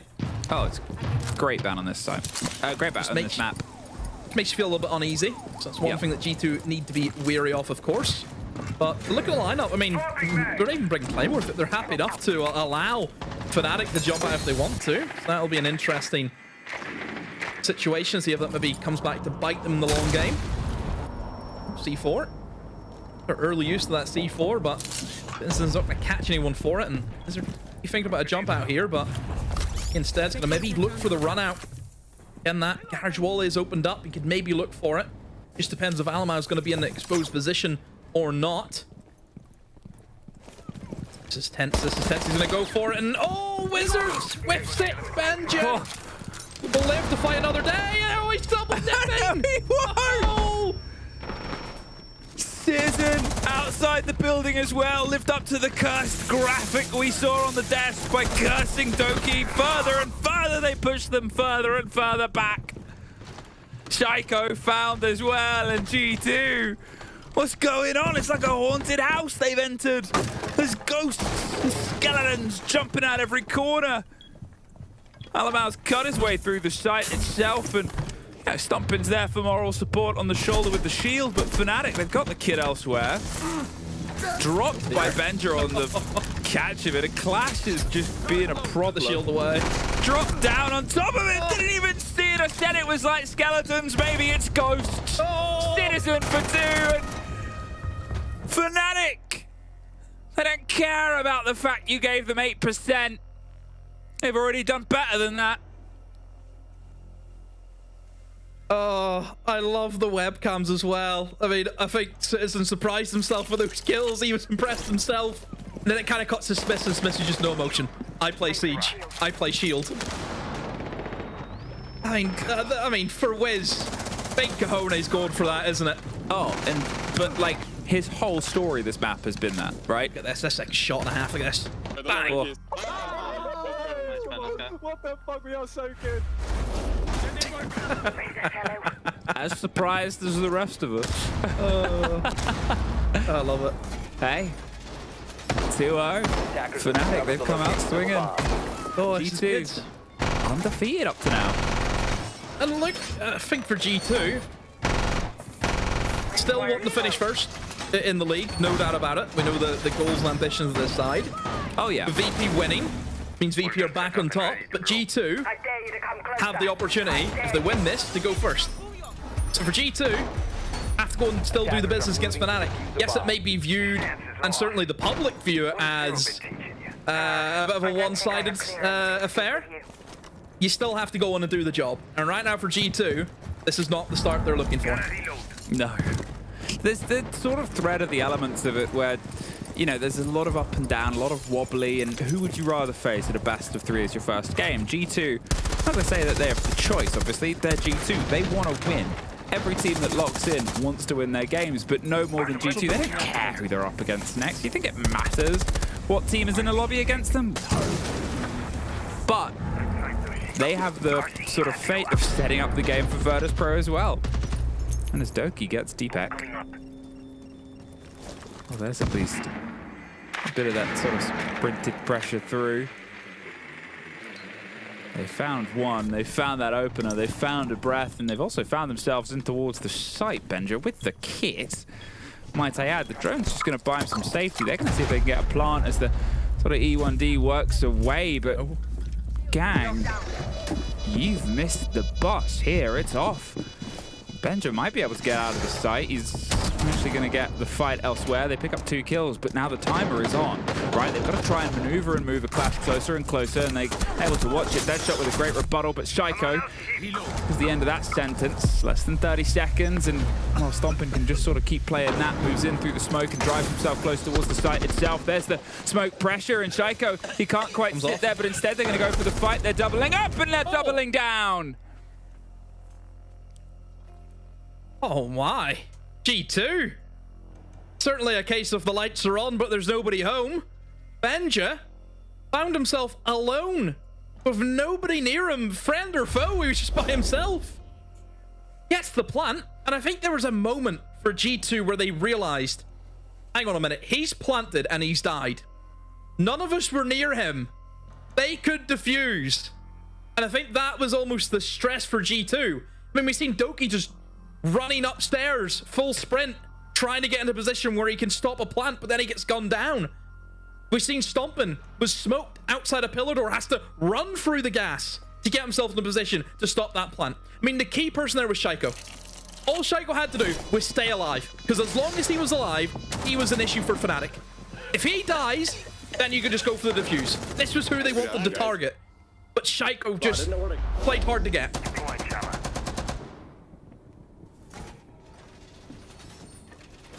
2-1, and this feels like we've had 3 rounds in the space of 1 round, right? Am I crazy? Everything has been lightning. Everything has been as quick as possible. Let's get in, let's get it done. Neither of these teams wants to sort of rest on their laurels here, and G2 have done work to bounce back from the first 2 rounds, sort of being slipped and taken away from them, and then, you know, you look towards the spread of everything. They're building as a team, they're getting themselves locked in. As you said, they saw an opportunity.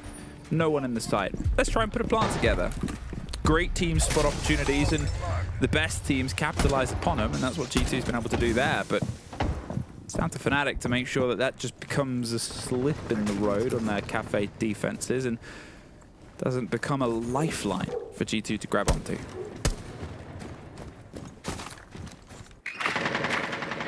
Here we go. G2 got 1 round. See if they can gather a few more. We'll now head in towards that kitchen for his first bomb site that we were at. What's the approach going to be this time here for G2? A little bit more focus, I think, in towards Bakery. Didn't really see this be touched at all the last time. Bakery was not an area that G2 wanted to try and wander in towards, and Benji, just like last round, just thinking, I'll just slip in here, and oh, what a pick! Finds the echo, and once more, Fnatic have let an opening pick just be given away for free. G2 in the lead by 1 kill. They've also been able to find the Dechanka, so the denial operators have been dealt with very early on here, Ami. I mean, it's just absolutely ripping through them at this point. And, you know, it's that opportunity, as I said. It's that idea of they can sniff it. They can find it. They can drive towards it, and they can punish you for it. If you're not locked in, they'll lock you out. And at this point, look how spread out. They've got 2 players still above.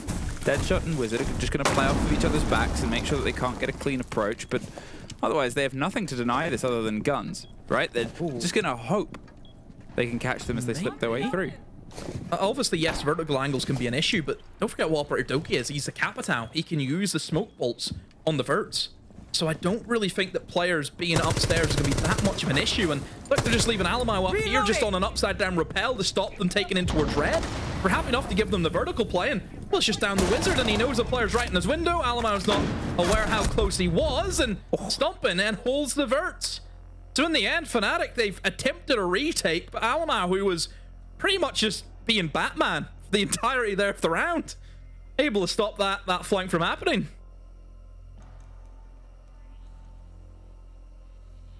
Okay, 2-2, G2. They've sort of, I think, had those early 2 rounds as rude awakenings and then gone, no, wait, we got to stop this now, right? They know their strength. They know that they can sort of take a runaway train and put the brakes on and then dislodge it in their own manner, and they're all happy and smiles about it because those 2 rounds, it's excellent from them. It's everything that we've sort of come to anticipate from a team that has had more ups and downs than most teams on more international stages than most teams.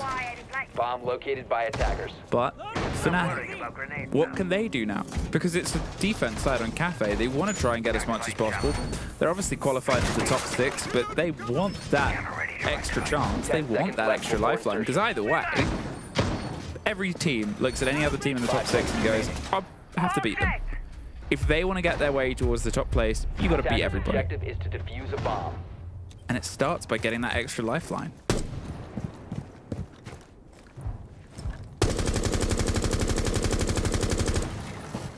Well, I think now this is where G2 start getting into their element. That side that everyone fears in this league.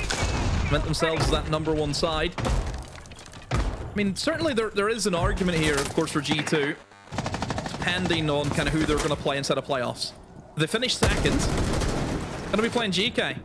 If they finish first, then they're going to be playing Falcons. So it's really that question of, for G2, what's the matchup? I think we both agree. Doesn't really matter. How is Benja, again, just slipping in? He's like the Phantom of the Opera, honestly. Have you seen that musical? Because no. I don't remember it the same as you do. D-back, if they're planting, they're going to see if they can stick a plant. They've gone for the jump out. Shaco's just going to hold on towards this and put the pressure on towards it. No, he's not. D-back. The diamond in the rough saves the day.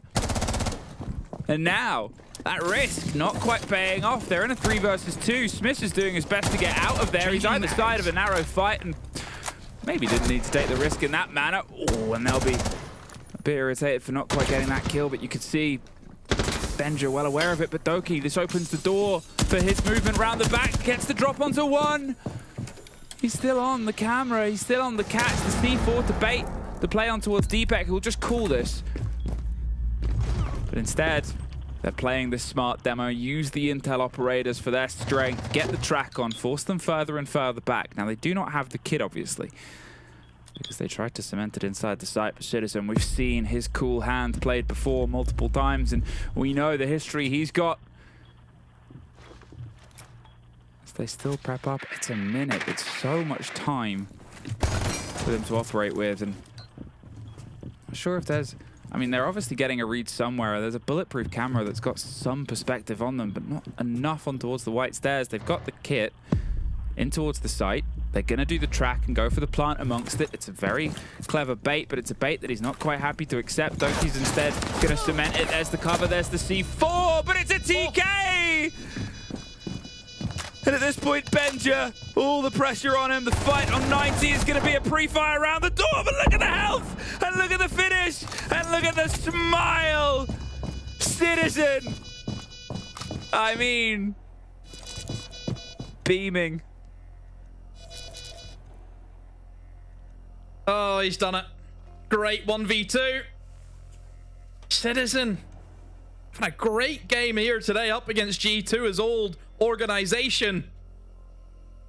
And Fnatic, well, you could argue probably should have lost that, but an unfortunate DK isolates that 1v1, and Citizen takes advantage of it. Look, I think for Fnatic, we'll have to talk about Benja once again, just somehow able to find an opening pick out of nothing. Oh. Maybe more traps. That's the only thing I think maybe Fnatic need to look at, because they haven't really brought too much of that. I think Orange's been picked twice and that's it. And certainly I think for G2, they're exploiting that fact. They're exploiting the lack of traps.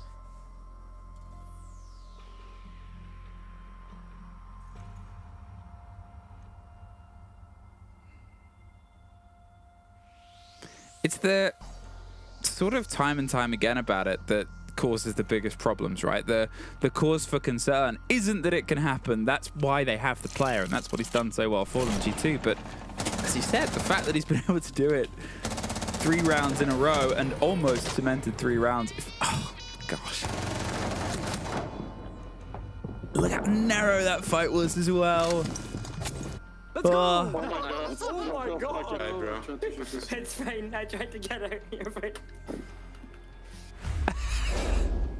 Well, he's having a good time with it. Wizard isn't. Laugh through the pain. Oh, that's why Wizard's sad. It's a tech pause. I get him. Come on, give us a smile. Come on. I actually think Smith could be RoboCop. Okay. No emotion. Well, it's like some of the VP cuts sometimes. Well, remember, it's always like the Shepherd after win, Shepherd after loss, Shepherd after clutch. He's like the new Shepherd we have in the league. There he is. You thought Shepherd left the league? No. Shepherd regen. Oh, Shepherd's still coach of GK, but we don't see him on our screen. Yeah, we don't get him on player cams anymore. No. We need a live Shepherd reaction to pop up. Smith is carrying the torch.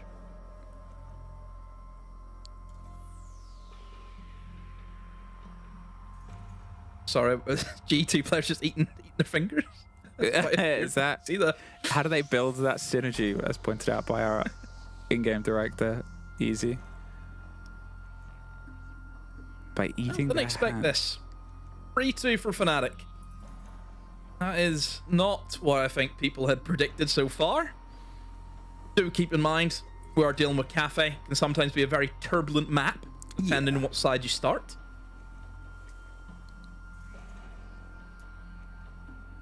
I mean, for all intents and purposes, obviously that previous round, it was a great clutch. But clutches aren't the sort of dictator of faith and pace. It could have very easily been in towards G2's favor. I think the facts, you look at little individual moments in that round as well, the Clash being caught out by the pressure of Benja, and you could see that they sort of wanted to apply pressure and they just got caught out by Doki's movement around the side as well. Like, it really could have gone either way on the top floor. But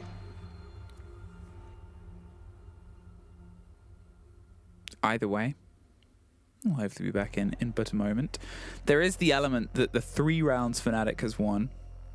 Obviously, the opening round was Wizard with the 3k. Citizen got a 3k in the second. Citizen has a clutch. Now they're having to have, in some regards, big individual player performance to net things over the edge. In the meantime, Deadshot and Smith, unfortunately, they're 1 and 9 between the pair of them. And I'm not going to say it's going to be the biggest dictator. Obviously, it's still early in the game. You're on defense. If your fraggers are doing the business, fair enough. It's a team-based game. And we also saw it earlier on where in GK, 2 players just went, I think, just about 30 kills between the pair of them, if not 29. Sometimes you're happy to sort of sit back, let them build the clips. But it does make things awkward when you get onto the second side of it, right? It puts a lot more pressure on towards players that are already playing that high pressure role, playing that entry role. Either way, 3-2, Fnatic. If they can get themselves 1 more defense, get themselves on the 4-2, they'll probably be pretty happy with that. Yeah, and you should look at the Fnatic stats also from Cafe. Attacks are actually a little bit better for them. statistically, even though they don't have a massive amount of history on this map. You kind of have to go back to almost stage 2, because kickoff can only seen it one time. Whereas for G2, not the greatest of maps. I think the desk kind of alluded to it. The previous 2 times that they've played it hasn't been great. Last time they played it, lost against Shopify. So yeah, we'll just see how this final round the half goes, and see what happens whenever we see that side switch. Anyway, G2.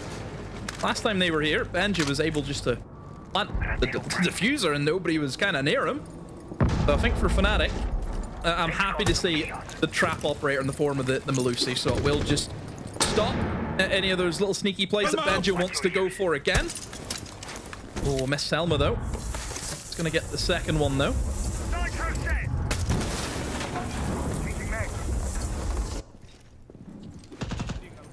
Now this is actually the longest we've gone without somebody being caught. If it's sort of the opening picture of how a round likes to go, this being the slowest approach, I'm not really sure who it works into the favor of, because Fnatic's greatest strength was destabilizing G2's approach, but maybe pulling away is going to be something that makes them a bit less stable. Deepak's down. Not entirely sure about it, but they're pre-firing the old position. In the meantime, they've driven their way across. Doki, where are you going? Doki was so hungry for blood that he doubles it across. In the meantime, they did obviously lose Alamau. The Shark from Scotland decided to swing through, and well, he's on for 3 as Benja gets another. What a quick way. Maybe letting them set up wasn't the thing that works best for them. Who's to say? Well, actually, neither you nor me. I think that's historically down for our desk to say. All right, and then listening to this first round here, at least from the player comms as well, the start from Fnatic, it was great. They were showing so much aggression. Yeah, they were. They were really, really good in the early round. They started out on cafe defense. They were getting aggressive. It was peaks. It was run-outs. And I think actually G2 really didn't know what to do with it the first couple of rounds, you know. Fnatic Not were something ready. you expect from Fnatic either. Exactly. It was confident. It was aggressive. Last few times. Yeah! Sorry, I just found it really funny. Do that again. Yeah! Okay, perfect. Just wanted. Actually, do it again one more time. Yeah! Exactly. That's what Fnatic were doing to G2. The first 2 rounds, they were yawing them non-stop. And I think G2 really felt a little bit railroaded, a little bit shell-shocked by it. Yeah. They'd steamrolled Fnatic the last couple of times they'd played them, but this was a big, bold, confident Fnatic. However, G2 did find a way back into it. Yeah, initially they were stunned, and then there was the Citizen Clutch, and that's the 3 rounds, right? Yeah. But you have to look on the other side. The attacks from G2 and with Benja doing some crazy stuff. Yeah, honestly, listen to their comments as well. He was able to find an opening every single time, and it's just so fascinating to look at, to see your player find that gap in the defense of Fnatic. Yeah, and honestly, I'm happily surprised to see not only that on G2's side they're still living up to the expectations that we have of them in attack, but also on the side of Fnatic, one certain player, Citizen, who's playing really well, who's experienced, who's facing his former teammate, and who's doing so well right now. Do you know what? We cooked with the pre-game graphic of them. We're cooking with the halftime game graphic of them as well. Citizen and Doki have been playing. They've been going head-to-head with each other, and we've got the combined stats for the combined player, Doki's in. And you can see actually both are having great games. Citizen started off early. He's got 2.6 KD. He was absolutely cooking, playing out there on the Goyo, getting those clutches as well. And then Doki came back into it the second half. I think the very final round that we saw him on Deimos there was really, really good from him. Still a strong performance considering he's attacking Cafe. Note that both of these players back in their day were considered entry players. Neither of them have got an entry inside of this match so far either. But if you're a fan of the storyline of the Doki going up against Citizen, the 2 bros going at it, well, there you go. It's currently Citizen winning out in terms of EPS. With 1 more clutch, that's why. He's got the clutch. That's a good bonus. And a clutch with some teabagging as well, which we always appreciate. A little bit of trash talking. As we see on the other side, the band starting to flow, I think. The Monty bind, not a surprise. The castle, not a surprise either. So powerful, especially on the top floor bomb side, to make Cigar a little bit safer as well, to cut off some windows on Cocktail and Piano. if you're new to this game, you'll think, well, Castle, not really a used operator. On this map, it really is. It is. Attackers, the way Attack like to play on this map, they like to just sit on windows. You can literally cut the map in half from so many windows across it. It's basically 3 big squares stacked on top of each other. So it's so strong to be able to be on those windows. If you castle off the windows, it means you've got to bring soft breach to get rid of those castles. And for Solis Ban, also so strong on this map because of how vertical it is. You can deny the plant from above when it's basement, just like this, and you can do the other way around when it's on the other bomb site. Also great roaming operators, and we've seen Fnatic abuse it on Wizard, so it's good to see it banned on the side of Fnatic. Okay, so far we're liking the strategy of Fnatic with the operator bans here. It changes from the Kate Bandit ban all the time. But it's a tough field to climb because they need that regulation win to lock in top 4. Can they do it? Attack is upon us. Well, can they do it? Seems to be the MO of the day, and last time we talked about that halfway through a game, well, things suddenly got a little bit interesting. We are still battling back and forth. We are still up in the air of possibility, and we are still probably keeping a keen eye as do other teams, because remember, this is a big seeding game, right? It's not just the fact that Fnatic can get themselves the extra lifeline. If they win this, then obviously Virtus Pro's challenge and GK's challenge changes too. Their showdown is going to be something they'll want to prepare for as they go in towards the best of 3, and as does Rebels as Alamau. Able to find the opener on towards Citizen, and the clutch king of a previous round is dethroned for now. Reloading. Good start there for Alamau. I think we've mentioned plenty of times before the stellar stage that he's had. Especially considering you kind of look at Alamau and you look at the other 4 players around him, and it's, you know, Alamau's not just going to roll over and think, oh, well, I'm just not going to sit there and do nothing from the side. I'm not just going to be the IGL. I'm going to get my hands there. I'm going to prove that I'm still as good mechanically and not to be forgotten about. And, well, he's done that. He's made a really big statement for himself on this stage. He's still going strong here. Fnatic, man down on their first attack. Not a great start for them. Thankfully, they still got the backup soft destruction with Deadshot on the butt, so he's going to have to rotate his way in towards that mid floor and start ripping it up, and he will do so. So Fnatic, ideally, using that sense, they're probably going to look to try and drop in towards Freezer, cover off the lines of sight of Benja, who's currently inside of VIP. That's going to be the main man to cause them a few headaches, and Benja also maybe thinking about, hang on a minute, that's a miss nade, almost kills Deepak. That could have been an absolute disaster. Yeah, it's not, you know, they say start, you mean to carry on, and that's not how you do it. Benja. Bye-bye. That's what he wrote on the side of that bullet before he put it to the back of Wizard's head. Maybe a bit of revenge from the shenanigans Wizard was pulling on that very same door on his own defenses. It does now mean in the final minute, look at what Fnatic has to work with here, and look at what they've still got to try and get through. They're all stacking themselves up for the approach on towards Freezer, and they're being frozen out themselves. The Tubarao putting the damage and destruction in and just firing blindly in towards the smoke itself. Smith finds Benja. But now he's got to find a lot more as Deepak doubles back on the 2 versus 3. A bit of hope to build behind the shield itself. But that's probably the final nail in the coffin. Does their best, but unfortunately, too much to get over. G2, first defense is theirs. Yep, G2. Easy enough start for them. Nothing too much to worry about. I think they kind of knew what to expect there from Fnatic. Opening pick helps them being able to double down on that, eliminate Wizard. Yeah, simple enough for G2. Just not a lot really to talk about there from Fnatic. Bit of a struggle for them. I mean, very similar to kind of how the first round went in this game, where it was G2.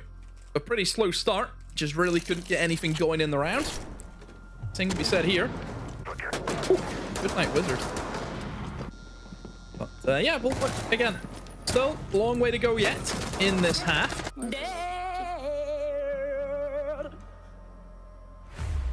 Well, that's going to be on the desk later. Don't even want to know. Attackers have Don't even want to know. New feed active. I guess they'll Anyone? Anyone? Any comments, guys? Anyone? Listen. Some people, 5 seconds left. they just make good content. And he is one of them. He's one of them. For the longest history, obviously, you and I have cast Doki since the days back in Prem days, and he's always been a character. Always been. Ooh, not this We've round. cast both of these names back since the Prem days, and Citizen is happy to get that opening kill on towards Doki. He wanted to have a brief look outside, and I guess he got that. But then he got a brief look at the whole round. Yep. Doki thought, I've got a really nice round there, guys. I'm gonna hop on the multi now. I'm pretty sure that yeah, I was gonna say oh dear. This is fun. I have to know, man. So they still have some flank protection, but they've lost Citizen. They've lost their sort of top fragger of the round itself. And as I said, that was the worry when we got over towards the turn of the half, in that G2, they're all kind of building their own repertoire, their own catalogue of kills. In the meantime, Smith's first kill just came on the previous round itself. Deadshot, obviously 1-7, just hasn't really been able to get his teeth in towards this game. And it's a game where when you're up against G2, you need all of your fraggers firing, right? You need every single body in person. But the pressure on as Benja gets Deepak as well. It's Shaiko finding Smith, and G2, they've just sort of found the response towards this. They might be about to break a bit of a deadlock here and do what was done to them, win their opening 2 defenses. Still trying to fish with a shotgun. Oh, man, I mean, it's a risky play. Alamau, he's got the pings. Oh, and he can't quite get the player, Wizard. Threads the needle with the DMR, which isn't recommended sewing. Plenty of DMRs in the game, as we know. Always an issue that I think both sides have to obviously deal with. We've seen a fair play of Pub, of course, too, on the defensive side. Stomping. Oh, I thought he was going to try and wait there and line up 2 of them, but unfortunately, Deadshot sprinted across the room and he was kind of caught between 2, and Deadshot punishes him. Could have been a double kill there for Stomping, but somehow walks away with 0 off them.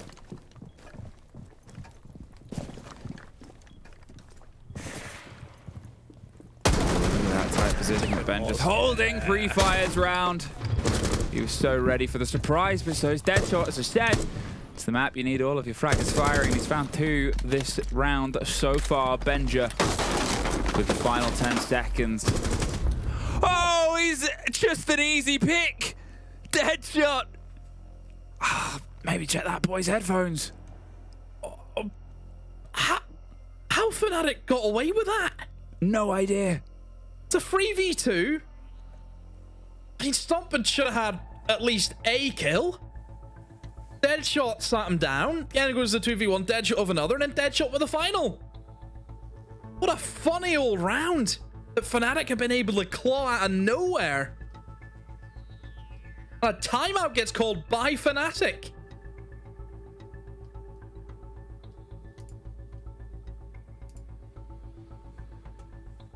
I mean, as I said before, it's a nice thing to do at some points when you can't really, you can't gauge all of your success on clutch rounds. They had that opening body, then everything went away from them, and they just couldn't really get themselves locked in. Citizen's got a lot to talk about, as he often does. But who knows these opponents better than Citizen, right? Oh, Fnatic still in this game. They've squared up. I mean, this was the moment here. Didn't get one. Yeah. I mean, perfect information from a Valkyrie camera too.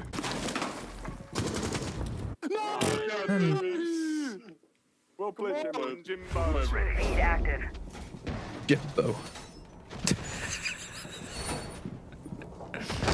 Activating camera. Listen. Who has been referred to? I want to see it on the back of a jersey. Jimbo.FNC. So that's Citizen's nickname for Deadshot then, hey? 10 seconds left. Jimbo. Whoa, reinforced! Yeah, maybe. I better see the socials caption better be Jimbo with a huge free kick. I like the idea, obviously, there. You know, when you're talking about why they took that timeout, the fact that Stompin missed those kills or missed that moment, again, it's nothing you can fully rely on. They need to be more aware of what G2 are doing and the positions G2 are taking, and that they were aggressively peeking out of red skylight and that sort of situation. It seems like that is the idea. They've got the drones, obviously, tracking and chasing. Somebody not too far on this. The coverage of any run out with the air jab keeps them a bit safer. They parkour their way across. You can see there's just that caution now being applied to any of those shenanigans. Both teams, whenever it is such a close game, don't want to be the first person to make the mistake, do you? So you do have to be cautious. Of course, a map like Cafe have been able to get at least a foothold in towards top red stairs, and got players on Skylight and Windows too that you can try and restrict the movement, I suppose, of players on the side of G2. G2's got a few players also downstairs, plenty of C4s to go around, and whenever there's a Valkyrie on board, you would expect it'll be some form of combination with information being supplied through the team. Who's going to make the first move, or maybe who's going to make the first mistake? Reloading! Well, nobody seems to be giving it away. Obviously, Shaiko was almost caught out, but look at where the time has gone, and look at what they've been able to get a hold on. The C4 and the grenade shuffle leaves everybody at the dance, but oh, it's the C4 out the window that gets one. A Citizen cuts his way across to get Stompin and almost follows through, but Benz is able to get one before he's found out. Citizen keeps on trading dead teammates, but he's still lost out on D-Beck. Nobody in sight. Other two players are below.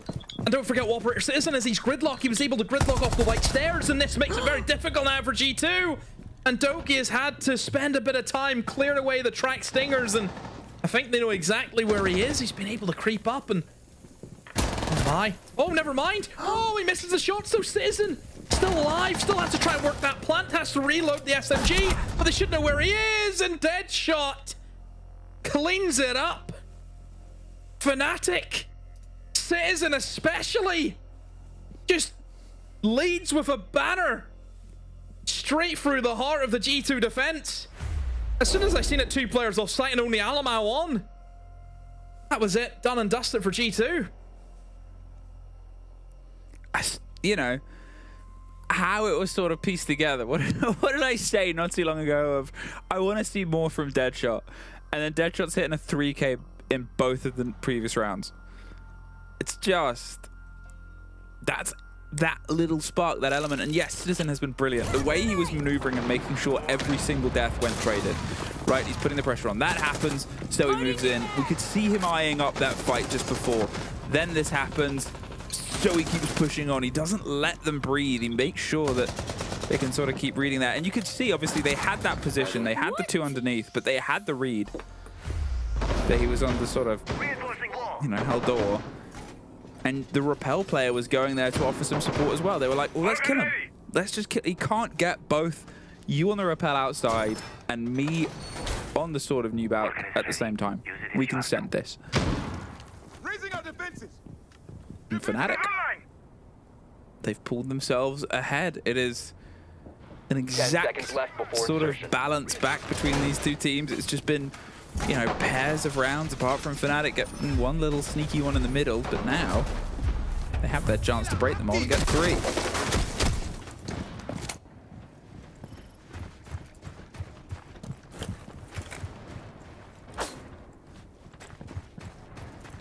See a single bullet just whiz past Deadshot's head there. That could have been unfortunate timing. It's okay. Him and Smith are that entry in towards Garage now. And with our kitchen defense once more for G2, they had a pretty easy time last time they were here. Fnatic maybe change things up, and they're certainly doing so. Shaiko, first pick on the Citizen, trying to force through with that smoke, using the glass, but a C4 takes down the shield. All you have remaining is this glass, and oh no. Failure to launch here for Fnatic. Unless Deadshot can try and appear with some kills, but checks the wrong angle. Benji having a field day with that DMR, and but slaughter right there for G2. Kitchen, not working out well for Fnatic, but G2, successful on it now, twice in a row. It's so weird that it just felt so sort of clean, right? But at the same time, as you said, that's the one that they've been able to get in twice.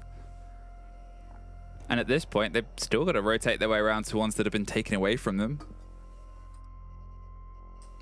In good spirits, as often are. The fact that this is a 5-5 in this position, it's a very strangely paced 5-5, right? And more than anything, Fnatic have played a brilliant game on Cafe. They've found opportunities, and whether that's from superstar players or not, it doesn't really matter. They're making sure that the pressure is being felt by the side of G2, but it's all just a play against seeding. It's all just a play against that sort of build-up in towards best of threes, where, let's be honest, Dostoevsky has a habit of showing up.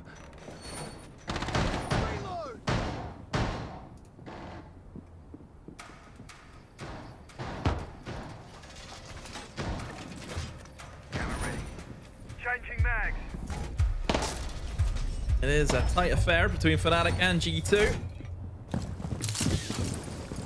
Now for G2, winning the other site's kitchen. Yep, in the lockout, no problems at all for them. Fnatic not really up to par in their kitchen attacks.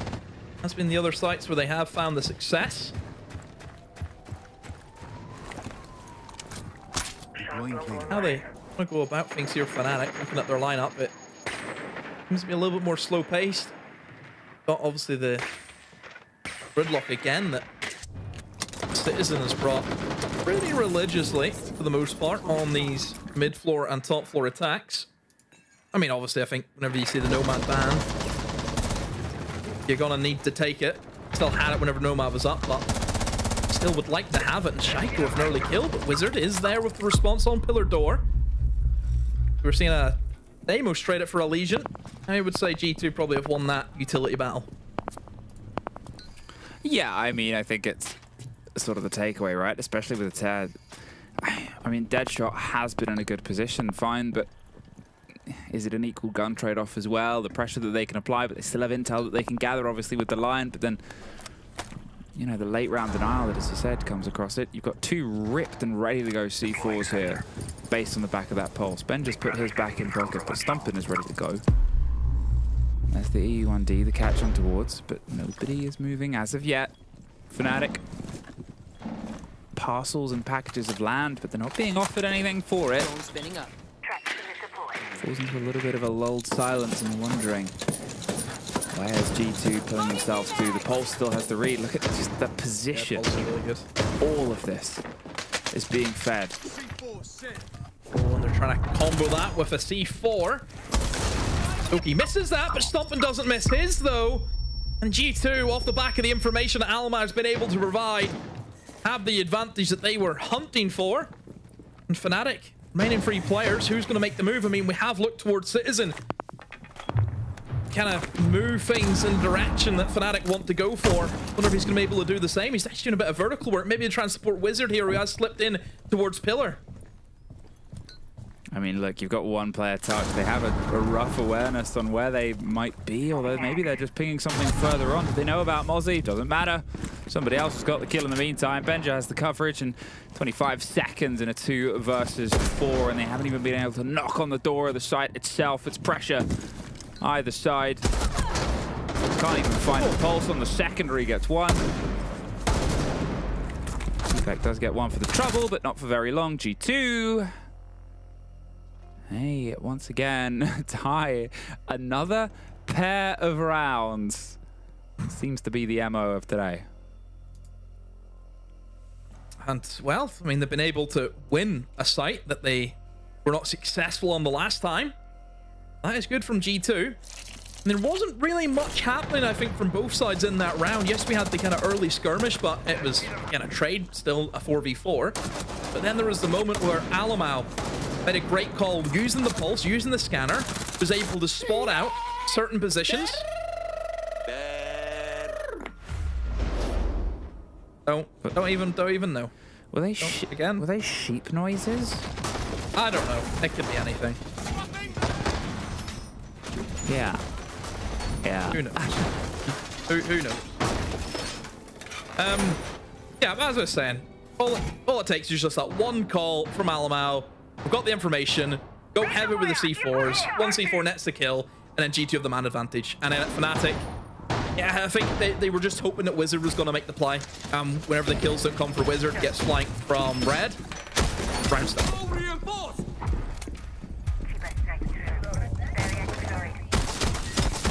So G2, they are the ones that have secured themselves at least a point for the trouble. And all of this doesn't give them the jump back over the top of Virtus Pro, but it does put that pressure on towards Fnatic. Fnatic can no longer get the clean 3. I believe that means that they will not get the 5th. I'm just double checking my notes as I scan through. Yeah, they will not, because Falcons have both the round difference and the head-to-head on them. The board is locked. Friends, the board is locked. Fnatic, they can only get themselves tied up points-wise with Falcons, but they'll lose on both the round difference and the head-to-head anyway.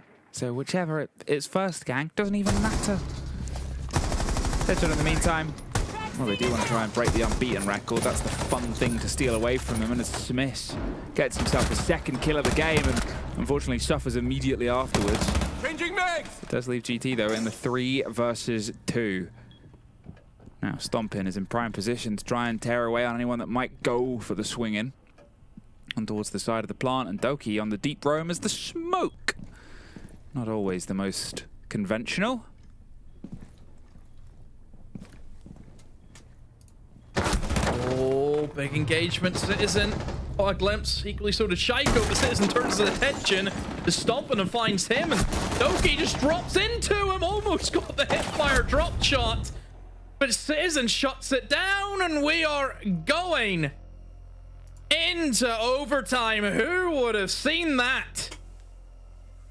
Not the viewer prediction, that's for sure. I mean, it's a shame that it's sort of happened this late. Sorry, I choked on air. I forgot how to be a human for a second. We've all been there. Yeah, it happens.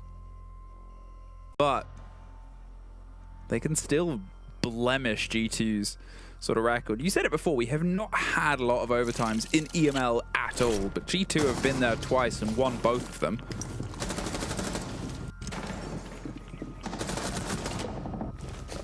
Didn't quite have the effect that Doki wanted on that late flank.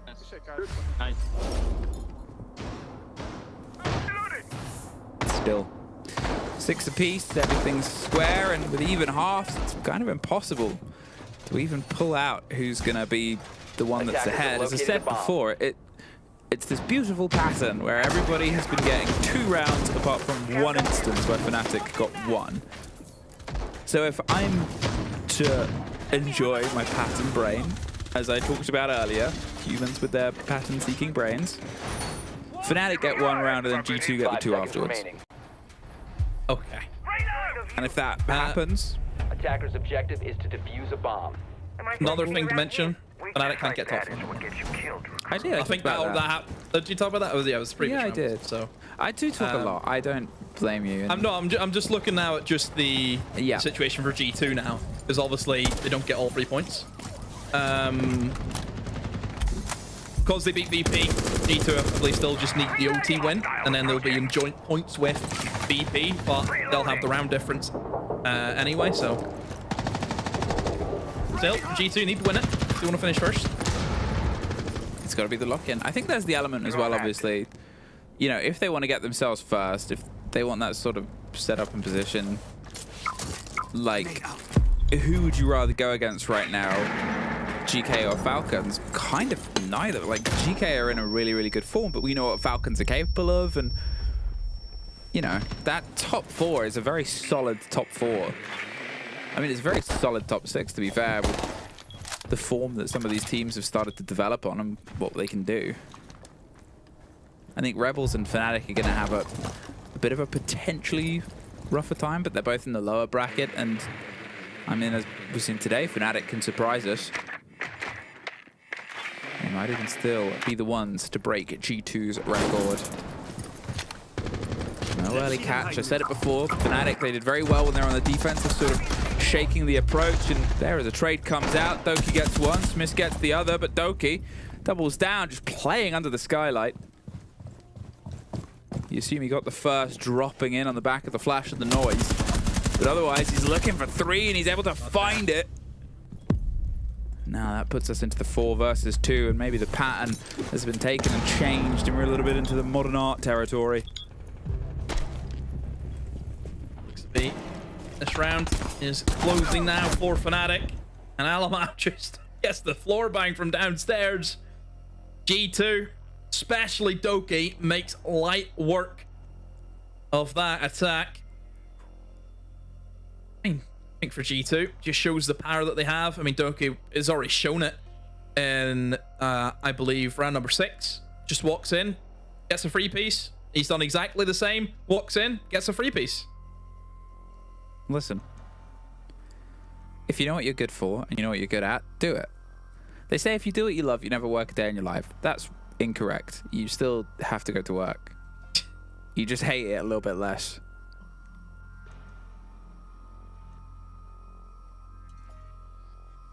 The pattern's ruined.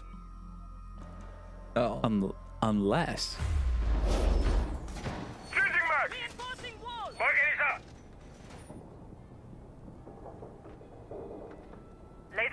No, yeah, the pattern's ruined. I couldn't, okay, this is a very drummer thing.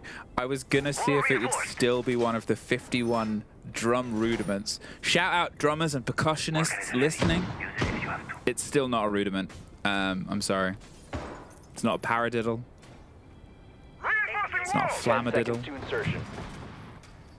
It's not a double stroke roll demo. You know all of these, right? You're well aware of the 51 drum rudiments. You have a deep musical background, don't you, Demo? From your days of dance. I'm creating a lore for you. I thought you just needed a bit more lore. Please don't. We've talked about this. Oh, okay. Sorry. Just trying to make you exciting to the people. Reloading! Anyway, 6-7. Fnatic. I didn't even mean to do that. I feel horrible. Stop. 7-6. Come on. You should know this. We're in 2026. You don't say 6-7 and think you can get away with it. You say 7-6 now. Come on. Psycho, look at that. Psycho, kill me as well, please.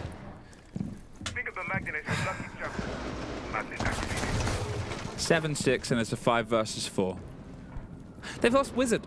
They've lost the Deimos. They've lost the drag on that intel, the push in towards it. They've got a shield that's trying to sneak their way around. They've obviously opened up an option for later, but you can see them steadying away with the vertical destruction. But at this point, the problem is they don't have the track on G2's players through all of that stuff. So they've got to put a lot of faith into Deadshot to get them the angles. And with the chance that either of these two C4s getting rid of the sledge, that would probably be a bit of a death knell in the round. They have the eyes on towards the rotate, but surely anticipate it. You can see they want to try and fight the shield itself. What?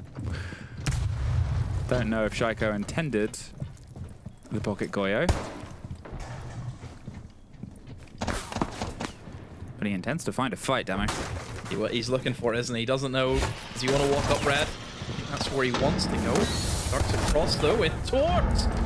Small, but no, loses it out. And well, for Fnatic, at least they've got the kill back. Smith though is not being welcomed into Big Riff open arms, but Deepak finds free in the round, and now Benja has a 1v4 that he has to deal with. My, oh my. Fnatic look as though they're gonna take this all the way to round 15. Diffuser being planted, Benja being peppered, 2 players stacked up on red. Who's it gonna be? Who's gonna find him? Smith will feed the information. He knows where they are. Smith even takes the kill himself. Fnatic. Where did that come from? Deepak. My word. Very much out of nothing. Very much out of the aether. Very much maybe punishing. I'm not going to say the complacency of the side of G2, but as I said, great teams. They look for sort of gaps they can exploit. They look for routes. They look for advantage. And Deepak's an experienced shot caller. He's won on sort of international stages.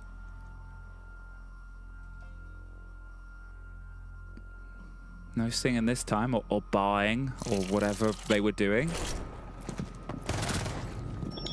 They could be about to lose their unbeaten run. Oh my god, that went fucking huge there. Wow, fucking good shit, Biggie, bro. Come on. Good fuck.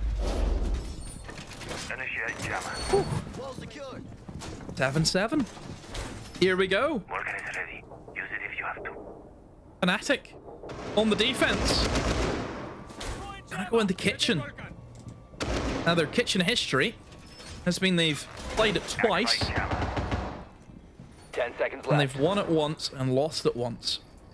So it is up in the air. 5 seconds for left them. before insertion. For G2, they have won this bomb site previously. Attackers are moving to defuse a bomb. What's it gonna be for G2? It's gonna be pretty standard. I mean, the roam clear operators and also stomping on the ram. Should be just the top floor take.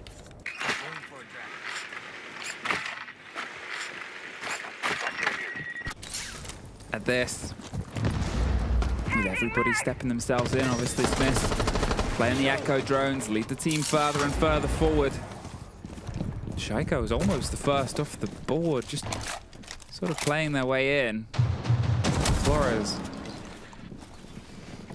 as I said before as well, the echo drones are just reading that intel. It gives them safe passage, right? It gives them clarity. Deadshot has the coverage. Fnatic's not leaving any of these exchanges to chance. I said before, Citizen's been great at that trade game, making sure he's there to save lives if needed.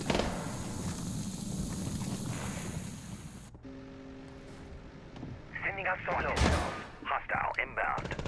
First pick could be very important, and oh no. Looks as though that Fnatic are not just going to lose the opening pick, they're going to lose the second one too. They've attempted this heavy hold. Wizard takes a lot of damage, but is still able to find the pick. Alamau is able to confirm the kill, and a 3v4 is where it stands, but I don't think he's aware that somebody's in pillar. But Citizen misses this opportunity. Now he's going to be spotted out. Wizard has also been found out. Now it's a 2v4, one player off site. G2 maybe go for the flood. You know exactly who they're looking for. It's going to be Smith. The phone's just buzzing away, and Citizen goes down. G2 get it at the end. My word, what a game. But G2 just about get it over the line. They do not like taking the straight and narrow path, G2.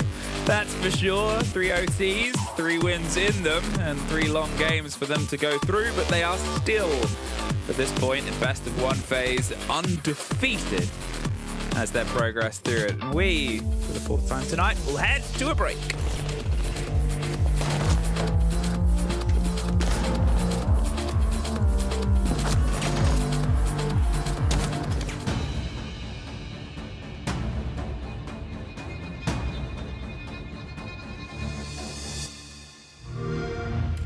Pick up the pace, ain't no kind of waste. Hey, give me the code, breaking it right to the goal. They tried to tell me it couldn't be done. Trigger the action.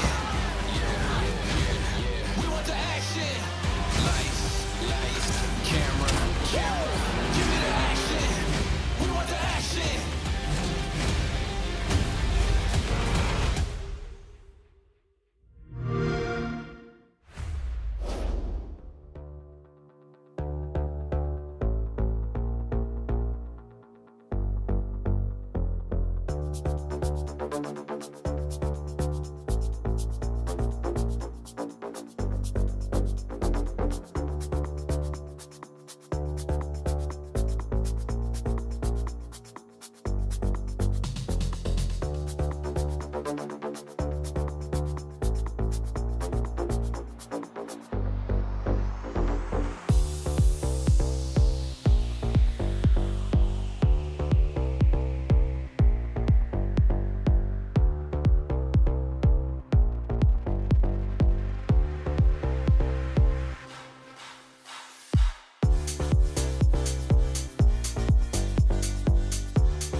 A barn burner of a game, but G2 walk away with the victory, and therefore we get to speak to the winners. We have Doki on the line. Doki, good evening. Congratulations on the victory. You are undefeated in stage 1. Do you know when the last time was we had a team go undefeated for a whole stage? I don't know, but it's probably me again. So yeah, whatever. No. It was a teammate of yours, though. Oh, Stefan Leblanc. It was definitely him. Yes. 2021, stage 3. BDS, the last time we had a team go flawless, undefeated in a group stage. It's a nice stat to have, isn't it? Yeah, you're still cheating then, so whatever. a 5 years record broken, and you had to beat Fnatic all the way on the 15th round to make it. Yeah, that was very narrow. Jack, what happened? Just I don't know, geez, we really gave them the game, you know, just win, guys. But no, it's fine. We tried it. We tried in the end, and some close rounds that we shouldn't have been close. I don't want to name any names, but my Danish partner team killing me in a 1v2. But I don't want to name any names. But the guy with the curly hair, the Danish guy, he was saving you because the C4 was coming straight on your neck, and you just had the C4 lined up with your head at the same time. You know what you call that, Leo? No. That's a mercy killing. See, he was trying to be a good teammate. I'm just trying to play devil's advocate here. Yeah. Hello, Jack. You're right, Jack. Was you aware of who you played next week in the playoffs, if you won or if you lost? I think it was Falcons or Geeky, right? Yeah, exactly, yeah. Fair play to coming out and beating Fnatic because, presumably it would have been a lot easier in your mind to play Geeky than Falcons, or are you not thinking like that? No, I don't think like that at all, actually. I think Geeky are, in my opinion, top 3 team right now in Europe, so I don't think they're any fools. Falcons, I think, again, you're always a strong team. You can never say it's going to be an easy game, but I think they're having a little bit of breathing troubles right now. So, we have 4 teams in Europe that are really good. The rest are really bad. So, yeah. So we have to beat one of them. Who qualifies to EWC is already clear for you. It's like GK, VP, you, and Falcons. Yeah, and actually, you know who didn't qualify for EWC?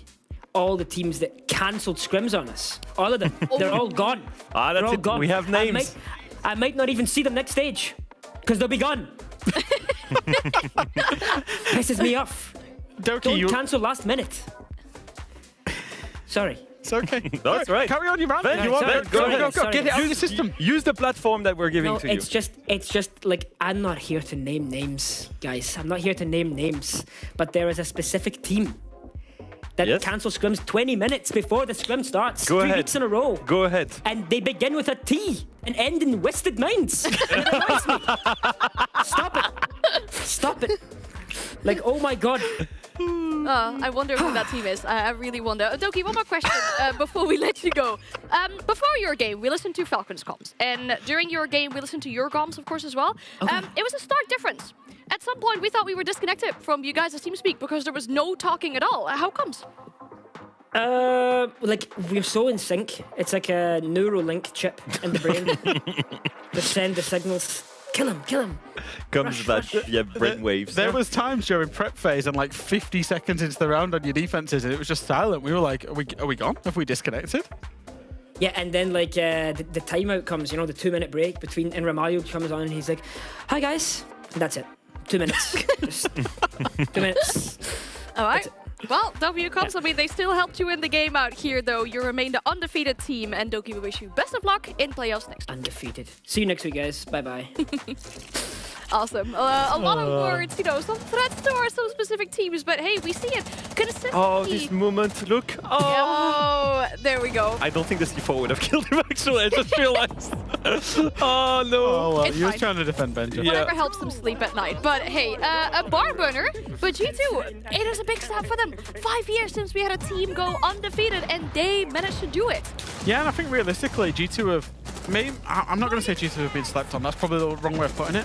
But for the longest time, especially us inside of EML and in international events, the one team from Europe that has been consistently hyped up has been Falcons. And then realistically, even during this stage, during this whole group stage, VP were on this big unbeaten run, and G2 were there alongside them as well. But nobody really talks about G2 as maybe being the kings of Europe. You did. Yeah, but I agree with you, actually. I agree with your statement. VP was more consistent up until the Play Day 7. So all of the other teams were also more consistent. So I think the fact that they've got out of there, they've gone for a statement victory, and I agree, but I also somewhat disagree with Doki. I think if you had the choice, you'd probably put GK in the bracket to play other than Falcons. But the fact that G2 still came out, still won the game, still put on a performance. Yes, it was, I would say, free flow, and yes, it was a little bit loose and fast, but they got over the line and they got it done. That's what's important, and they are the they are the undefeated team inside of EML. All right, well, that was the final time we see these two teams, at least, inside the group stage. G2 and as the very first team, despite having the same amount of points as Virtus.pro. Yep. Impressive. But something we've done so far in this stage, before we move on to the final game of the day, is listen to our pro players' pro tips to help you out. Some from June, we had some from Noah, we had some from other players as well. We got some from you guys. Yeah. But we were undecided whose pro tip we should pick. So we decided how better to settle it than with a good old classic game of rock, paper, scissors. So pro tip, emerald tip. Okay. Oh, okay. Right. Okay. Well, so settle that in the rock, paper, scissors. Whoever wins is the best of one, by the way. All right. Best You of ready? one. You ready? Okay. 3, 2, 1. Oh, you go on that. You do 3 and then go. All right. That's cool. fixing Okay. false start. 3, Okay. 2, 1, go. Mine. Ah, yeah. Okay. Ooh, okay. I played it. Right. I played it safe. We're gonna go listen to Fresh's pro tip. Hi, my name is Fresh, and this is my EML pro tip. Deimos and Dokkaebi both require you to have a ping onto your opponent, but you might have a sneaky drone somewhere and you don't want to use a red ping. So what you can do is you can yellow ping the opponent's utility, and that will create the marker for you so that you can then track them without them knowing. When you're droning inside a prep phase, you might put a drone inside of a really sneaky area, and when you want that and you're playing Deimos or you're playing Dokkaebi, you don't want to be red pinging because you want to preserve your drone. So, as you can see, I've got my drone inside of lobby here, and if any operators place any utility, just as the castle is doing here, I'm able to yellow ping it, and you can see on the top of your screen, it goes from an operator that I've not seen to an operator that I have seen. So that means that when I'm on the Dokkaebi, I can then call them without them knowing that they've been red pinged.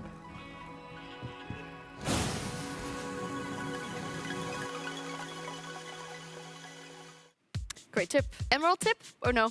Leo learned something that day. That's all I'm saying. No, it was actually a great tip. No, it's a coach's tip. Yeah. Yeah. Cool. It's proper. It's a great way. Keep your drones. You can effectively get a ping for the Deimos or the Dokkaebi, and then they won't know at all that they've been spotted. Just ping the utility.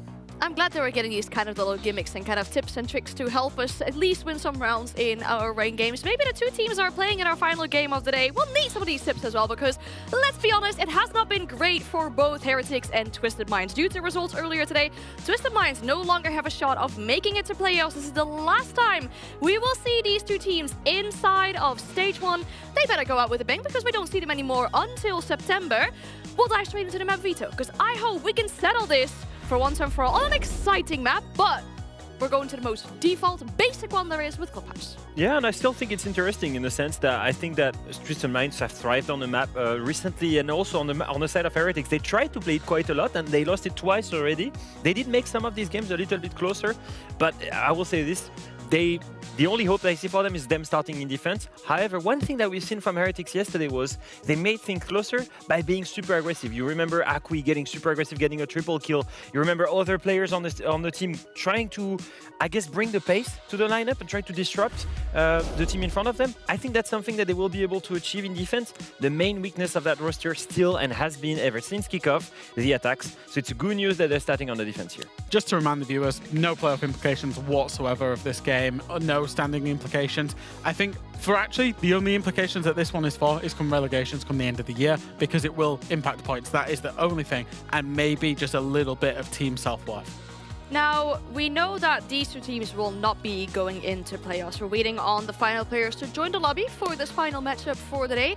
We can dive a little bit further into kind of what happened with Twisted Minds, right? Because they had such a good start. They were our best performing EML team in Salt Lake City, had a good start in stage 1, and then all of a sudden, it went the wrong way. Yeah, I think so. And they've not looked so hot. They've not looked so hot across the whole stage. And I think it doesn't help by the fact that they were disrupted. J-Lad came out, and this is translated, obviously, he tweeted out in Arabic, but this is the English translation of it, saying that he wanted to apologise for everyone that's cheering and that put their hope in us and let them down.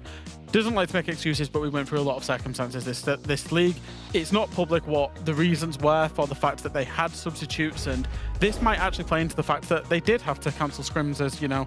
I would infer that they are the team that starts with T and ends in Twisted Minds, as Doki did just say, and maybe did cancel scrims on G2, whatever. I think they've clearly felt some kind of disruption, and that's never good for a team.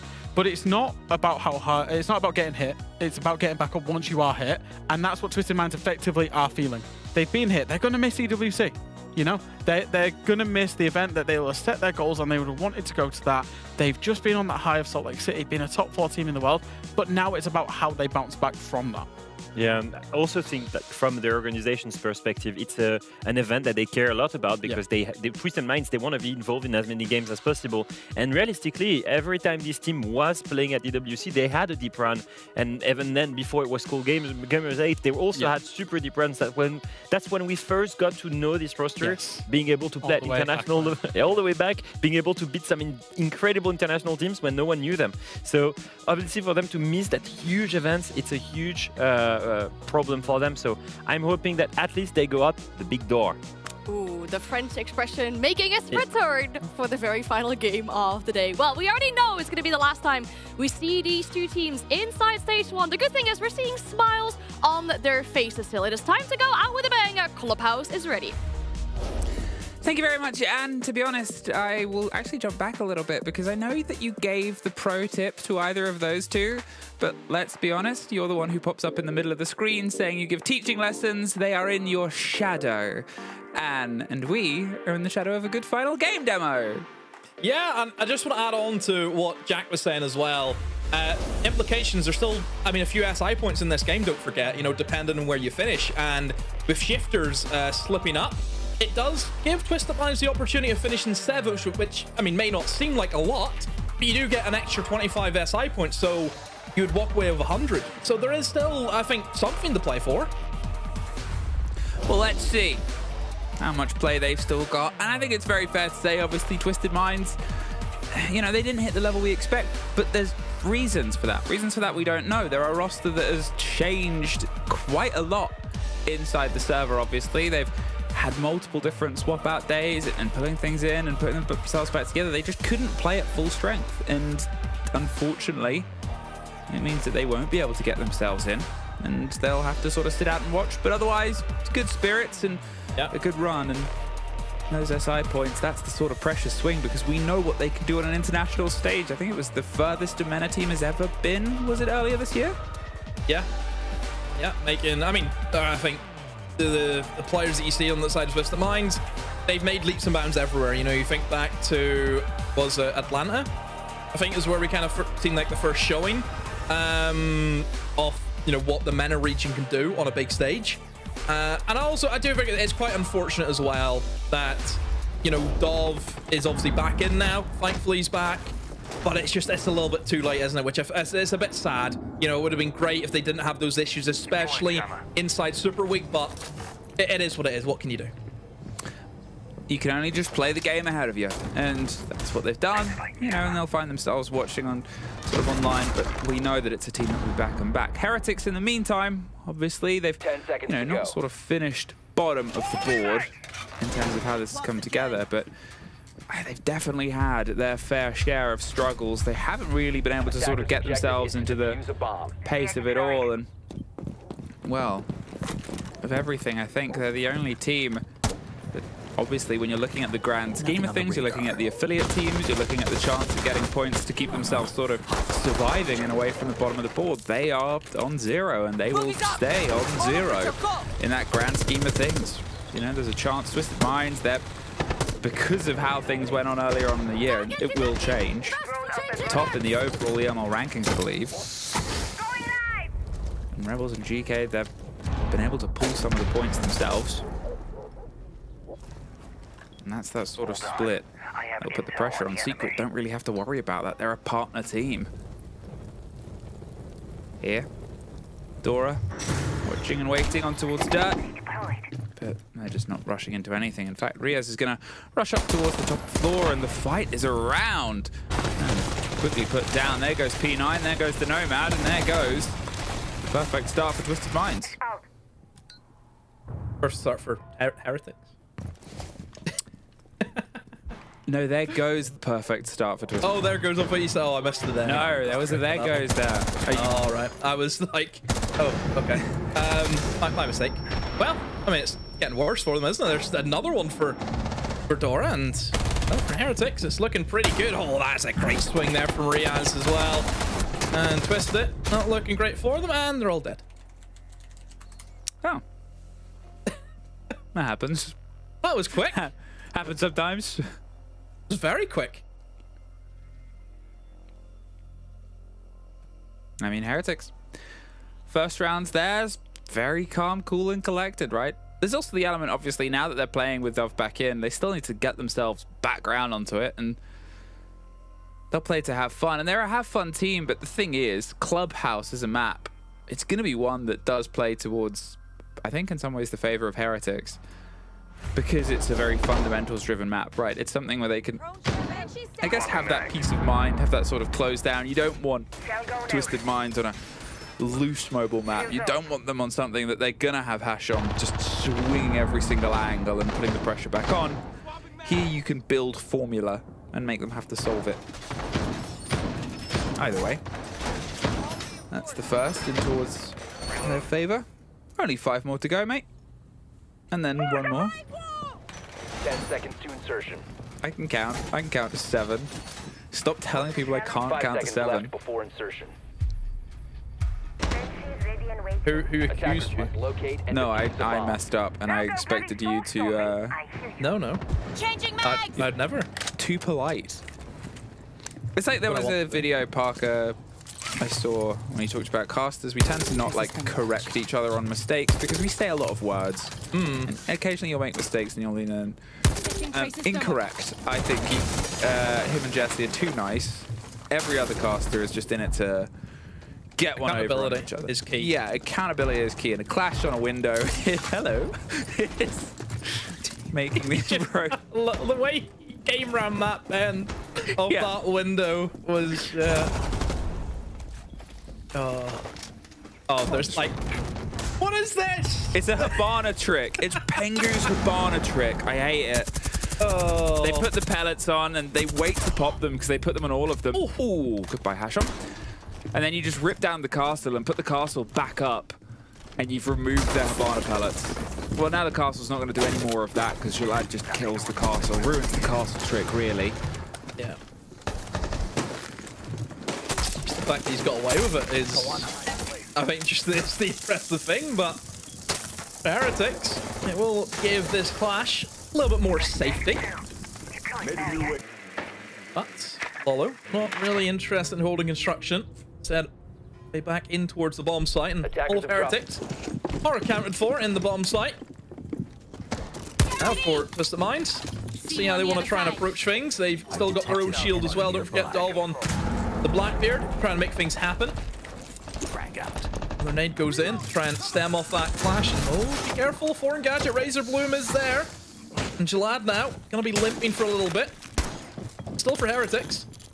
And if Utility can still try and play behind these Kiba barriers, as we know, are such a nuisance for that bedroom. And block off lines of sight that the window players would like to have. And engagements are trying to come in. Oh, the clash. It's gonna stop Jalad's approach. Where's he gonna go? What are they gonna do? Well, Dora shuts down Jalad. You can really do anything from the side of it. They'll put the flash around the corner, but they've still got to make them way in. And with that pipe being so late to burst, well, at this point they're just sending it. Triss gets 1 and 2, but Dora massively shuts it down, leaves us in the 1 versus 1 P9. 30 seconds against a clash of Lolo. Now has recollected the kit and well, sees exactly where that player is set up. What do they want to do here? They're just going to tuck themselves behind the hard wall, force them to move away from the shields. They're baiting for it, and I mean, that was a bit of a gamble there, Lolo, for that side, right? Now 10 seconds left. He knows he's got to stick it. He's baiting one more swing. It's not going to happen, P9. Doesn't take the bait this time, but they have the ping and the awareness on where the player is. So where's he going to go? Will he try and sneak his way out via the machinery? It's up and over the bed. And, oh, how he's crossed the divide. Well, he doesn't get much further. P9, big clutch. Oh, my word. I mean, P9, he could have stuck it earlier, don't forget. Could have. But he somehow pulls up away in the second time. He just thought, he's not going to push me, he's going to try and play the mind games, and he wins that 50-50, and obviously that engagement. You swing left, you swing right, what's it going to be? Did not look great. This was the moment. You have to give credit here to Tricks. He needed to make a play, he needed to do something. He was able to kill 2. He then allows his teammate to have the 1v1 in bathroom.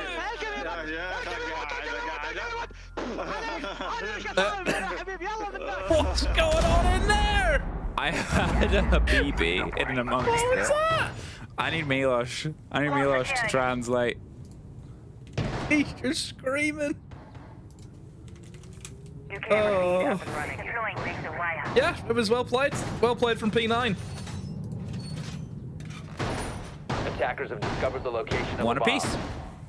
A weird method of getting there, obviously, but it's sometimes the path of the course, right? The fact that obviously we open with the castle player, we open with weird sort of steals back of utility and strength. Riaz got the opener on towards Hashom, who's not been able to have an impact in the game as of yet.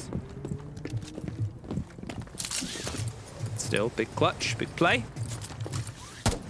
And they get themselves leveled up here, still with the clash on board. Wonder if that will be something that gets removed after this round. Otherwise, their eyes on quite close. Are they just going to see if they can slip their way inside? Loading new mag. Lucky gift for Solid Snake. Nothing.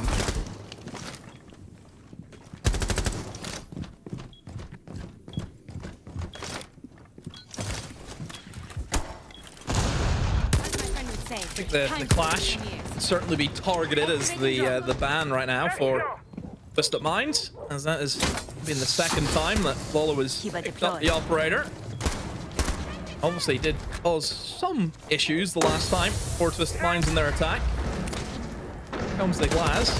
Going to try and enter in towards Garage right now, but they're dealing, of course, with the pain and the struggle of the keep barrier set up by Zarami, and oh no. Just gonna try and take into the bomb site. Here's this clash though, causes a lot of issues.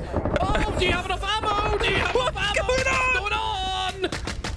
He just run out of bullets, run out of time, running out of room. Okay, here we go. I think the clash is being bad. I'm setting up. It's one of those games. Yep. Yep, it is. Silly slippy time. Oh. Chili Siege is in play. A 3-man up red stairs. You don't see those. I love that they went with the strategy they cannot get all of us, and then 10 seconds later, oh, I guess they can. They didn't ban the Clash either, they banned the Azami. Look, there are ways to play around a Clash. What we just saw isn't really it.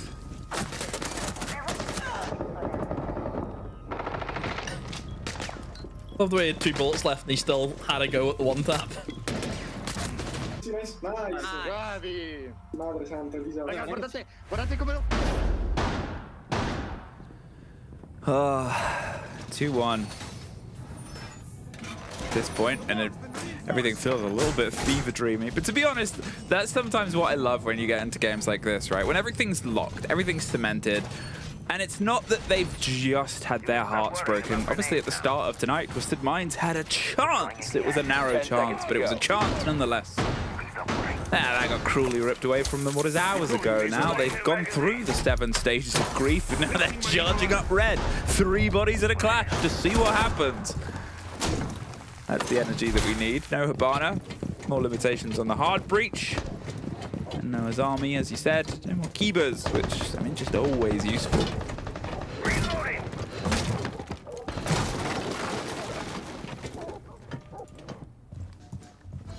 Into the basement site once more. No roamers or heretics, so Twisted Minds can make light work of the kind of general setup that we see. Get all the hatches opened up, get the vert working, and start formulating where you want to try and go for your plans. Now, I think the important thing here to note as well from Heretics is they have brought in a bit of a wildcard operator, one that we don't see all too often, that being the Maestro. So is it a case maybe they want to try and have a little bit more vision, a little bit more information on where these Twisted Mind players want to try and go from? It can also be used really well. That Maestro camera specifically inside a Moto, if that doesn't get dealt with, because, I mean, you have to either use like on 6 or a nade to remove that, because if you drop to try and punch it, you're probably going to get killed. That Maestro camera looks directly onto that triple wall, typically where an Ace Charge or Havana Pellet would go. So the fact that he's able then to remove that and keep that triple wall soft, or hard should I say, is going to be the kind of problem solving that Twisted Minds want to go around if they choose to open up that triple wall. Breaching sequence.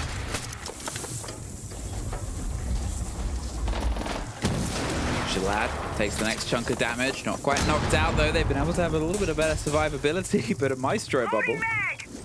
It's going to try and cause some problems from above. Obviously, there's limitations on how the gadgetry can get itself affected. The impact will have impact. No, it won't. Weren't quite able to remove it. Instead, the zaps, they're coming from all around you.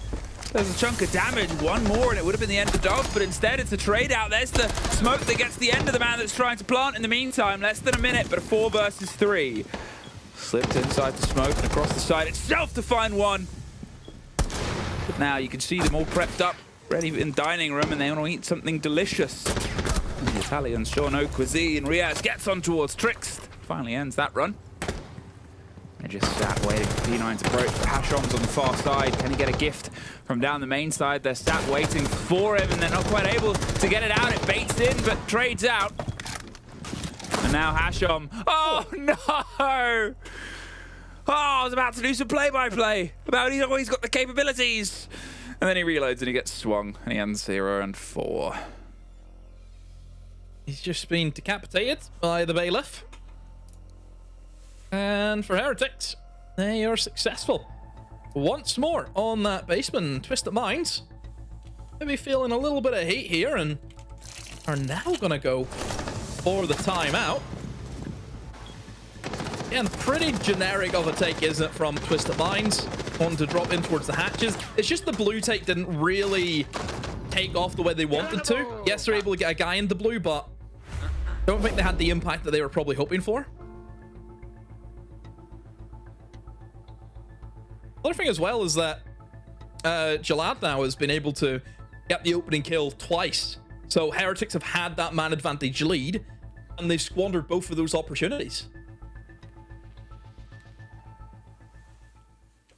That's enough of a warning that they're going to have time to talk about it. I think it's the sort of unfortunate reality of how this is shaping up, and the fact that it's hitting in such a weird way across the board of everybody seems to be some more problems for Twisted Minds. Maybe that's just the benefit of defense, right? Maybe it's the benefit of you having to put the pressure onto the approach and that ominous ticking clock in the top middle. They've slowed things down now. They've had time to talk.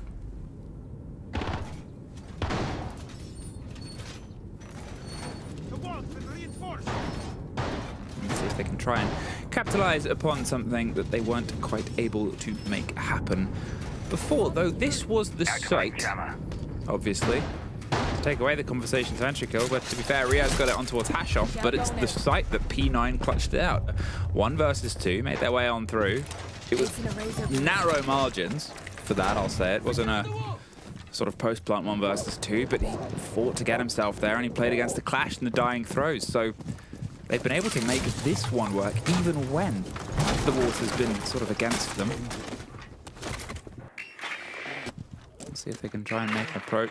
Pretty similar start of the lineup. Flores and the Capitao, just to maybe force some pressure on towards maybe the chance of the castle barricades, maybe the chance of a clash again.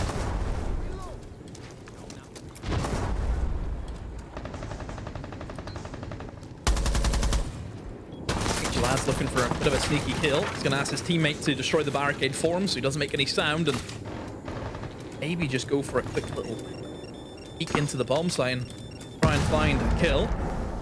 He's just going to stay steady and hold that angle onto anyone rotating in towards construction. C4 ripped here now. That's maybe just back away, and he does so. Is aware that someone's in behind that mattress. Just probing again, looking for any picks, but threat detected. Heretics playing pretty regimented here at the moment, not wanting to give anything away. Has a ping. Spot out 2 of them. Knows where they are. Main force though with Twisted Minds. Now establishing themselves in towards CC, and I'm sure in towards Cash eventually. Half the round still to play. Not much has really happened. Not much to talk about. No, and maybe that was what they talked about, was let's try and slow things down, right? Let's not get as slippy with it. Let's see if we could try and just cool things off, freeze it out a bit. Yeah, there's obviously pushed back, but he wants to swing the door, and he's taking a chunk of damage. In the meantime, there's still a lot of utility in the pockets of the approach here for Twisted Minds. They've used the Floros drones fine, but they've got all the Capital bolts, all the bees. A couple of grenades that they can use. The first is there. The trade comes out, though. P9, there's the Capital bolts gone. Just swung in and across the crossfire. And that means now that this player on the back is going to be a bit safer, holding on towards the heavy gym gear. The Echo drone's kind of reading all of this too, to hopefully hit the stun if they make their way inside. Still just catches of a Razor Bloom that gets rid of the Echo, though. And now a second one's going to have to make its way in. Zara doesn't even need the drone to assist in the kill. As Dov goes down, and 3 for Zara, 1 for Dora. And the last is Riaz's to take. Really good patience, I think, from Heretics. Just happy enough to give map control over to Twisted Minds. They don't want to expose themselves in any way. They know it's going to be a bit of a struggle for Twisted Minds to try and make things happen if they maybe don't have an extra man that they can utilize well. It's very regimental in terms of how they're going about things. I'm liking the patience of it. You hear the highlights. Again, their first kill came in at around about the minute mark. Kind of sums up how slow it was, but they just knew to play with their win cons. They knew that they can just support that Echo as best as they can to provide the information to stop any form of plant wanting to be attempted.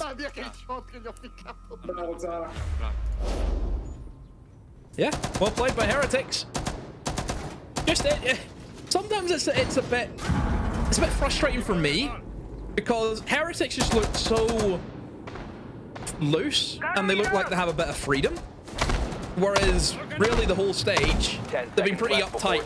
You know, I don't think that the kind of Italian way of siege that we're used to seeing, especially over the past year, whenever we kind of seen the Italians influx, I kind of start, you know, with Teb coming in, I think the Navi Corps many years ago, and then we've seen the Wild Project, and then just slowly and surely the Italians just start getting added into the league. We have a full Italian roster here. I just didn't really see them play the best siege this stage, and it's a shame now that whenever really there's nothing much to play for here for Heretics, then they start pulling out some pretty good siege. Well, that's almost the conversation about it, right? I don't know, they joked about it on the desk the other week, where is it a team that we're just going to sort of see them fall down towards tier 2 and then absolutely control it, and then come back up here and struggle against the tier 1 teams? That's something mental, because we know what they're capable of. We get to see it. It's not that there is such a big divide between our tier 2 and our tier 1. We've had some amazing runs from EML sort of tier 2 teams, and at this point, it just becomes this thing of like, well, this is how they should be playing all the time. But unfortunately, it's only how they play when the pressure is off. And whatever can sort of fix that, worth its weight. Goal, their side points, and prize money. There's Jalad getting one, takes a lot of damage for it, and gets caught out by the second. Oh my gosh, that's every single grenade possible. But P9 is able to get Riaz the kill in the meantime. Drives their way up the stairs, but drops down to a Razor Bloom. Oh, he's going to fight his way out on the hatch, and he gets one. He's being surrounded. They need to get this follow-up kill. He probably doesn't know that a player is down, but in the meantime, Trix gets one more down. Does get out of there, does escape. Lolo, though, holding on towards the site. Where is Akwi going to go? 2 stairs all the way back up, yeah. Oh, long rotating. I mean, what a fight going in towards the bedroom side, and they're still not stopped. It's 1v1. Oh, but the limp nade that P9 had thrown is able to get the kill. That was just a nade to move somebody in behind the reinforced wall. He didn't expect to get a kill out of it. As Akwi just ran up the stairs and pretty much sacrificed himself. He jumped on the nade. And I ran up the stairs to see what our desk has to say. Well, what do you get when you put two teams that have nothing to play for against each other? You get chaos. That's what this whole game has been about. Yeah, and what's a limp nade? What's a limp nade? Limping is like... It's a nade that's limp. And then a nade. But the nade cannot limp because the nade doesn't have legs. No, limp is in like... I soft. assume it was, it was like on its final few seconds, just like rolling. So, like, slowly. imagine remember when you used to cook nades? And they used to explode on the floor? Yeah. If you just threw it without cooking it would be a limp nade because it would just be rolling and then... Okay. So I think it's such a good metaphor about the game that we're witnessing so far. This game is a limp nade. It is a limp nade because it feels like we're on Clubhouse and it feels like we're watching Border. That's what I feel like we're watching right now. It is chaotic. It is trade for trade. It is somewhat aggressive, somewhat disjointed. It is a Clubhouse game where usually you're trying to play for the objective, and yet I'm seeing attacks that are completely split out. I'm seeing 1v1 limp nade, there it is. There we go. Here's the limp nade. No. Oh my. I just feel like we're watching a game where like what should be objective-oriented attacks that should be coordinated and called in 3-2-1s is just so many 1v1s all over the map. And Heretics are quite good at it, I will say this. They're quite good at jumping in and getting aggressive. That's why they're winning here. However, just like always, Heretics get to defense, they get a head start, and then comes attack. Yeah. That's the big problem for them, realistically. Like, I'm worried about the next half because I'm worried we're gonna see the same thing. So the same disjointed plays, the same lack of cohesion that's gonna get punished from the side of Twisted Minds at aggression this time. I feel like we're watching two teams that have the same struggles playing each other. It feels a world away from the VP Falcons game, doesn't it? Yeah, true. Feels a complete world away from that game. And I think you can see why both of these teams ultimately have ended up finding themselves at the bottom of the leaderboard, at the bottom of the standings. And the one thing that I did like about Heretics actually on their defenses was all the problems they were causing Twisted Minds. They were playing the Clash. They played the Maestro, they played the Echo, they played loads of Jaeger as well. The Solis was super annoying Solis, as well. yeah, the Fawn. They had so many different operator varieties. It was quite refreshing to see. And I think from a Heretics point of view, there are sparks that, granted they're against another team that's struggling, but there are sparks that has been good. What I'm looking for Heretics now, like you just said, is they're getting onto the half where they're traditionally really, really bad at, and they're really, really poor at. Actually, I think there's a lot of opportunity here. If they stay tight, they stay compact, they go for more or less the full clears. They do. We've seen a lot of silly siege the last 6 rounds. I'll be real, a lot of free-flowing siege. If they keep it compact and keep it strategic and methodical, I think they can find success. Yeah, a bit more default, a bit more fundamentals. That's what I'm hoping to see because I don't think Twisted Mind play to the strength of the map in attack, and I think that Heretics has the potential to do it because they try to play fundamentally well and together in the last few play days. It just doesn't work for them. But if there's one map where you can do it and it's pretty much layered for you, which steps you need to take, it's Clubhouse. It's the one map that everyone knows how to attack properly. So if there's one where they can get together and go step by step, it has to be that one. And as we can see, we're waiting on one of the players to rejoin the lobby. So this gives us a little bit of time to discuss the halftime bans that we're seeing. Very much anti-breach denial being banned away for the attackers, and then the Monty and the Capitao as well. Yeah, I think the Monty is really relevant. I think you see the Monty, if you think about the various bomb sites of Clubhouse, you see the Monty on the basement, usually going down dirt tunnel, but can actually go anywhere. Blue, Moto. Yep.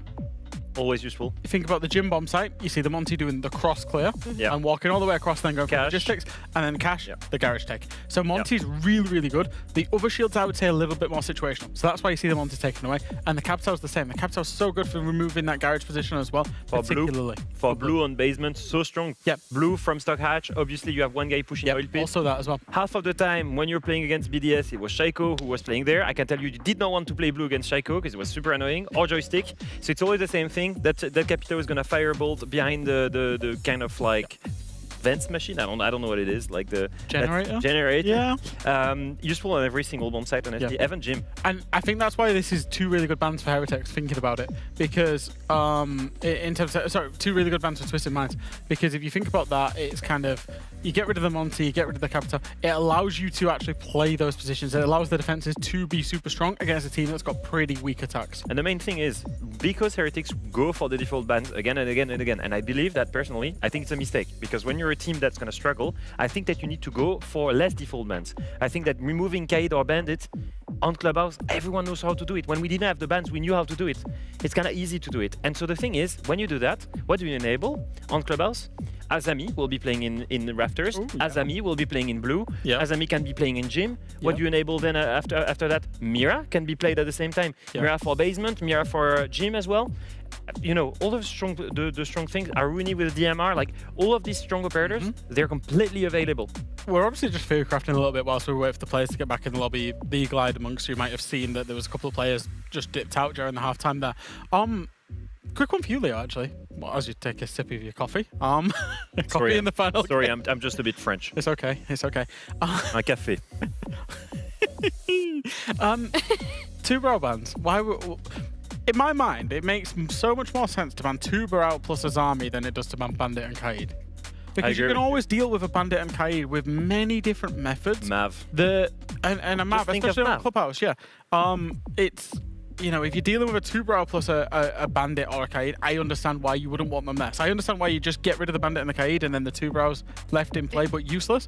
I don't understand it. So much theory crafting, but there was a lot of theory crafting done at the beginning of the stage as well by you in particular, Leo. Do you want to Oh, it's my favorite time on stage. Okay, we get to cook you, we get to cook you, let's go. Well, this is perfect, but due to the little delay that we have with the players joining back the lobby, it gives us some time to roast Leo.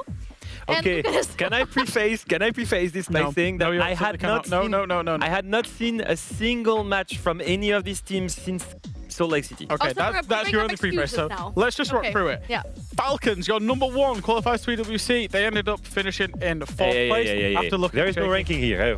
Okay. There's no ranking here. There's no ranking. Okay. G2 did finish top. VP did finish top. Twisted Minds. Currently 2-4 down to Heretics. Down the bottom of the table. They were the best team at Salt Lake City coming from EML. In what world in what world do you not put them qualify for EWC? Leo, former results never guarantee any success. Exactly. Thank you, financial advisor. It's not financial advice. Past performance is not indicative of future behavior. Thank you very much, finance advisor Anne. So we can move on to Team Secret. Oh no, that's the worst. Okay, here we go. Right. Okay. So justify Team Secret to me as a contender inside of this league with 3 changes, 1 rookie and 2 guys who were previously in tier 2. I will say this was my hot take that turned out to be a very cold one because I thought that you have Noah, you have Mowgli, you still have 2 amazing players, and then you add Vidrils, who I thought deserved the tier 1 shot for a long time. I thought he was a really good rookie. I actually don't think he played too badly, all things considering. I thought he was really gonna flourish. I thought that Flexi was the best performer with Team Heretics at SI. So I thought, again, someone that can bring shot calls, that can bring vision. Yeah. I was like, in my head, it makes sense that they're gonna be good. Also, they won't play with the pressure of having to qualify to EWC. Well, they did. Because they're also already qualified. They did play with the pressure, though. But we move on to the next one. And this is the one that I'm really, really excited about, Leo, because I get accused of being a Fnatic sympathizer. You get accused of being a Shifters sympathizer.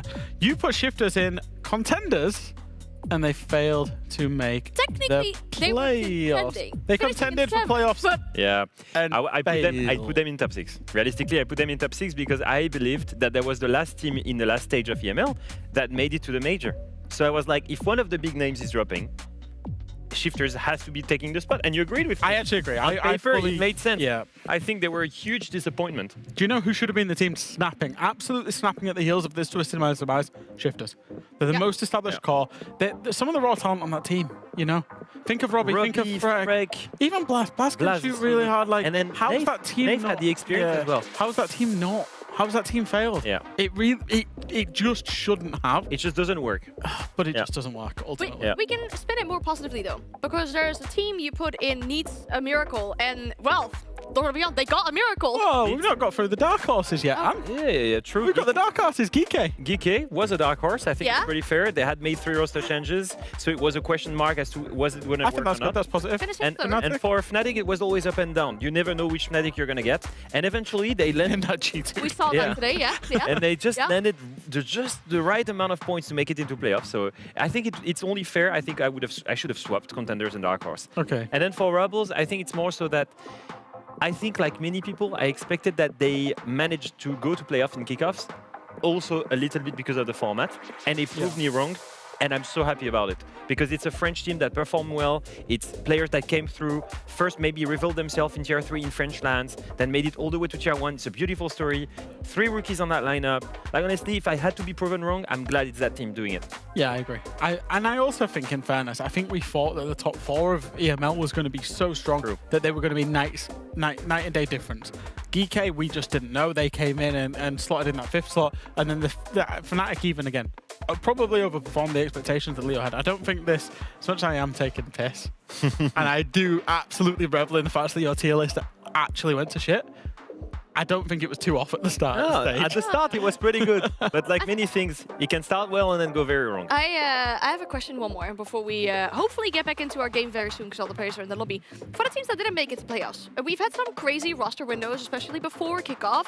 You're thinking of maybe... Do we expect any Shifters. big roster changes? Shifters, yeah. I think it's sad because they already made one at kickoff. They already made one going into the stage. So they are like at 2 for 2 in terms of roster changes.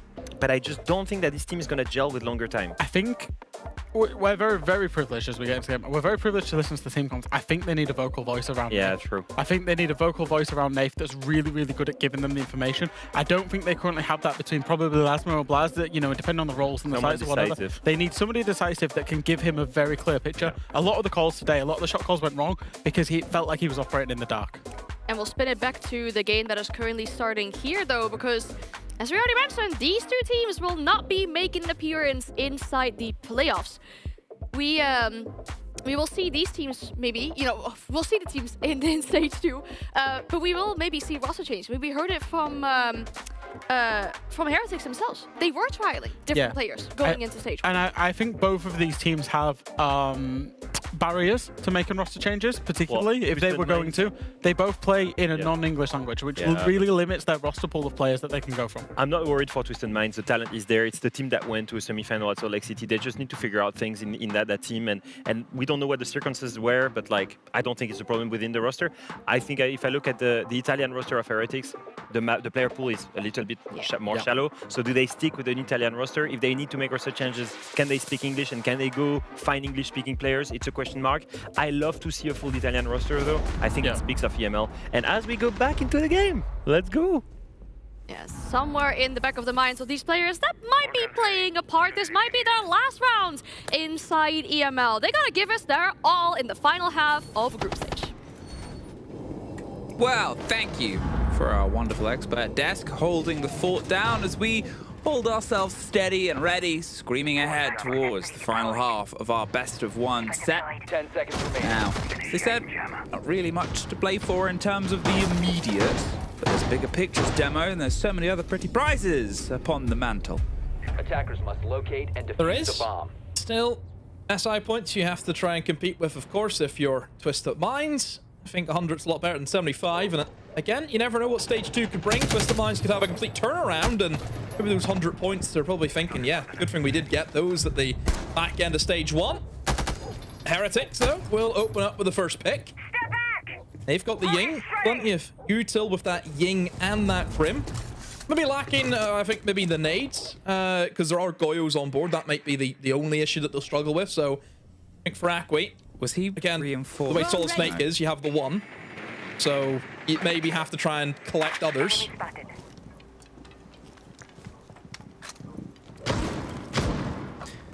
Sorry, I had a moment there. I needed to see how that came together. It wasn't how I thought it was. There's the pressure on. They're holding on quite aggressively here to Stock. They're driving a fight in, but P9 is the cover.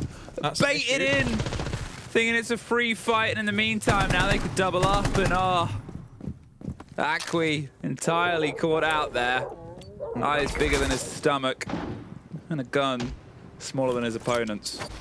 Yeah, no nades now. Those Goyos may be an issue. No limp nades. I think that may be Leo's new favorite thing now. He was so amazed. Oh, that's he the loved thing. your limp nades. He's so French. And couldn't stop talking about him. This will be an issue for them. Dora, though, is able to not only get into the site, but use that Goyo against the defenders, and Heretics have just wormed their way in. Too many people off site. And Twisted Minds have capitulated. Heretics in a very good shape of form. 5-2 against Twisted Minds.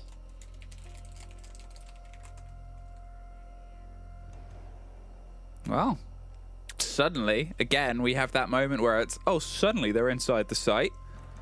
The fact that Twisted Minds, you know, lost that opening kill, pulled it back. The realization of Heretics of just how loose. Look at the position of the Ram as well. How free the whole team was to get in towards the site.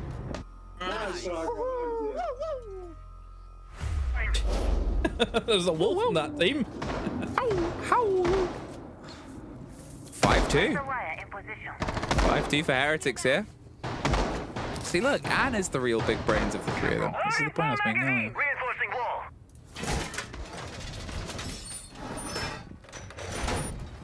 10 seconds left. So, Bomb located by attackers. the progression continues in towards Heretics, showing us their best on the day when they're the least stressed. Maybe someone just needs to lie to them, you know? Maybe they just need a really convincing liar on the team to be like, oh, there's no weight on this game. Hire like a really good actor to be like, no, this is a no pressure game. And then they'll play like this all the time.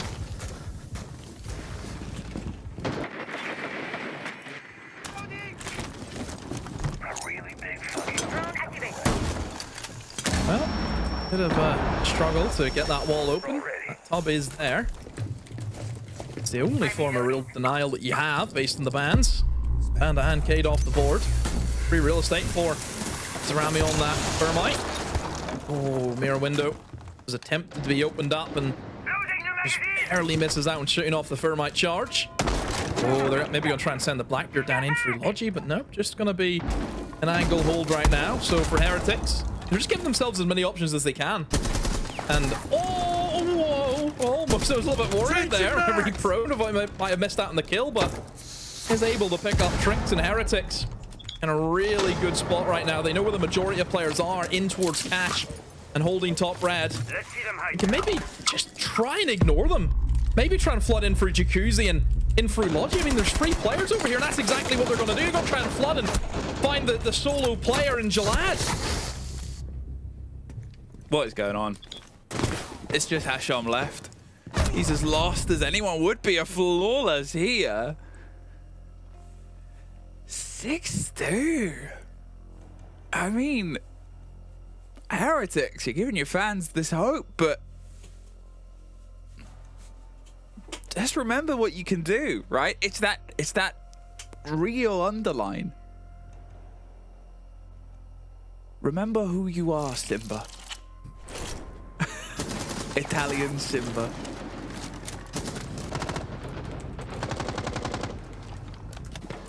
Oh.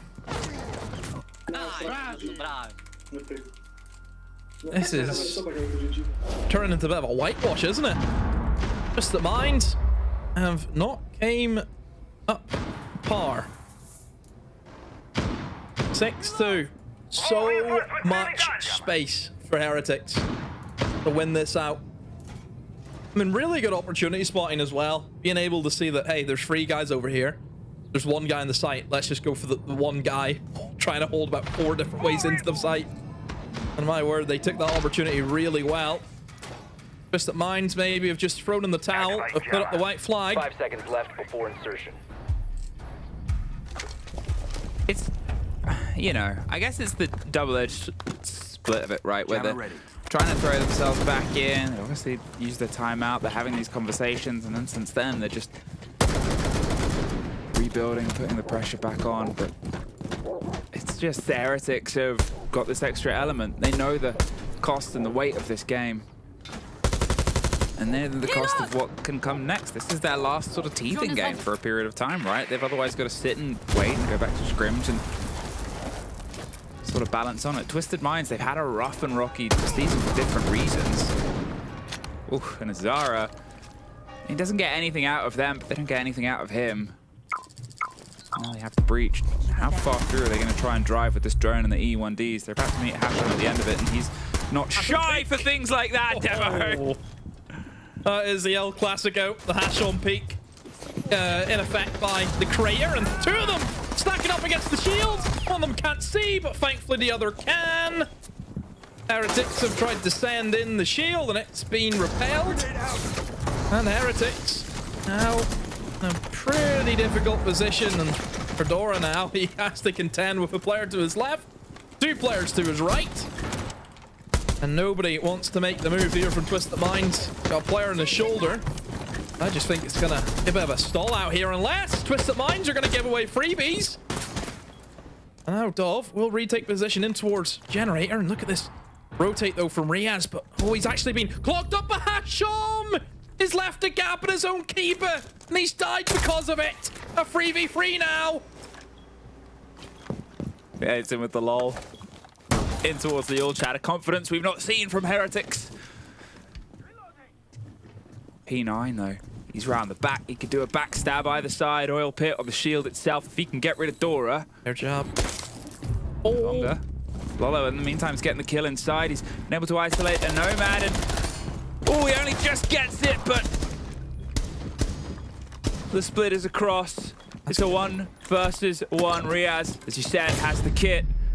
Caught by the air jab, it buys him a handful of seconds. The C4 doesn't make it, but neither does the plant.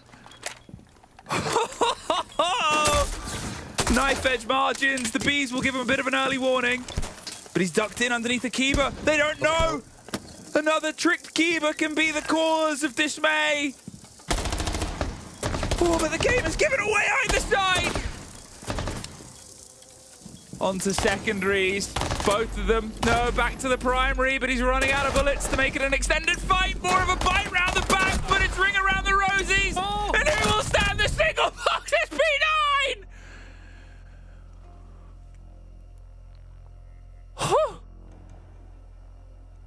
A 1v1 where I don't know about the players, but something of mine was clenched that entire time. You really didn't know where that was gonna go. He went for the knife because he was all out of ammo. That's all he could do. Ah.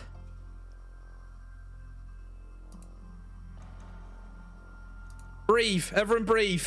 Breathing exercises, quick.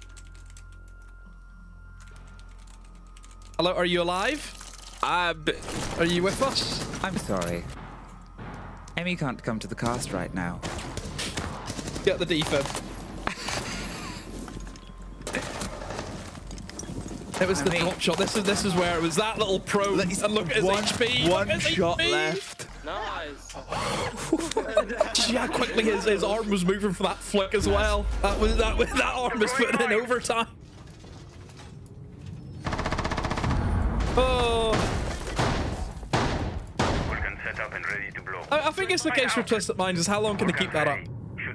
Because Heretics have by far and away looked the better side. I mean, really solid in a lot of the rounds. They've been, I think, on the same wavelength with a lot of the takes that they're doing. I think the opportunity spotting has been class as well. As for Twisted Minds, a few individuals has obviously played a part. Don't forget about one of their gym and bedroom rounds. I mean, P9 obviously had that 1v1 that he won. And even, it was, I believe, a 1v1 in the other attack that they also had. Also on P9. He's had 3 clutches so far this game.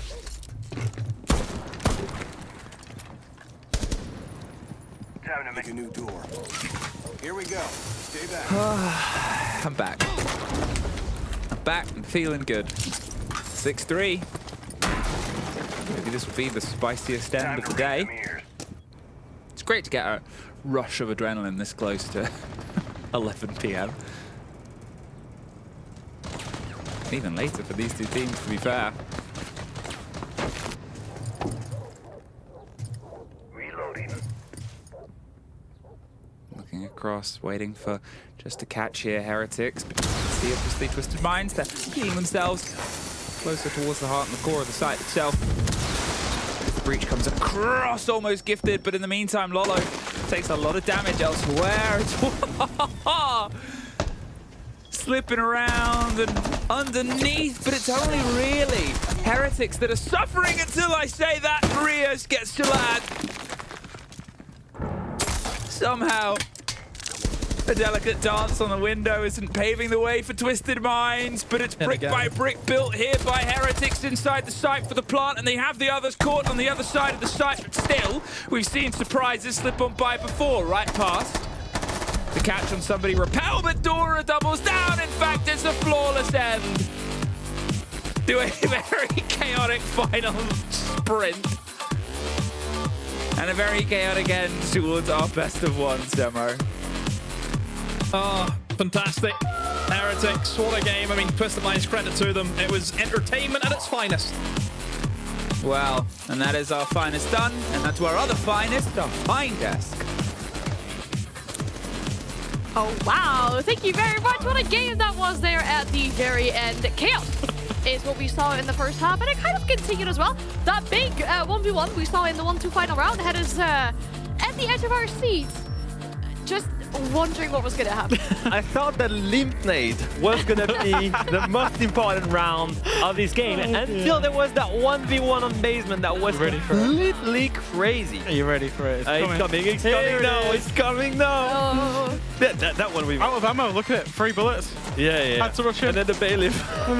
They were both on 1 HP, by the way. Rush him. Oh dear, what a 1v1. What a game. This was a clubhouse really that had everything. Look at that, man.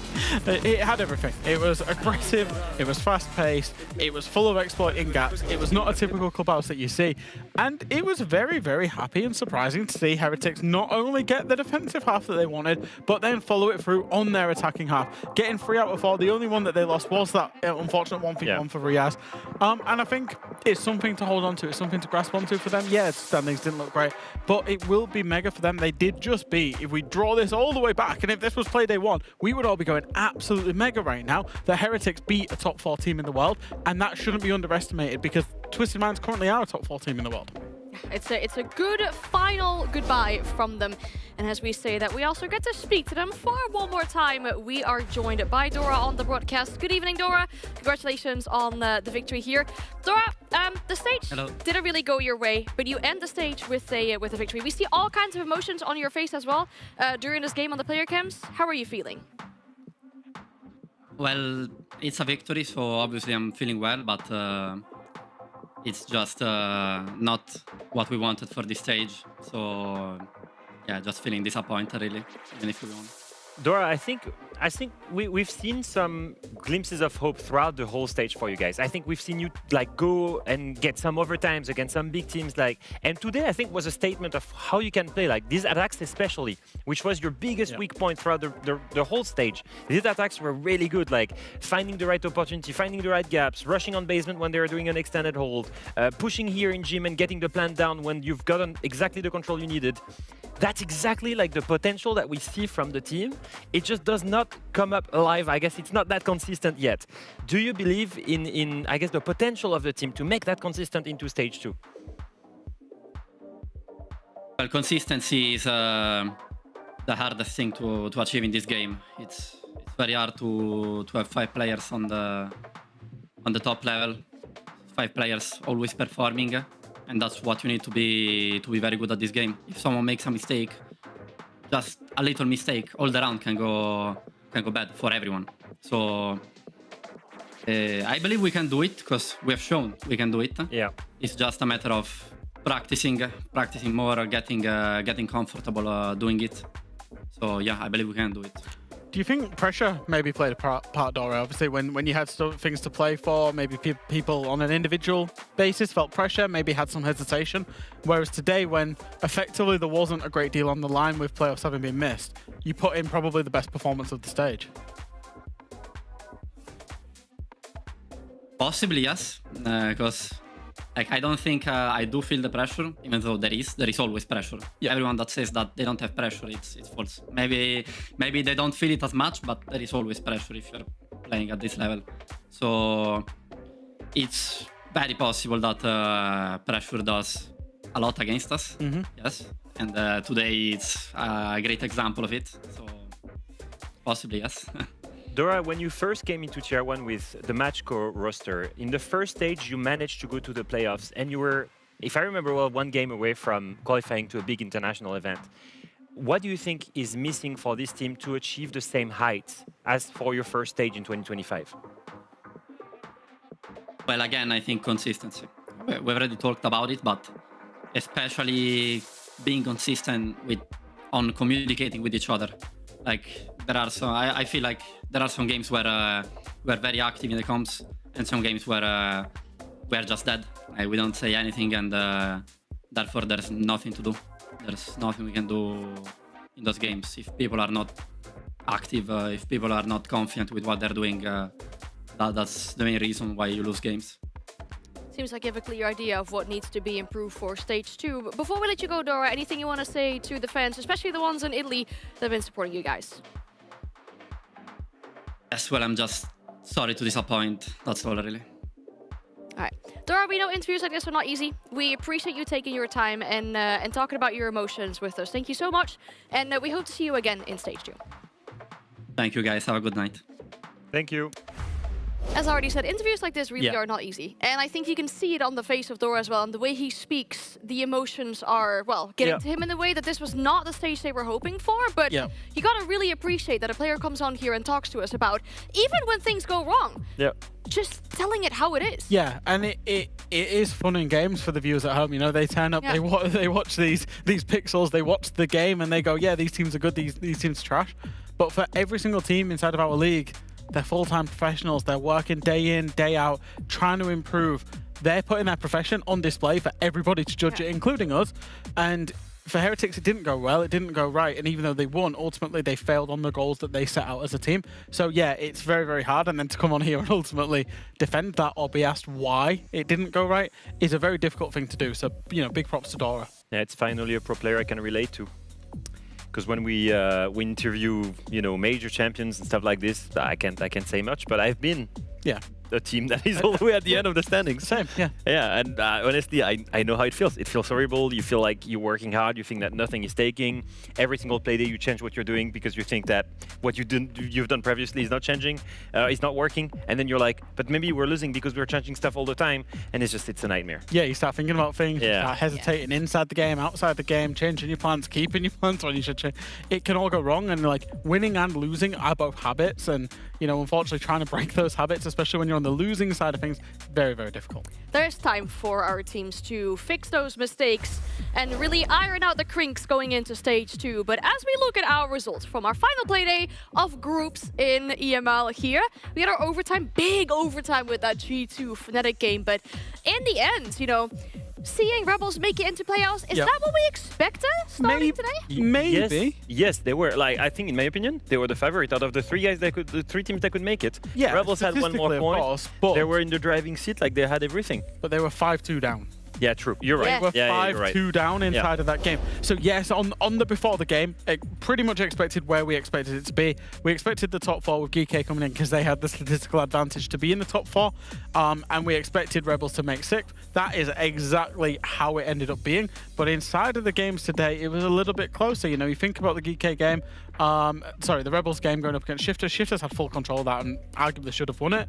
And you think then going up also about the Falcons game as well and just how they got absolutely outclassed. They've ended up in 4th, which for them will be a very, very disappointing stage. And some surprising facts, like just look at the bottom 3 of our league. Shifters, Twisted Mind, and Secret. That's insane to me. Like, if you just think of the names of the organizations, of the players on the rosters, think of Blaz and Shifters, think of Twisted Minds, think of Noah and Moogly. It's not even just names. It's organizations and achievements. That's 2 partner organizations there. Yeah. Achievements, one of those teams was top 4 at SLC. The other team was in the the other organization was in the SI Grand Final just, 4 months ago. Yeah. And the other team was in Munich as well. Yep. Barely made it to playoffs if it wasn't for that one round against NIP. So it's weird to see this kind of shift in momentum in the EML. But if we do look to the positive and we look towards next week, it does leave us with some pretty banger matchup. The good old classic G2 Falcons for a slot at EWC. You will be treated to that next week, Monday. And not just that, also Virtus Pro versus GK. And that's the one I'm looking at because coming into this, we could sit here and argue. We can be pretty assured we feel like G2 Falcons and VP will all qualify to EWC. The fact that GK and Rebels, one of those two teams will definitely qualify because the loser of VP GK drops down to that game against Rebels. Yep. I think is so good. It's testament to both of those two teams and how they've improved. Yes, Rebels limped into the playoffs ultimately. GK coming in really, really hot form. One of those two teams representing our league, I think it's really, really good. So basically, just looking at the bracket, the only thing that you need to do is win one BO3. Yes. It doesn't matter if you lose the first one, if you're all the way up there in the upper bracket. Yep. As long as you win one BO3, you will make it to EWC. And that's already the rule. Like 6 teams in the playoff, you're only eliminating 2. That's why you only need to win one BO3. Yeah. But then, of course, if you're in the upper bracket, you do have the extra life. 2 chances. Which is very welcome in high-pressure matches like that. But we're excited to move into best of 3s with our playoffs starting next week as we say goodbye to 4 teams leaving EML for stage 1. That is it for our group stage. There's still so much Siege to be watched this week as we have the APL, we have CNL, we have NAL, SAL. It is still all in front of us for the remainder of this week. So especially if you're looking to still get your packs, keep your eyes peeled for that. That is it for us here for the group stage. We'd like to thank production, like to thank you guys here as well, our players, our teams, everybody, you guys watching at home. So I hope you have a great rest of your night and we'll see you next week Monday.